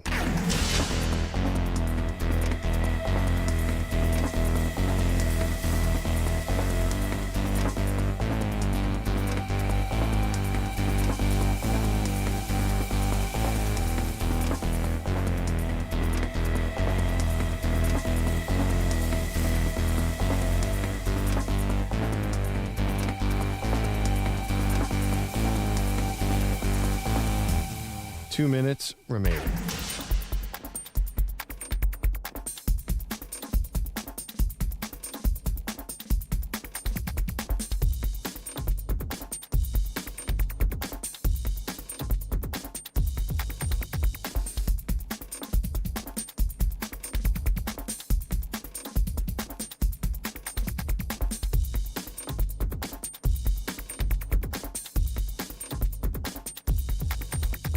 1 minute, 30 seconds remaining.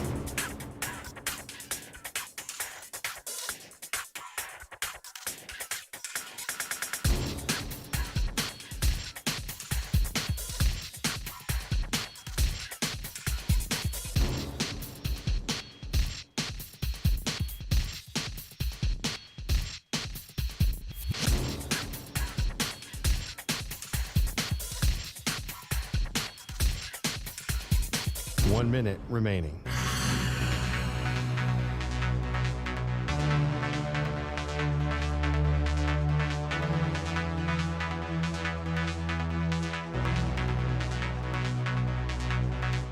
Forty-five seconds remaining.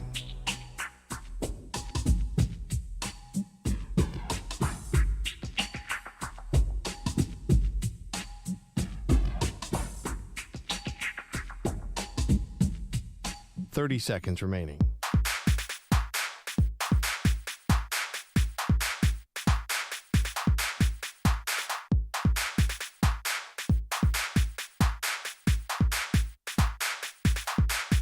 Fifteen seconds.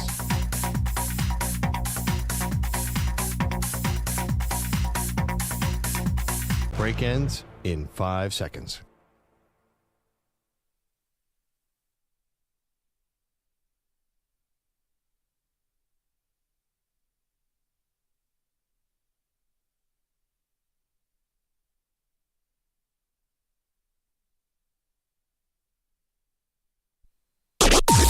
Maggie and Perloff on the Infinity Sports Network. College football playoff rankings got everybody upset, as usual, including me. Welcome to the show, Maggie Gray, Andrew Perloff.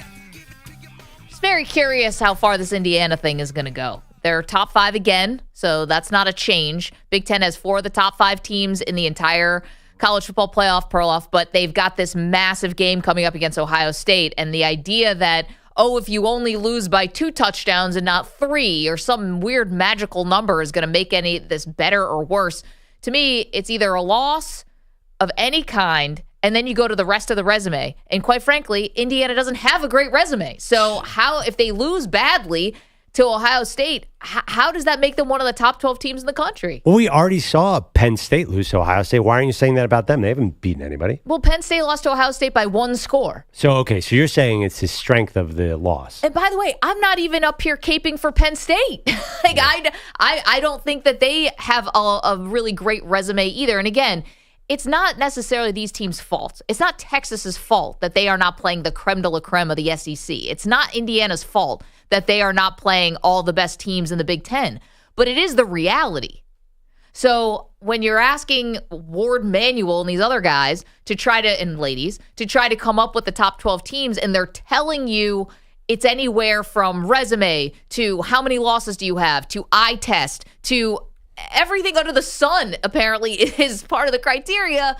I find that I think Indiana would fall short any other year. I think you could pick apart all the Big Ten teams, including Oregon, by the way. Did Oregon against Wisconsin, did that look like a top 12 team in the country on Saturday? Listen, I want to give a little grace to a team that is going on the road in a place that they don't ever play, and a team that got up for that game, and they escaped with a win. And Oregon, by the way, has already beat Ohio State, and they've already got other things on the resume that you could fall back on. But if you start bringing in that road thing, then that changes the conversation too. Because like Alabama's losses were on the road. Do you care about that? A lot of these teams have lost on the road, especially in the SEC. A lot of teams lose on the road. Does that mean that what happened to Georgia and Ole Miss doesn't count the same? Like, if you start opening that can of worms, then again, you're going to have trouble. It's not as easy as you're making it sound. 855-212-4227 is the number to get involved. Let's go to somebody who lives and breathes this stuff every day, and that's Dennis Dodd of CBS. Senior writer, does a fantastic job. Dennis, thanks so much for the time today. How are you? I am great. Thanks for having me on, you guys. Oh, it's our pleasure. Okay, so where do you fall on Indiana? Are you more with me? Are you more with Perloff? How strong is their case? I've been all over Indiana all season. I just think it's a great story. Obviously, Kirk Cignetti, Google me, I win, all that stuff. Now, what you're talking about is, do they deserve the ranking? Do they deserve to be in? This isn't their fault.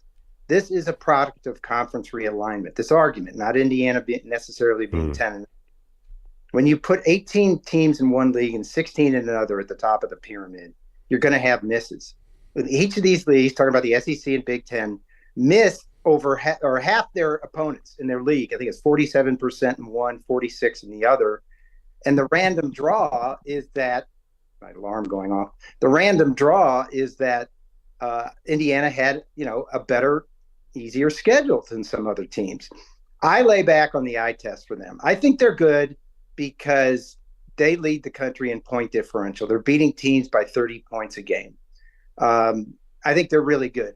Curt Cignetti has taken basically a James Madison Sun Belt All-Star team, filled in with a former MAC, Offensive Player of the Year, and Curtis Rourke, and done wonders. Now, the big thing coming up this Saturday, and I think it's one of the biggest games of the year because of that, not because it's for the Big Ten, chance to get in the Big Ten championship game, but I think Indiana's on the hook here.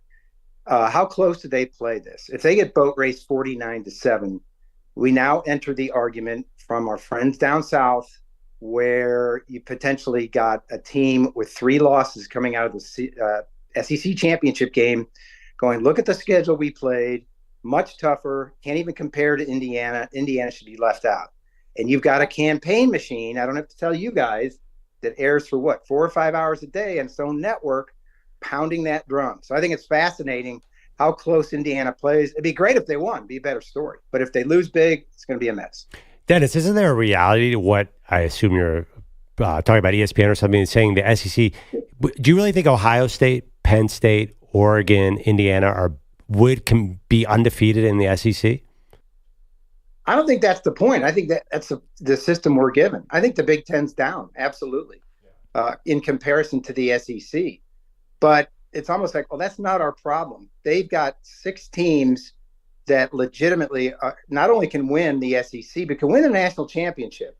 And it looks like 2 of those are going to be left out. You've got this mishmash of teams that have beat each other. Alabama's lost to Vandy, but they've beaten Georgia, which has beaten Tennessee. It's going to be very interesting because, they're deep. That's right. So let's do what Greg Sankey, the commissioner, has said for years. Let's just make it the 12 best. If you have a problem with it, let's make it the 12 best. Then that accommodates all the SEC teams, all the Big Ten teams that deserve to be in, and frankly, all the group of 5 at Notre Dame. Dennis Dodd is joining us as national college football writer for CBS Sports. One last one on this Ohio State thing before we move on to the SEC and other things. We had a caller who called in earlier and asked this question, and I don't think we exactly knew the answer, which is, if Ohio State loses, how far do they fall? Yeah, I don't think they drop out of the top 12. I heard that discussion. I mean, look, they're very, very good. Their offensive line is beat up now, and it's pretty beat up significantly. Their starting center just had an Achilles yesterday. They have problems on the left-hand side of the line. I think Will Howard is coming into his own. He was okay against Penn State. People want to make that some sort of inspirational, performance, but he did have, an interception. He did fumble before he got into the end zone. That was almost unforgivable. Good tackle, but he dropped the ball and that turned into a turnover. But I still think they're one of the 12 best teams in the country. Those receivers are incredible. That defense is elite, top 5 in the country. I don't see how you drop them behind. You give Boise that spot or whoever. You don't drop them behind those guys. Talking to Dennis Dodd, CBS Sports national college football writer.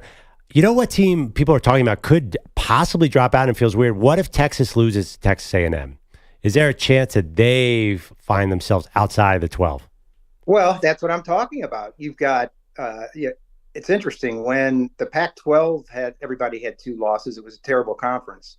The Big 12 is a mishmash this year. They're no good. But when everybody but 2 teams in the SEC has 2 losses, it's competitive. Well, let's call it what it is. Those teams leave themselves at risk of being left out. Again, I think Texas is very, very good. I think the teams that have played the most consistent this year, that's not necessarily the best, but the most consistent are Oregon and Indiana. I mentioned those 6 teams from the SEC. I don't think they'll be left out, but they lead themselves in the discussion because you're probably going to have a 2-loss team playing for the SEC championship. I say probably, assuming that Texas is in there. You're probably going to have a 2-loss team in there that has a great resume and may lose its third game, and it's going to make a compelling case to be in. As I tell people at this point, it's like, yeah, maybe could drop out. Yeah. But these rankings, they are what they are right now. You either win or you don't win in this 12-team playoff. And I think the stories are what you just mentioned. Oregon, Indiana, who gets that spot, the Boise State, the group of 5 spot, and does that team move over not only the Big 12, but maybe the ACC as well? I was going to say the ACC definitely may have a gripe here of the haves and the have-nots of the Power Four. The ACC and the Big 12, and how many teams do they get in versus the Big 10 and the SEC. Speaking of the Big 12, so the Colorado Buffaloes now, I hate the term control your own destiny, but it does apply here, where if you win out, you're going to be in this thing. You're going to be in the Big 12 championship game. You'll be in the college football playoff. And obviously, Deion Sanders and Shedeur and Travis Hunter is just like a star machine. That would be the biggest in college football. Dennis, what do you make of first of all, what do you make of Colorado being in this position, number one? And two, what do you make of now maybe a lot of people in the media trying to put Deion Sanders in other places like the Dallas Cowboys, et cetera? I think that's natural because of the job he's done. And anybody who criticizes Deion in Colorado right now isn't watching the game. There was plenty of room for that last year when they fizzled out 4-8, the way he turned that roster over. But I heard him talking earlier this week about the haters. What haters? If you're hating on Deion Sanders right now as a coach, again, you're not watching the game. He has fulfilled his destiny to this point. 8-2. He's flipped the roster. They're in contention for a conference title, and by association, a college football playoff and a national championship. He is coach of the best player in the country. He is coach of arguably the best quarterback in the draft. I don't see how you can say anything bad about him. I'm so jacked. I live here in Kansas City. I'm going to see that game, Kansas at Arrowhead. Think about this. The Heisman frontrunner playing in the home of the defending Super Bowl champs. A little bit of hype there. Kansas, by the way, with a heck of a chance to win. They've beaten 2 consecutive ranked teams, including BYU. But as far as Deion goes, I think that's natural. He's going to have to answer those questions. And I think he said something yesterday about it, but he's a hot property. I mean, NFL, another coaching job in college. I think he's done a hell of a job. Looking around the coaching landscape, Billy Napier got the vote of confidence in Florida and they had a big win. Is he truly safe? Because we were surprised when that happened. Yeah, no, he's safe. I mean, I think, if anything, that effort Saturday night against LSU with a backup quarterback, don't forget Graham Mertz is out for the season, for his career, actually, is out. DJ Lagway, they coached him up great. The defense was fantastic against LSU. That's another discussion point. Well, I was going to say, what about Brian Kelly, too? And Brian Kelly. And they played really, really hard, down a bunch of players against Georgia, talking about Florida. So he'll be back, and they can't afford it. They can't afford the upheaval. Give him another shot in the SEC. Yeah, BK, I mean, look, 10 wins at LSU isn't enough, and that's what he's done the last 2 years. And now you're sitting there at 6-4, completely underachieving and getting into it with players. Something's going to have to change there. And you add in the fact that they're in the running or have a commitment from the number one player prospect in the country, Bryce Underwood, a unique and great quarterback out of the Detroit area. They're going to have to wait for him next year as well. Dennis Dodd with us, national college football writer, CBSSports.com. We're trying to unpack these college football playoff rankings and everything. The coaching circle and carousel, I guess, is starting to heat up here a little bit. Dennis, do you think we're going to get a surprise firing, something we're not see coming up? We also see Dan Lanning, Marcus Freeman maybe getting some NFL attention. But any surprise firings on the horizon? No, this is going to be one of the slowest and smallest coaching carousels in years. You already see, I think it's 8 now, a group of 5 coaches have been fired, which is kind of surprising. I don't know what they expect out of some of those coaches because they're just going to get stuck more in a corner with this revenue sharing and the separation of leagues, the top 2 leagues. Kind of disappointed in that, actually, by those athletic directors. But no, I do not see a surprise. Sam Pittman looks like he's okay at Arkansas. There's no sense in getting rid of him after the way they played, disappointing against Texas. But, if their guy, Rhett Lashley, is going to be there next year if they want him anyway, and I'm talking about the SMU head coach who I think wants the job and I think would take it if offered. But you can't make a change if SMU's in the playoff, and you're waiting for them into at least mid-December. So, no, I think it's going to be a very slow carousel.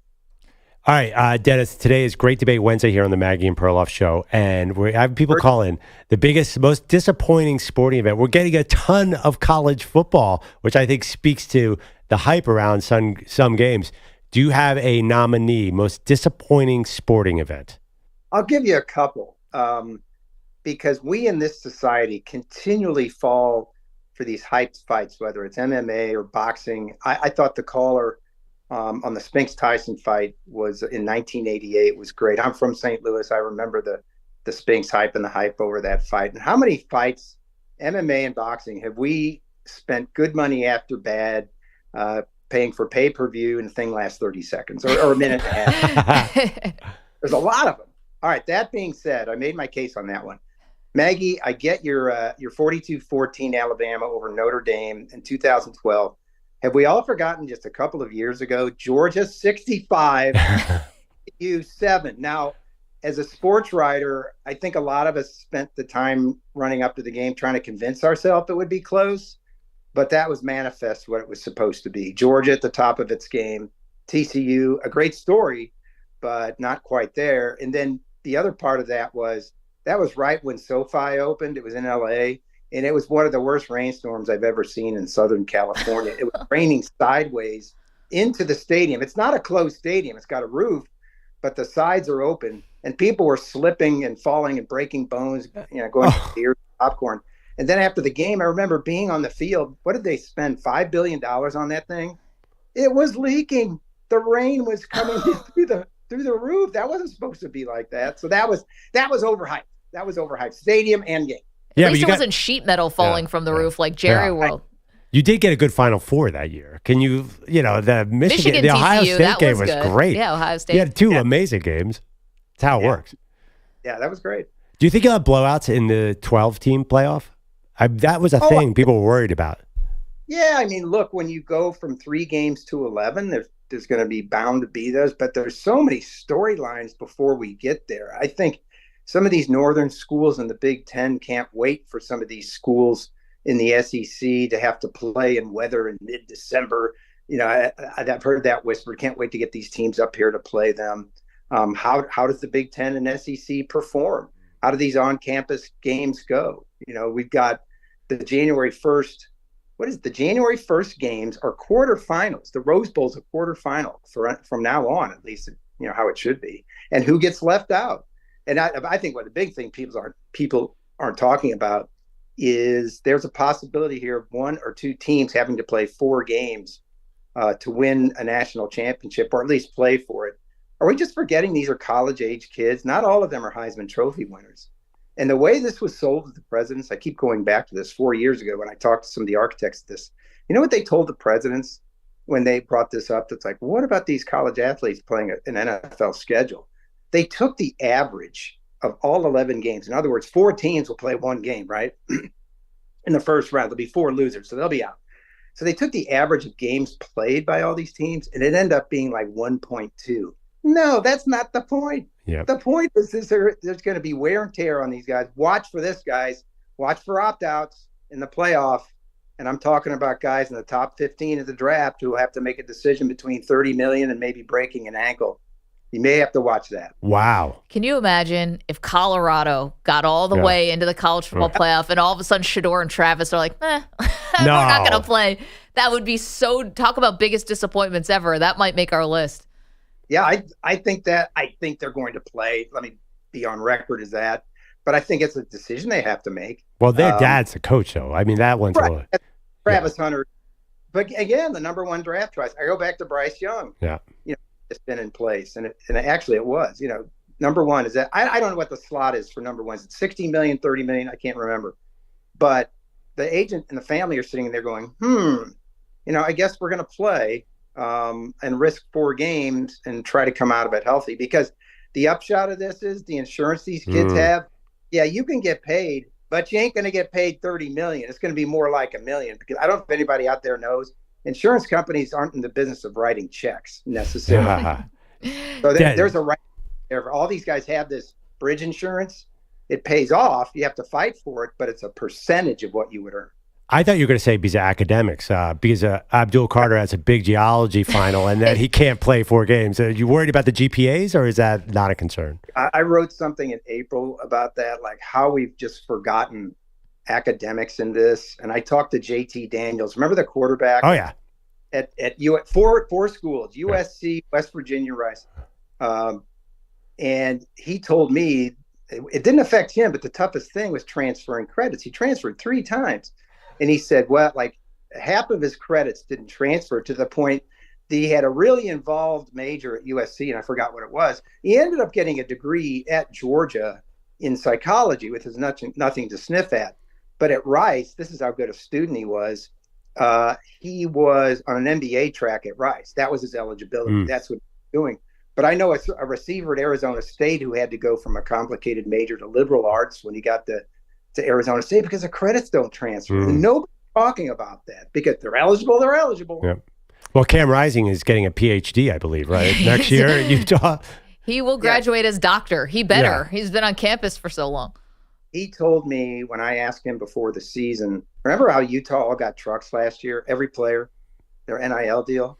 I said, at least you got that. And he goes, no, I got a decision to make. Like, I think he had a separate deal with Toyota, that he had a better car. That's how long it's been now. Wow. It's a minivan, really, because he's in his mid-30s at this point, so he's going to need something pretty stable. No, kidding. Dennis Dodd, you can read him, national college football writer, CBS Sports. Dennis, thank you so much. We'll talk to you soon. All right, thanks, guys. Thanks, Appreciate Dennis. that, yeah. And he's going to want something a little more, affordable, something a little more practical. I mean, actually, we were joking, but the wear and tear, especially head injuries for college football players, especially because, like, are they really taken care of afterward? That is nothing.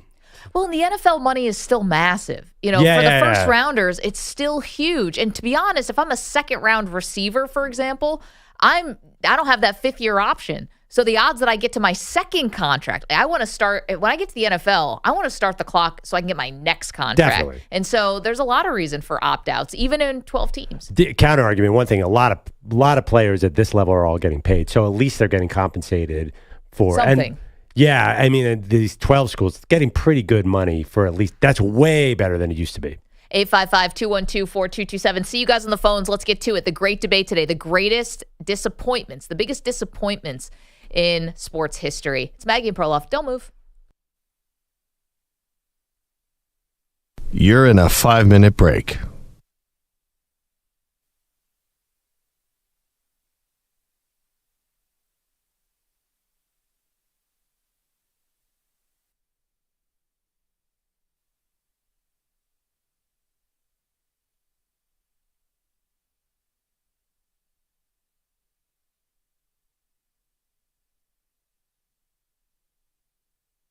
Four minutes, 30 seconds remaining.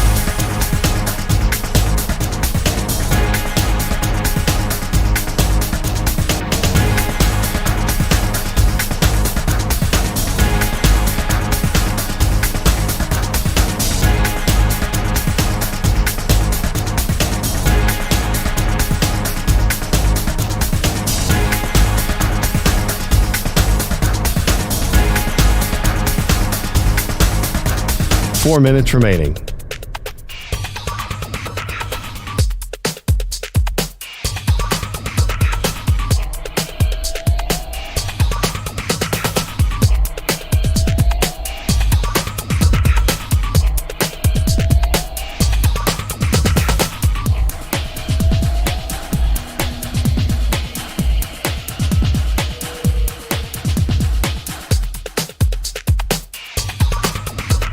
Three minutes, 30 seconds remaining.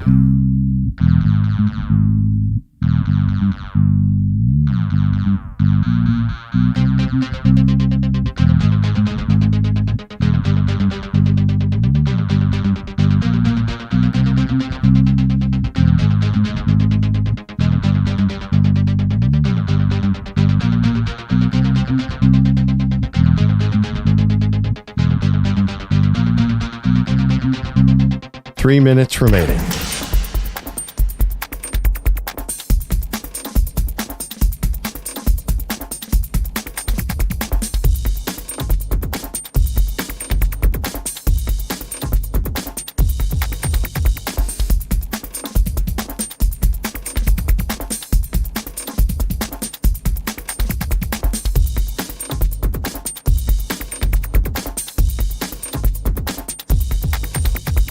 2 minutes, 30 seconds remaining.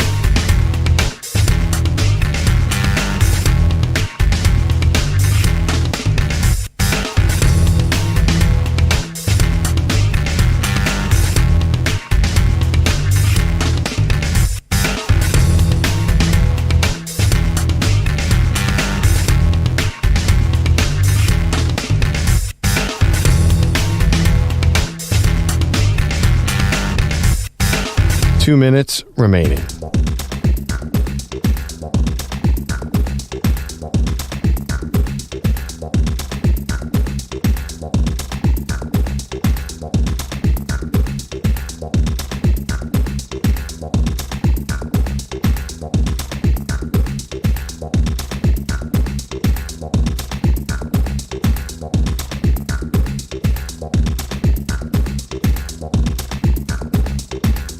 One minute, 30 seconds remaining.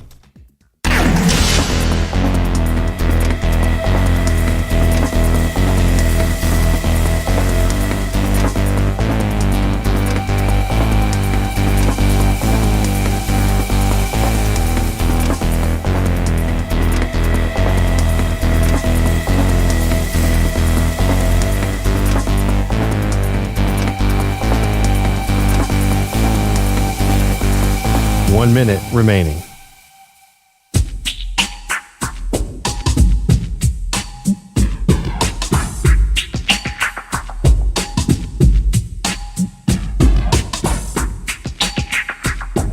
.45 seconds remaining.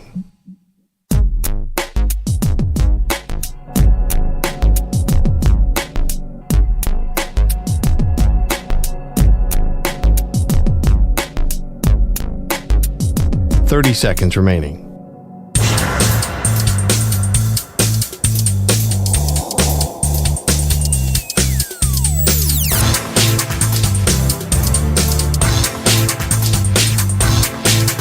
.15 seconds.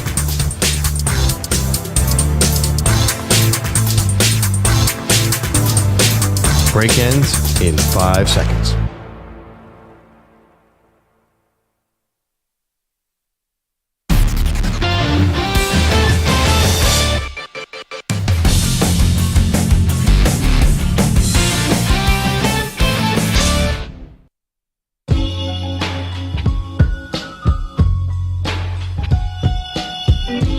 Back on the Maggie and Perloff show. Great debate. Wednesday, most disappointing sporting event of all time. Feels like it's boxing and college football, which is funny because those are two pretty exciting events. I think the whole nature of this debate is you have to have hype. You can't disappoint if you don't have hype. And Jake Paul, Mike Tyson was the reason we're doing this.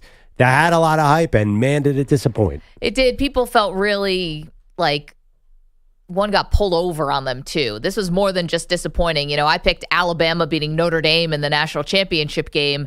You know, no one thought that Notre Dame like mailed it in and that it wasn't on the level. Like that's the one thing about boxing and these conspiracy theories is your mind can really go to some dark places. And I think the Jake Paul, Mike Tyson fight kind of launched that. But you mentioned a lot of boxing, a lot of college football. Our audience taking the time to point out my Buffalo Bills here. Bill is in Arizona, and I believe you're the third person to call about the Bills. Bill. Yeah, hi, Maggie. Hey. This is my personal best one. Personal most disappointing one, I should say. The year after the Bills lost their fourth Super Bowl, the championship game, the Bills lost. I wanted them to win so they could go to the Super Bowl and lose one more game. Oh, you want to make it a lose 5 in a row. You want to make it 5. Yep, one, so they didn't have a ring on 5 fingers. I'm a Cowboys fan. I did not want the Bills to lose and then not miss their opportunity to lose another game. Wow. I mean, Bill, you're taking it more personally than I am. Wait, who did they lose to that year? That was the Chargers year? Were the Bills even good at that point? Did they sort of fall apart? Everyone was so sick of Buffalo at that point. But, Bill, that's inspired. I had not thought about the Bills losing to count for every finger on one hand. That is mean. That's mean, Bill. That's what I want to do. Because I'm a Cowboys fan, and I just not want them to not have their 5 no rings. Yeah. Thank you, Bill. I just want, for the record, It said on the call screener that that was supposed to be the Washington Super Bowl. Yeah, that was beat the Bills. that was a disappointing one because they was should have beaten the Giants or could have if the field goal went in. Yeah. And then they completely no-showed. And this is somebody who's gotten beaten by Joe Gibbs in every single playoff game the Eagles ever played. That was a Joe Gibbs special. By the way, 94 the Bills were 7-9, so that wasn't going to happen. By the way, yeah, I'm saying the Bills didn't make the playoffs in 94. I actually think Jim Kelly got hurt that year, if I'm not mistaken, but I'd have to really go back and remember that. But wow, wait, that was very inspired by Bill. That never even occurred to me that the Bills would lose another Super Bowl. Well, and 4 seems so painful. I've never even thought about 5. How'd they do in the Super Bowls after 93? Let me see. I'm looking here. looking. 13 seconds. Nothing happening. Nope. Maybe this year, though. You skipped over a few things. Like what? Music City Miracle? Oof. Oh, I know, but they haven't made the Super Bowl. Was my point. Oh, okay. The Music City Miracle, by the way, That there was was clear, no bro. those were 2 really mediocre playoff teams. Yeah, it was a wild card game, but still. Doug Johnson. Well, yeah, Rob Johnson. Rob Johnson's. Don't get Maggie started. I assume you just mixed up Rob Johnson and Doug Flutie. I know. Flutie should have started. Rob Johnson started instead, and that was the issue. Thank you. Yeah, 13 seconds. That team would have probably won the Super Bowl. Not to rub it in, but don't you think that they would have had a really good shot? Guaranteed. Wait, who did Kansas City go to beat on that year? Was that the year? No, that was the year that the Bengals played the Rams. Oh, 2021. Right. So they could have beaten the Bengals. And then the Rams game would have been How did this become all about the Bills? We're talking about disappointing of all time, guys. Yeah, that's why. You guys are the worst. Pick which one. That's the hard part. We could do a segment just on the Bills' most disappointing games. Hey, you guys all suck. Kevin's in Oregon. Kevin, save me. Yeah, okay. Hey, listen, this is a regional thing, but the 1983 Civil War game between Oregon and Oregon State. Now, let me set the stage. 1983 was the wettest on record in Eugene. The day the game was played in November, it rained so hard, water was rushing down the aisles onto the sideline, and everybody on the sideline was standing in several inches of water. The game featured 11 turnovers and 4 missed field goals. The Beavers were coached by that football genius, Joe Avisano. The game ended up in a 0-0 tie and is now referred to as the Toilet Bowl. Love it. Way to land the plane there, Kevin, with the punctuation, the Toilet Bowl. We have heard that one before. Thank you. 4 missed field goals. You know what I was thinking about? This is where my brain went. I'm like, all right, if it was the wettest season, what did they say, in Eugene history? Does that mean, like, imagine how good the wine must have been that year? Does that mean it's good or bad in Oregon? No? That's where your mind went, man? Yeah. Not mudslides, not the dangers that come with drowning. All that water. What do you think the wine's for, EJ? It's to soothe all of that. I actually don't know if that would make sense, but no, you guys want to bring up all the times the Bills failed. Yeah, I'm going to think about alcohol. Where did Scott Norwood go to college? Did he miss 4 field goals in an Oregon State game? No? By the way, according to this, Rich Brooks was the coach of that Oregon team, so they were awesome. Did they he was saying the other guy. Yeah, no, I'm saying, like, it's amazing that a Rich Brooks, who was a kind of like, I think he was an offensive guru, scored 0 points in this game. It must have been really wet. By the way, that other guy, Joe Avisano, his overall record in college football was 6-47. Wow. And 2, because he has this tie, and apparently it tied before. Apparently, though, much better AFL coach. He was 17-13 in the AFL. College football, not very good. Man, how do you keep getting all those chances? What's that total? 6-47. He coached 5 seasons at Oregon, never won more than 2 games. Oregon State. Oregon State, I'm sorry. And he never won more than 2 or more than 1 conference game in his entire time there. Man. First 3 years, never won a conference game. Not to switch gears here for a second, but speaking of people who are mediocre / bad at their jobs, why are we not all trying to get hired by the Jets today? Just to do anything. They'll make you a millionaire and you can just stink at your job. What do you mean? Like who? Like Joe Douglas drafted Garrett Wilson. I don't know. Joe Douglas's record was atrocious. I mean, but that's not his fault. Robert Saleh was bad. Adam Gase was worse. Yeah, but what's the common ingredient here? Those people or the franchise? It doesn't matter. I'm saying, why aren't we trying to work there and we could get rich and you don't have to be good at your job? Normally, you have to be good at something to make millions of dollars. For the Jets, you don't even have to be. That's how do you know those guys aren't good? Is Adam Gase good? No, I mean, yeah, but I want Robert Saleh back in San Francisco bad. As a head coach? And No. Joe Douglas, I know you probably New York Jets fans think he's a joke, but I don't think that guy's a joke at all. He really did it. Like, he gets a lot of credit for building that Super Bowl Eagles team. He was a Ravens guy for... Yeah, but he wasn't the top guy in those places. Eric DeCosta and Howie Roseman are making the final decisions. He was the final decision maker. He had 5.5 seasons. Yeah, I think it's the Jets. Well, yeah, but either way, Maggie's plan, we win. Yeah. Like, we get the job, and if we do well, we do well No, but in New York. And if we lose, we get fired, and I get paid to be fired. I don't know how to say this. I think those guys are better than us. They're not. Yeah, no, that's fine, but they have Robert openings Saleh now. is a better human being. That guy is super cool. I know he's not a good NFL head coach, but I don't think that we are attractive to the Jets. You guys are ripping Aaron Rodgers. That dude has 4 MVPs. What do we have? Why are we not attracted to the Jets? We learned yesterday that Woody Johnson's making decisions based on what's happening on the internet. Right. He's just like us. We got to fool one old guy into employing us, and we win. Yeah, I mean, the guy, honestly, I just see this differently. I think these are good people who are getting sort of hamstrung by the franchise. How would you know? It doesn't matter, but they're all getting paid. Right. This is my point. We're not doing the blame game. We just want to get paid. Exactly. That's all we want. We just want to get paid here. Send in your resume. Man, could I be their offensive coordinator? I think I might. I think it's a bit. Yeah. See, no, I don't like where you guys are going because I'm a Joe Douglas fan. Like, that dude has done a lot. He's a very, very smart personnel guy. Okay, you want to defend Joe Douglas? Today is not the day to do it. Why? What I would say. Or It's let not me be his a worse fault. GM than him. They go, oh man, we missed Joe Douglas. Bogish is a doofus. If you're a Jets fan and you think Joe Douglas is the problem, then I got bad news for you. What about Zach Wilson? Whose decision was that? It Zach wasn't Woody Wilson Johnson's. By the way, Zach Wilson was going in the top 10. I mean, first of all, the guy is a cannon. Like, that was like. What about Mekhi Becton? He had his Denzel Mims. Elijah Mitchell. Elijah Moore, pardon me. Yeah, I mean, what about Garrett Wilson? What about Sauce Gardner? Sauce Gardner now, and the team This sucks. team is awful. Yeah, but this is. He had one good draft out of 5. Do you really think like getting the right GM is going to fix this situation? If you do, Yes. I'm sorry, dude. No, because the reason why I'll say this is because I've seen the Jets, when they had better front office people, win. Not Super Bowls, but win. When Bill Parcells built the team, they won. When Mike Tannenbaum built the team with Rex Ryan, they won. It was short-lived, but you can win. What I've seen is 14 straight years of no playoffs. Woody Johnson's the worst. I will say it here and I'll say it again. Sell the team, Woody. Yeah, but he's not going to. Right. But my thing is, but even with that, I just don't buy this idea that, if you go to the Jets organization, you just can't do anything and Woody Johnson makes all of the bad decisions, all the good decisions are your decisions. That doesn't make sense to me.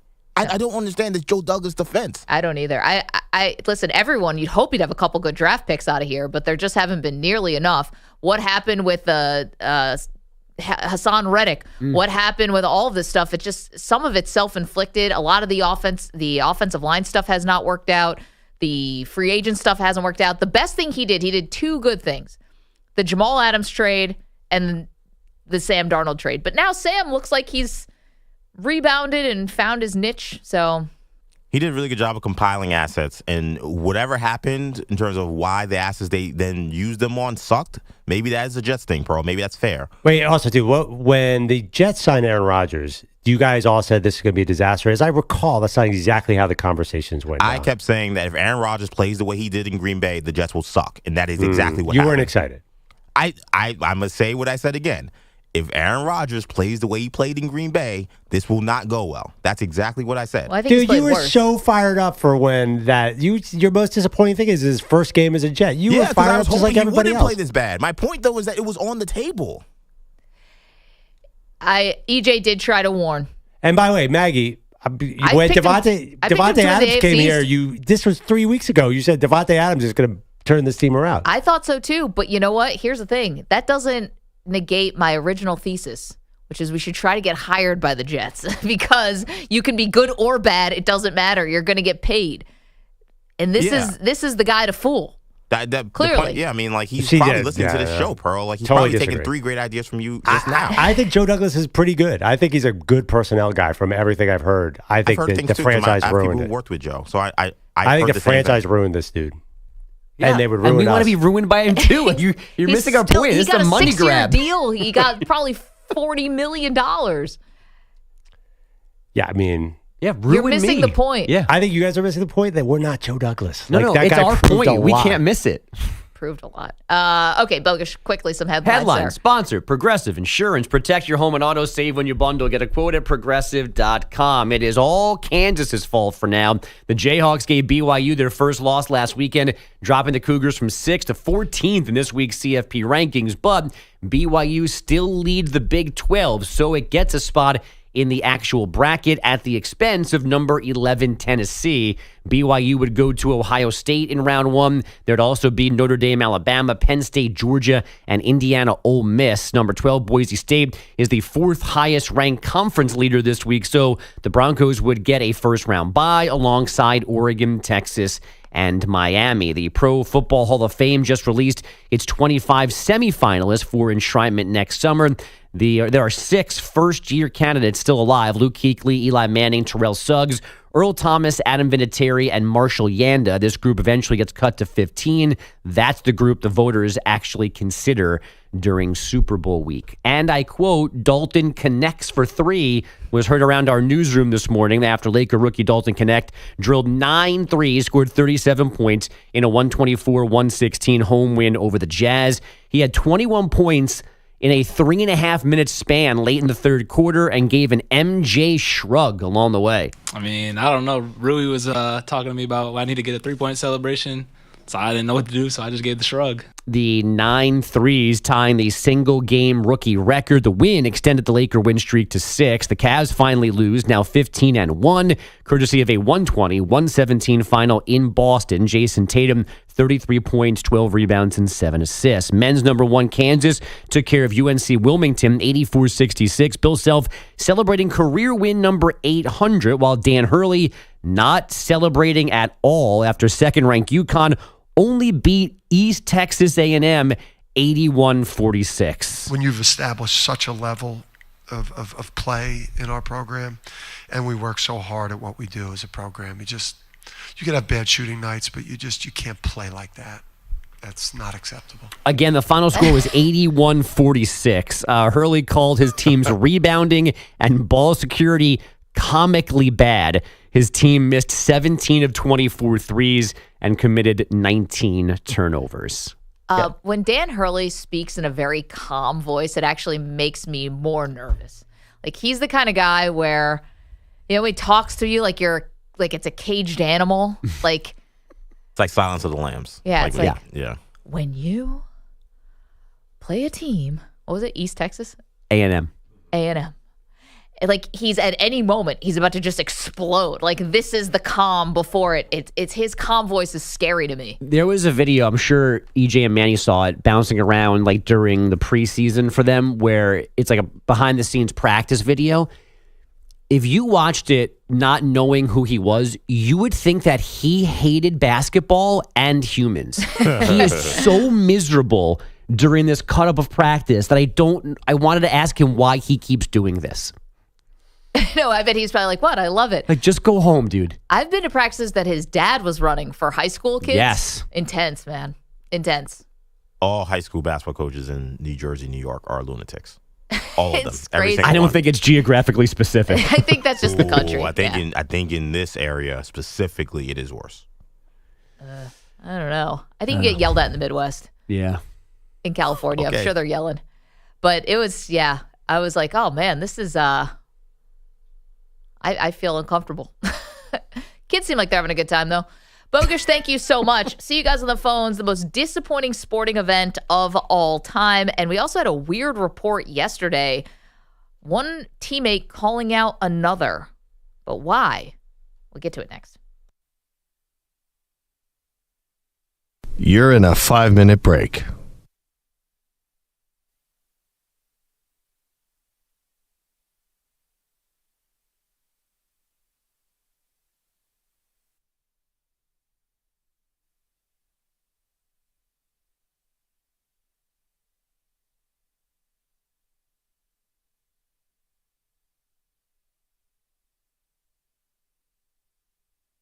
Four minutes, 30 seconds remaining.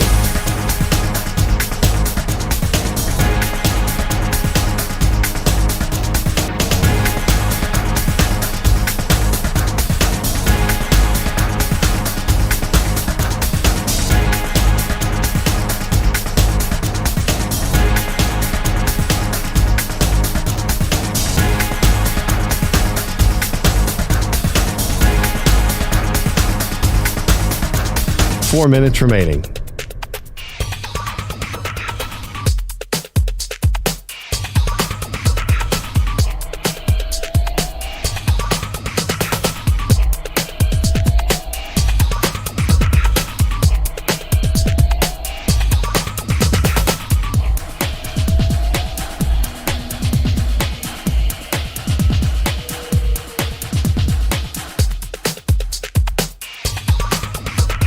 Three minutes, 30 seconds remaining.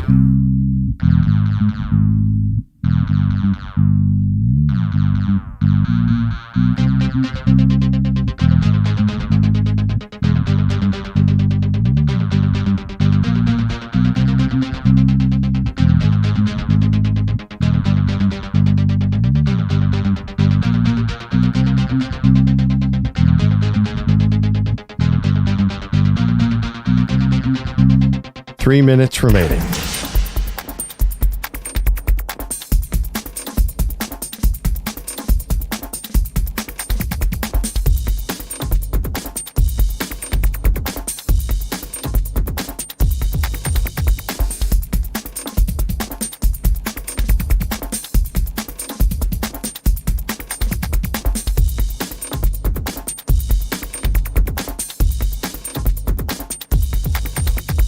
Two minutes, 30 seconds remaining.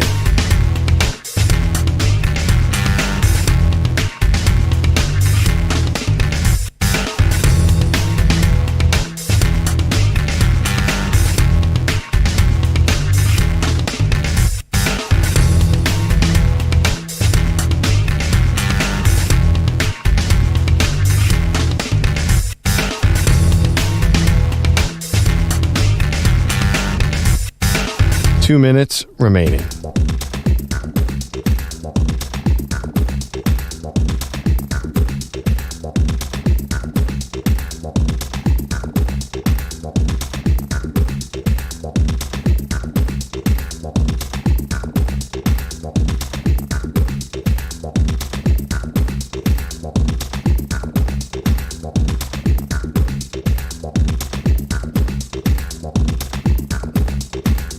One minute, 30 seconds remaining.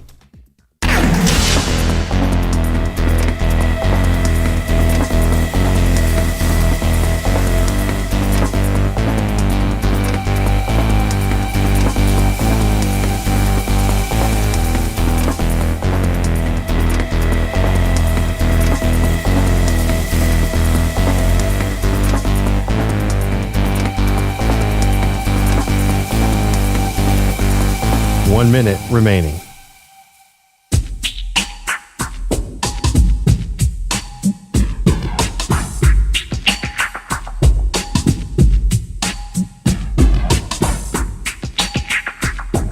.45 seconds remaining.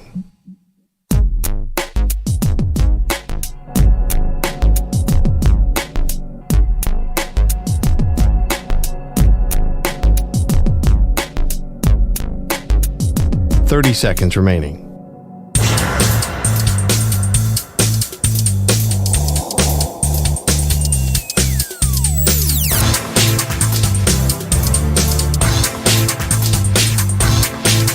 .15 seconds.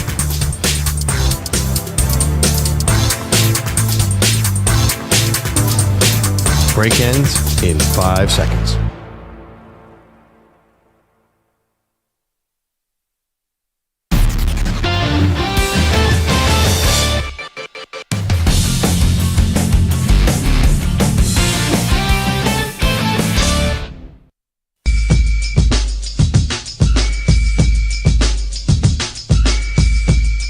Welcome back. Maggie Gray, Andrew Perloff. So on Wednesdays, we do the great debate. Today, we're asking the most disappointing sporting event of all time off of the Jake Paul, Mike Tyson fight. We put the poll question out there with some of our choices. Would you like to know what's in the lead right now, guys? Definitely. Step right up, Mr. Manny Rodriguez. Super Bowl 48, Seattle routes Denver is leading with 42%.